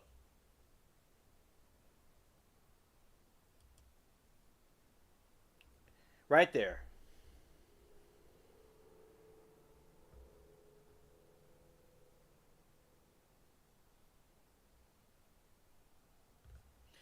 They're a different color before they're cooked. Like for instance, right here.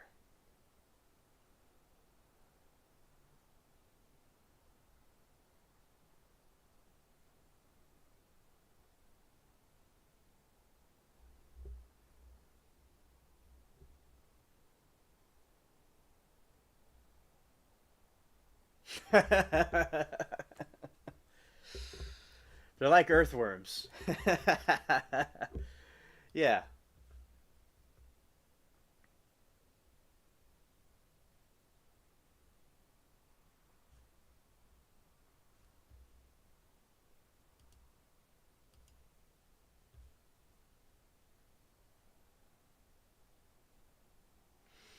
Yeah, see they're also called mud bugs too, by the way.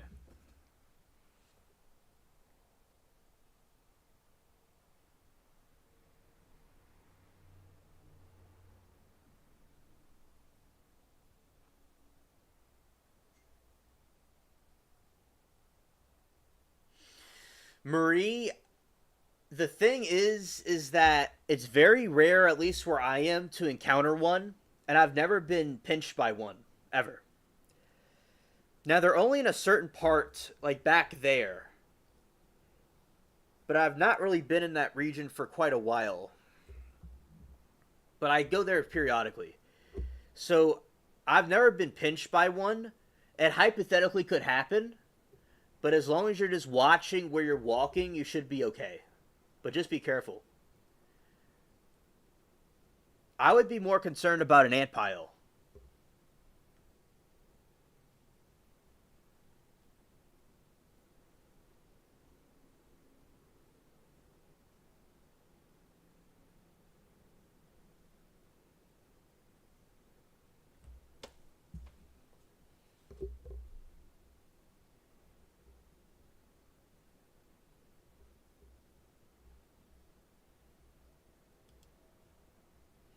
He's about to square up.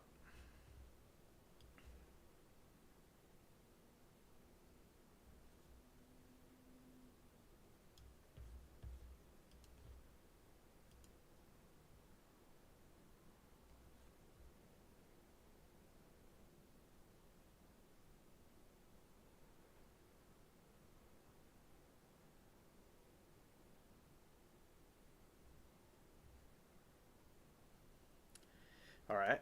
So I'll show you the crawfish mound again.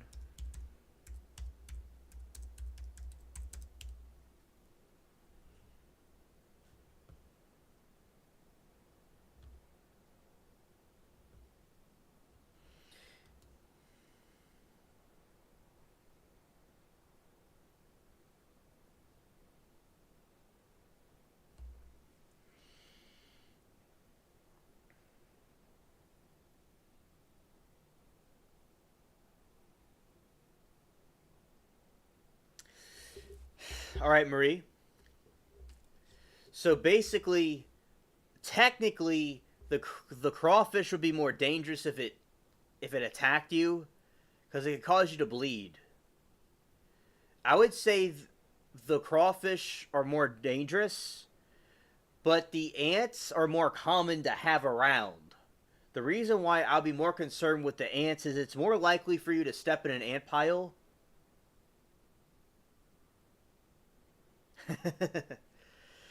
they it's more likely to step in an ant pile than to encounter a crawfish, and I highly doubt it would, pinch you. Usually they don't do anything. Like like unless if it felt threatened or something, it wouldn't go in and like pinch you. So, but ants can hurt. Red ants biting you, that can hurt a lot.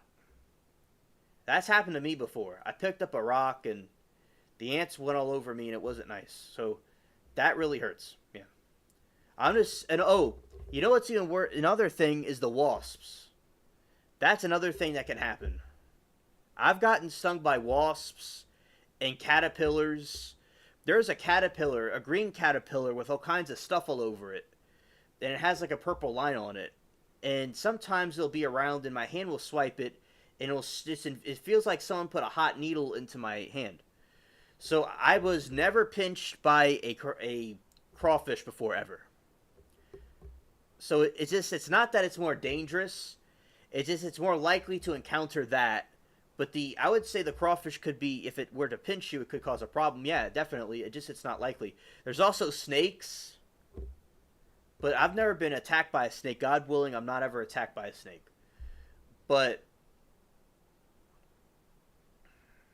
basically, with you'll see a snake. It's like the snake will just lay out in the sun and just chill, or sometimes it'll slither by.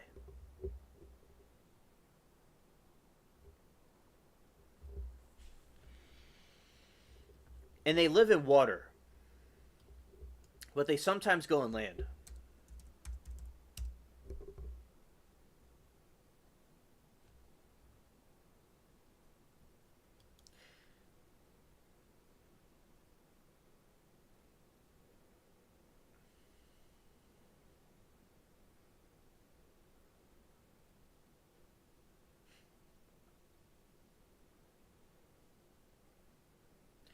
Catching and cooking crayfish. So that's like one in water.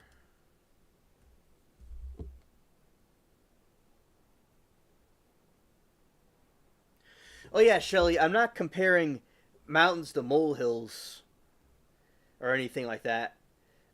I understand that it's not a bear or a mountain lion, but hey, there's wild dogs that can cause a problem.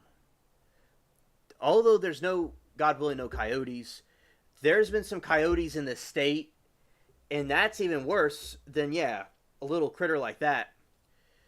But, so basically, it's not a threat to your life, but if you're walking barefoot in like okay, so I'll paraphrase what I'm trying to say here.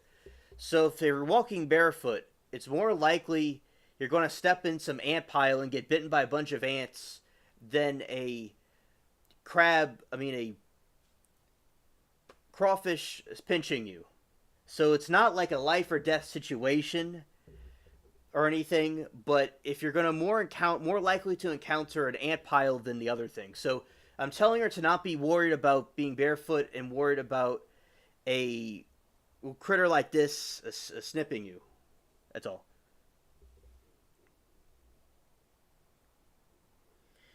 You pick them up on the back of the head. Yes. Marie says, yes, some caterpillars are poisonous. Believe it or not, but I got bit by a wasp once. I had eaten a ham sandwich before, and the wasp smelt the ham. Oh. Now, I don't know if they smell ham. Maybe you had some fragrance. If you have like a fragrance on you or a perfume, they could be attracted to that, maybe I've heard. Or some kind of a scent that they liked. But yeah, that's unfortunate you got stung by it.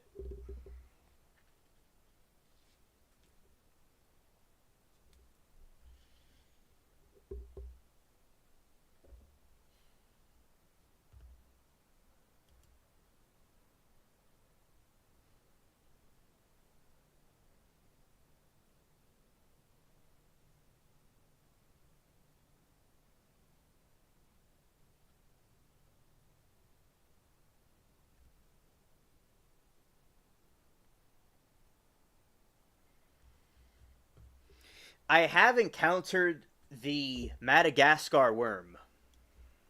It's a poisonous worm.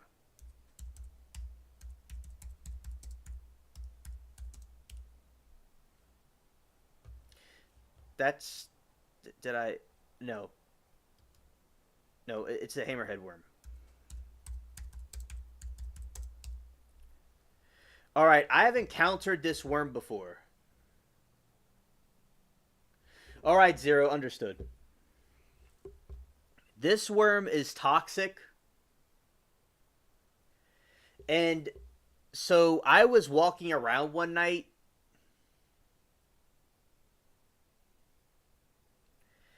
and I felt something gooey on my leg, and this big thing was clustered on my leg. And I had to delete it, completely delete it. And it's toxic, but thankfully nothing happened to me. And I have not seen them, and God willing, there no more of them come out. And those things come from seeds, from like there are certain plants that were around, people imported a long time ago, and from Madagascar, and that's how those things got here.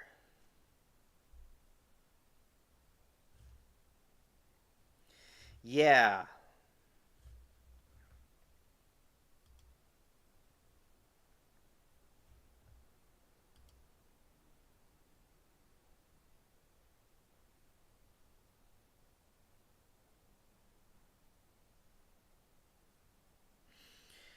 it's a neurotoxin that gets to the brain pretty fast, and it can hurt you. Of course, the toxin quantity is very small in the hammerhead worm, but the situation where you have a baby, for example, a kid puts a soil and ingests it. So in that situation with the hammerhead, as I said, it was on my leg. Nothing happened, thank God. But I got it off me and I smashed it.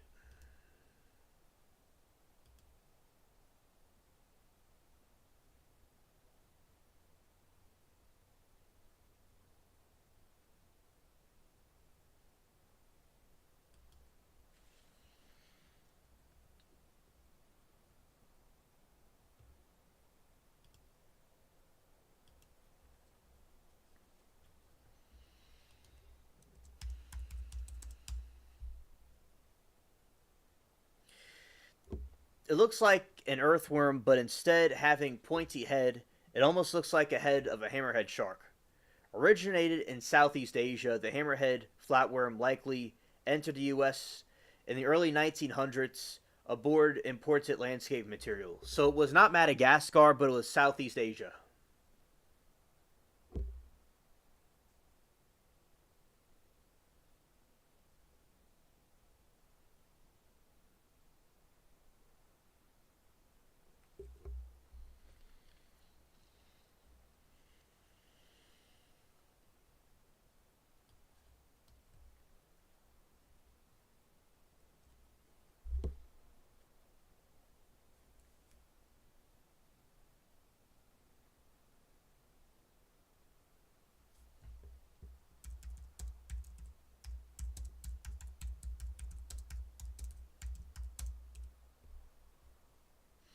All right, let's see what she has. Let's see about this. You have probably noticed wasps aren't leaving you alone while you're eating meat. They are attracted to meat because they feed off young larvae. I didn't know that. While larvae can eat solid foods, including meat, adult wasps can only consume food in a liquid form, which is why they love nectar, sweet juices from food. Oh, so there you go. Marie had a point there. Okay, I didn't know that.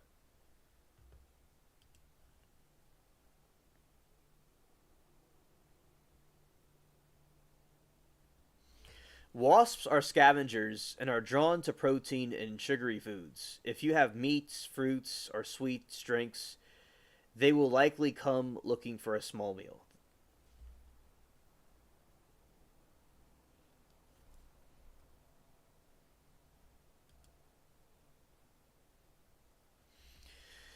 Wasps are particularly attracted to sweet substances like sugar, fruit, soda, as well as protein rich foods such as other insects, spiders, and scavenger meats.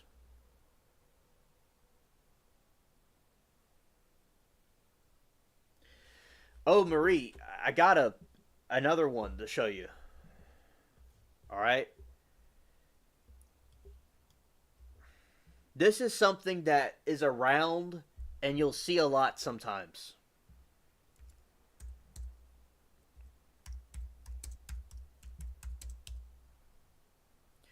All right.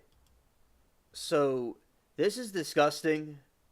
This will be brief, but this is a bug that we'll see sometimes, and it's the roaches, and it was imported from Africa during the slave trade by mistake, and also on purpose because the explorers found those things and they thought they were cool, and they went and collected them, and and we have what we have today. So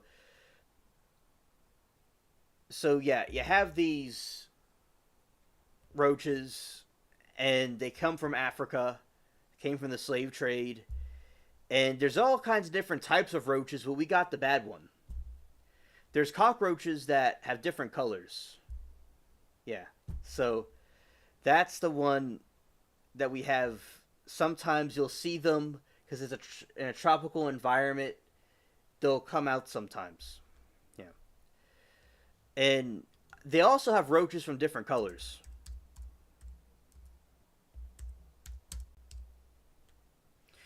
For instance, look at this one. So in other countries, like in Africa and South America, you have roaches like this that are a different color that don't look like the gross ones. But so there's all kinds of different species of roaches, but we got the bad kind.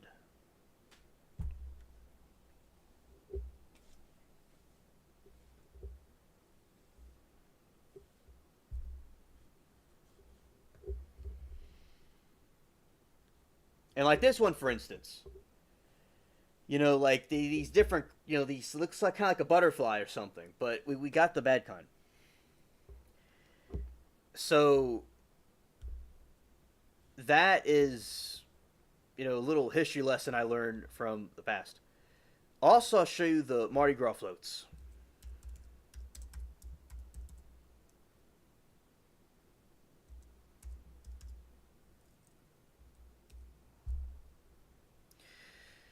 All right, so this is in Mardi Gras. This is what they have. They have these floats, and people throw beads and stuff off the floats, and different prizes and things.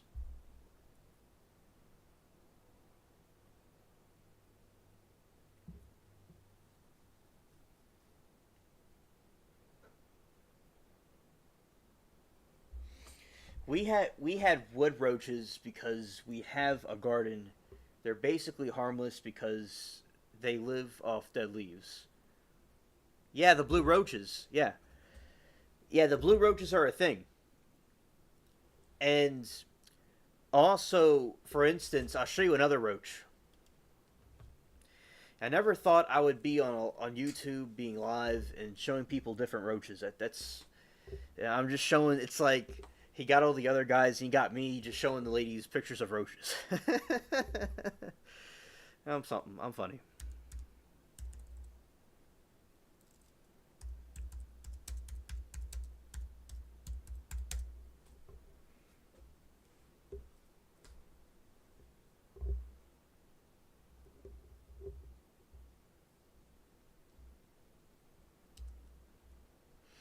All right, so this is another cockroach, by the way. Just we're gonna go there. So basically, this is a ladybug type cockroach that's over in like Asia, Africa, and probably South America. So you have those. It looks just like a ladybug, but it's not. It's a roach. But over here we got the bad kind.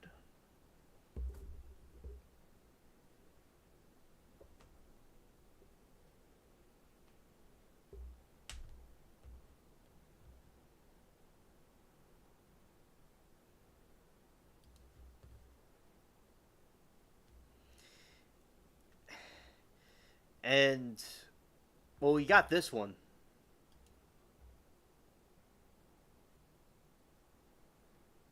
Yeah, really. Yeah, really.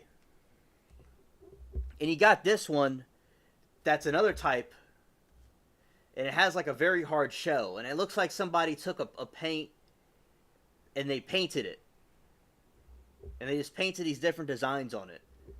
How great God is to create these designs. It's like he took a paintbrush and he just painted the yellow and the blue, like what my friend Gam does with his creations.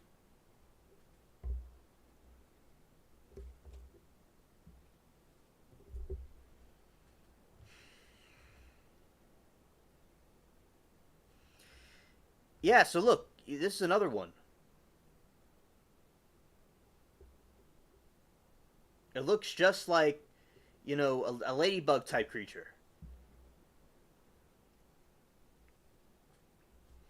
That one looks more like the ones we see around. But this one, you see, yeah, that's the blue one.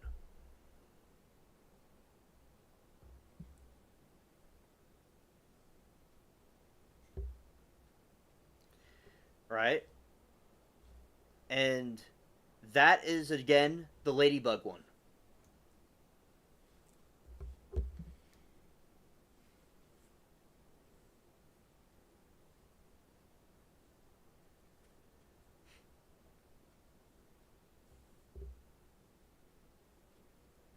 Right. So, yeah, that's very cool.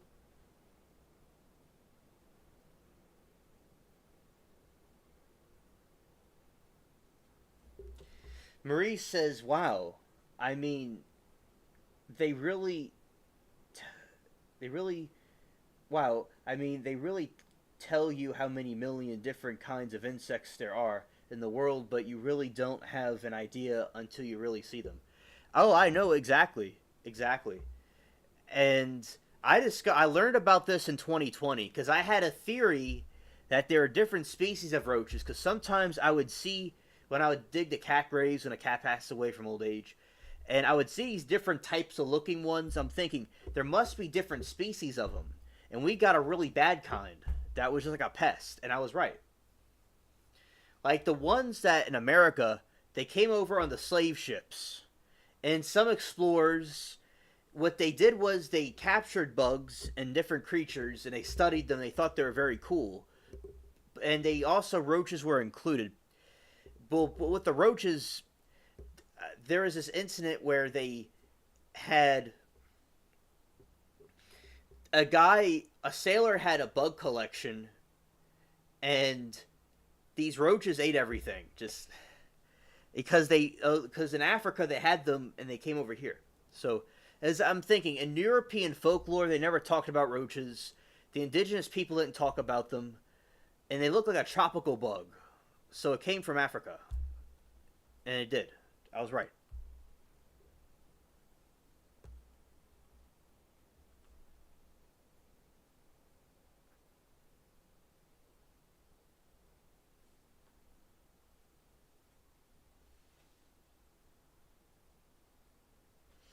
All right.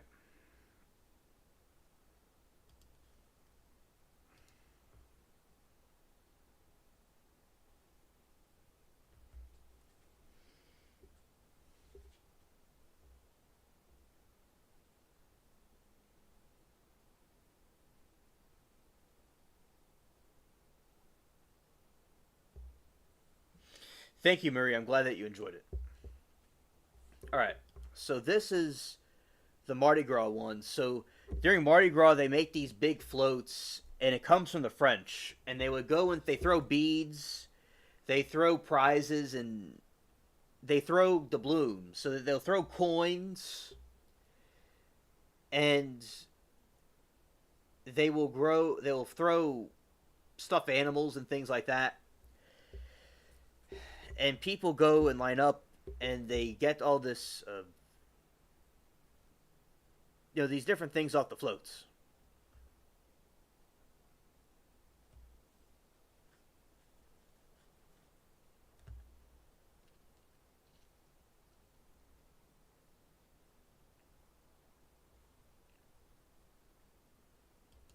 And that's another one. That's really cool. That's a pirate one.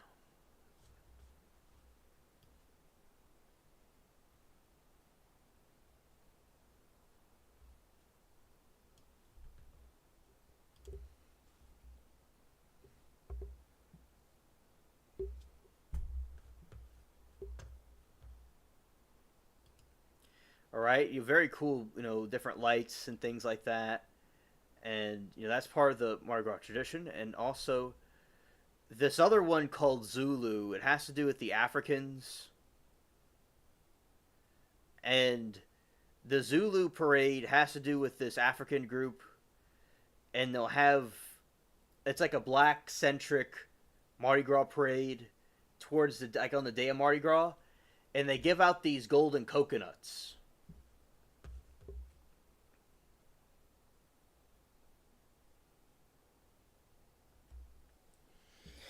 Oh, and Marie, that's interesting to know. Thank you. Another thing that they do around St. Patrick's Day is that they throw cabbage and carrots and potatoes and everything else out off the floats. It's pretty crazy. When I was a kid at the St. Patrick's Day parade, I got myself some cabbage and some carrots. It was crazy. Wow.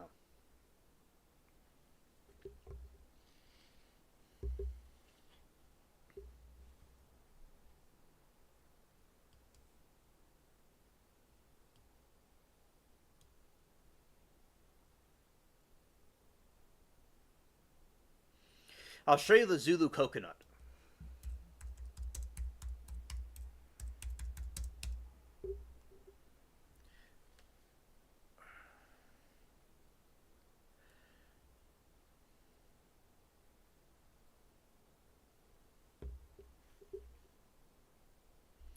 All right, so basically, with the coconuts, you have this situation. So these are the Zulu coconuts. So they'll make these coconuts and they'll give them out to people through the on the Zulu parades.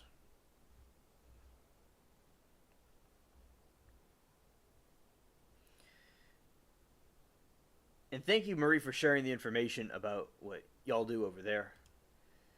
And all right, so this I'll tell you a story. So basically, a friend I had down the street, we're doing trade, and he wanted. So we would trade like he would trade some hot pockets for something else. Like one time, I traded he gave me a vendetta mask in a trade for some hot pockets, and then we're doing this trade with each other, and he had a Zulu coconut, and I asked, in a trade, I would like the Zulu coconut, and I got it. So for hot pockets and stuff, I got a Zulu coconut.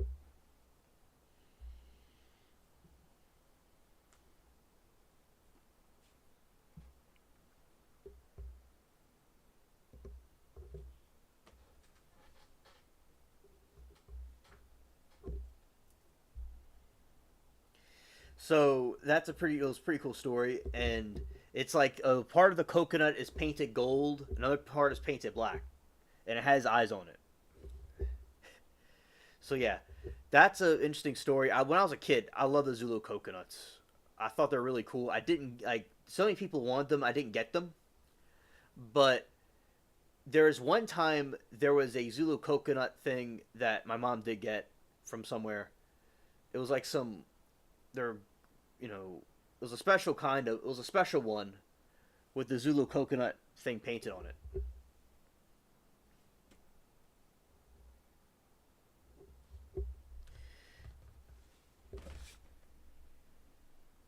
You know what? I have a coconut that I got that I never consumed yet. I'll show you what I'm talking about.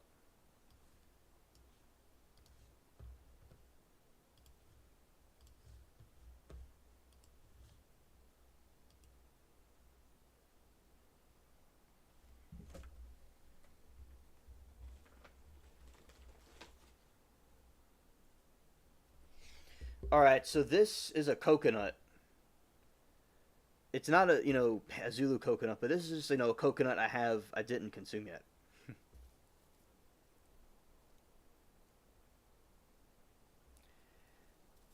I just have these things. I'm an alien. I have all kinds of things just hanging around. So yeah, this is the handy dandy coconut.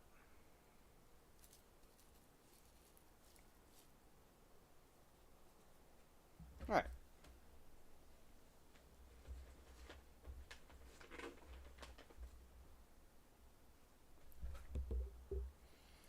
All right. So that was funny. Okay. Put everything back together.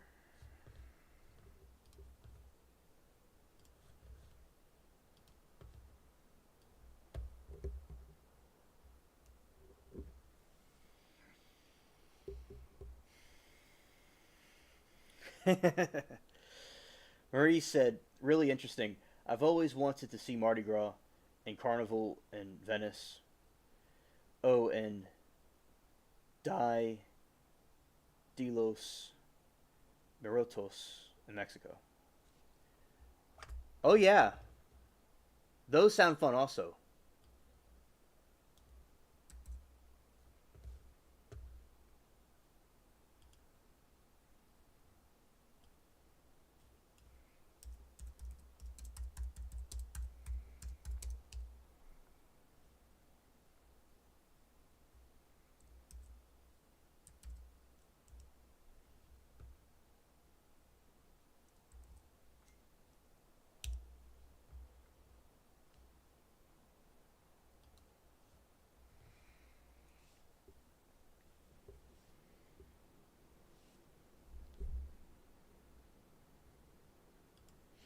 This is the Mardi Gras flag. It's very similar to the French flag.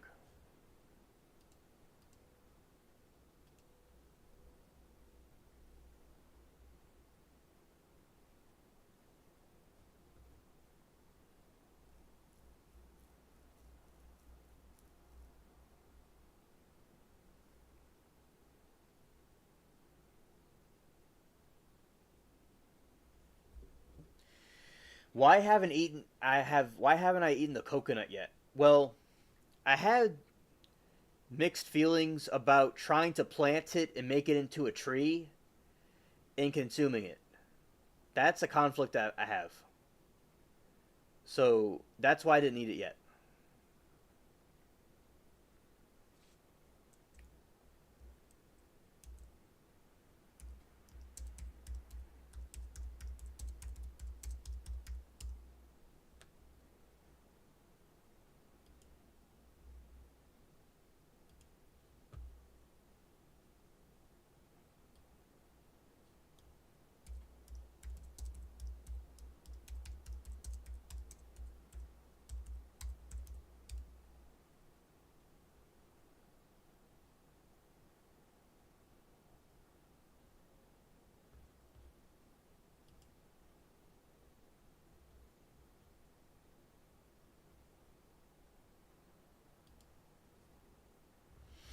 All right, understood, Marie. Understood. Also, they had the wax museum. That was pretty cool.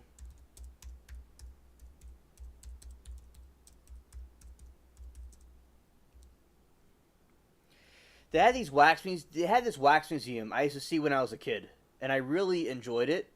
It was very eerie and a little bit creepy, and it talked about the history of the city and the different people, the musicians and stuff like that, and things from slavery that were unfortunate.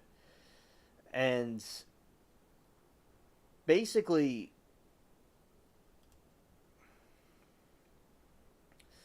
they they took it down to build condos, and that made me triggered.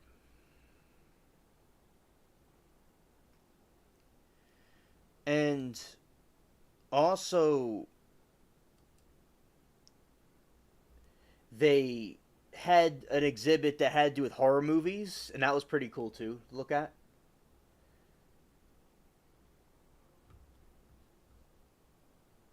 Yeah, and also they have the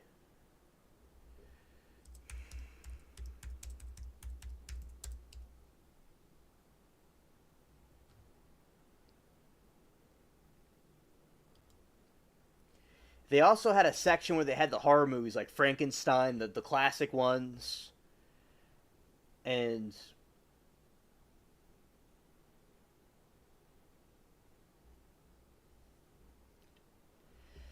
then you have this one as well, the monster of the lagoon. Oh, Marie, you said, I get a feeling I'm hogging the stage here. I'm the only one chatting here. Sorry about that. No, Marie, sometimes some people go to sleep. Most of the other people are sleeping because it's 5 in the morning where I am.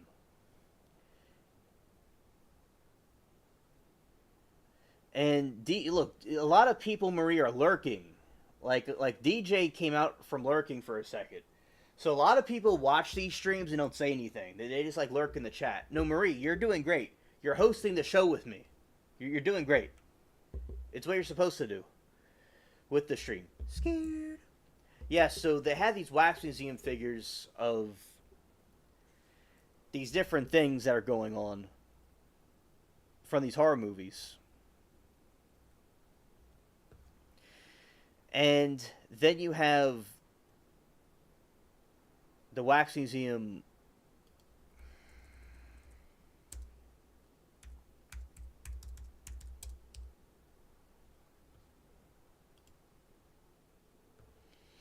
You see, they also had the Cyclops thing from a horror movie. It was pretty crazy.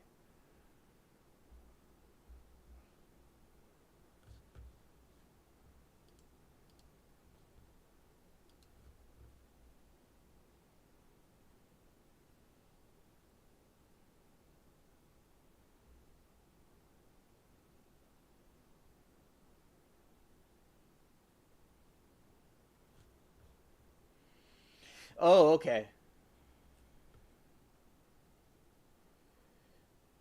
Okay, understood.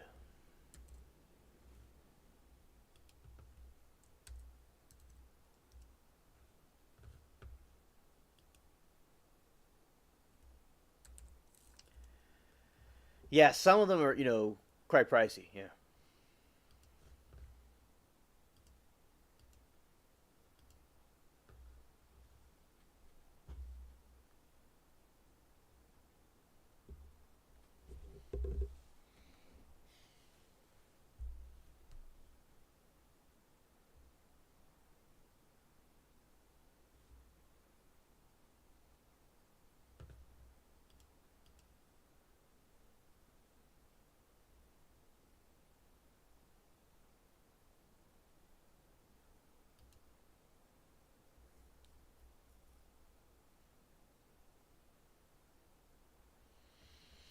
Yeah, so that is another one. And this is the Andrew Jackson fighting the war from when England invaded New Orleans, when he came down here to help like stop them from coming in. This is Napoleon in his bathtub giving his orders. It's kind of funny.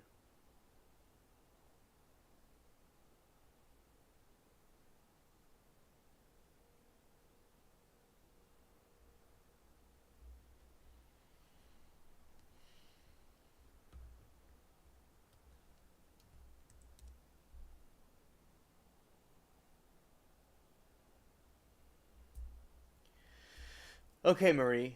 Now, I am going to be ending it soon, So it probably will be the last time we'll see each other until the next stream that you I see you on. If it's tomorrow on Friday, and we'll let you know I might be talking about similar topics again for people that weren't here because I kind of talk about similar things. But it'll be different, but with some stuff, so the other people could see it. Because there's different time zones people are in. Oh, this is an interesting one. This is another Marie. She was Catholic, but also she was in the voodoo, and that was her dealing with a client, and her name was also Marie.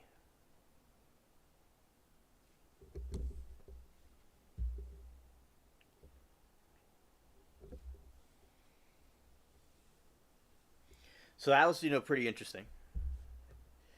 And this is the Africans doing some sort of a ritual from their voodoo religion.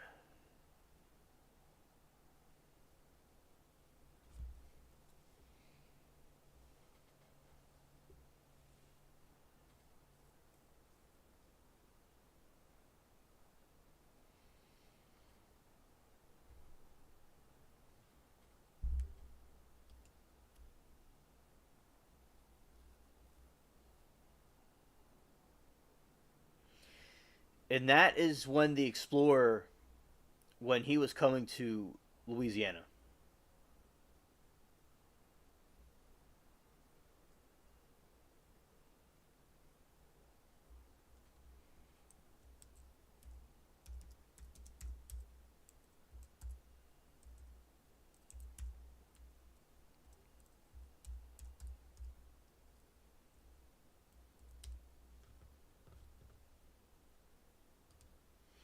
When they were exploring the other parts of it.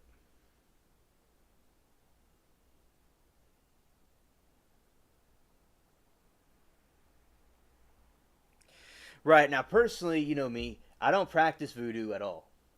But the African the Creole type, like African people, so they're French and they're Catholic. They combined both religions in one. So there's something interest. It's something I would you might find interesting.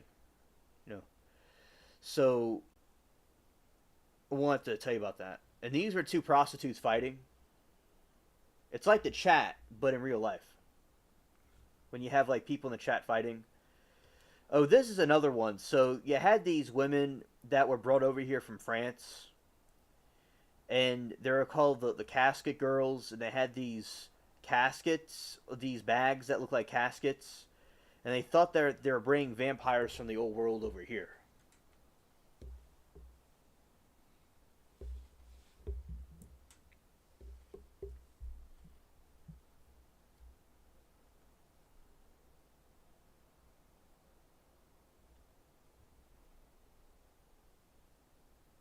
All right, that's a famous jazz musician, Louis Armstrong. He was very talented. That's some of the Wax Museum figures now, somewhere else.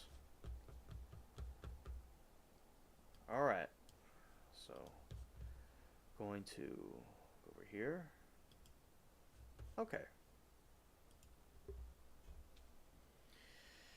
All right.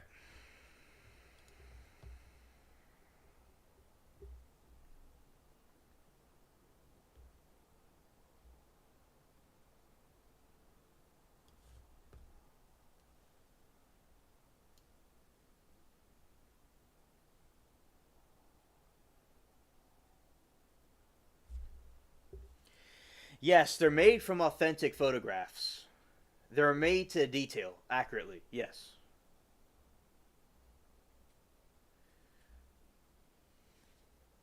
Now, as I said, I haven't done a comparison to see how accurate they are compared to the real people, but it should be very similar.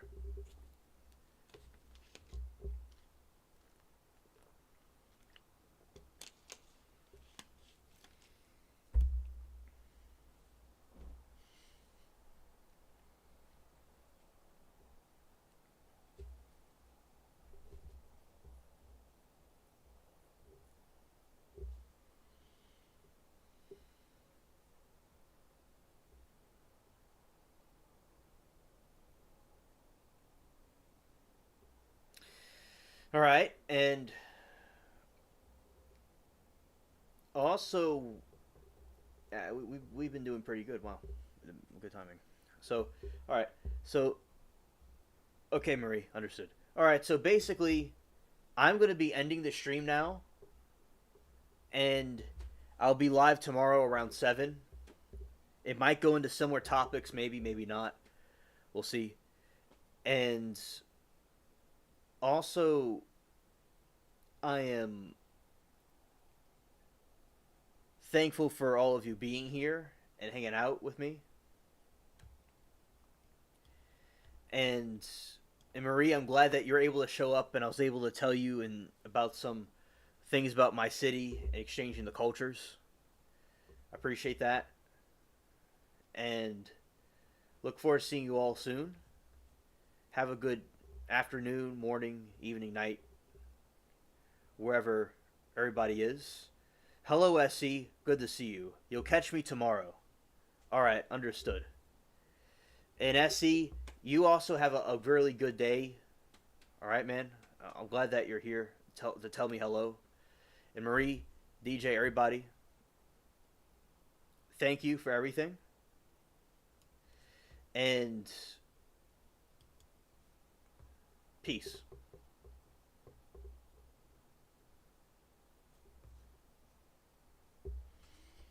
All right.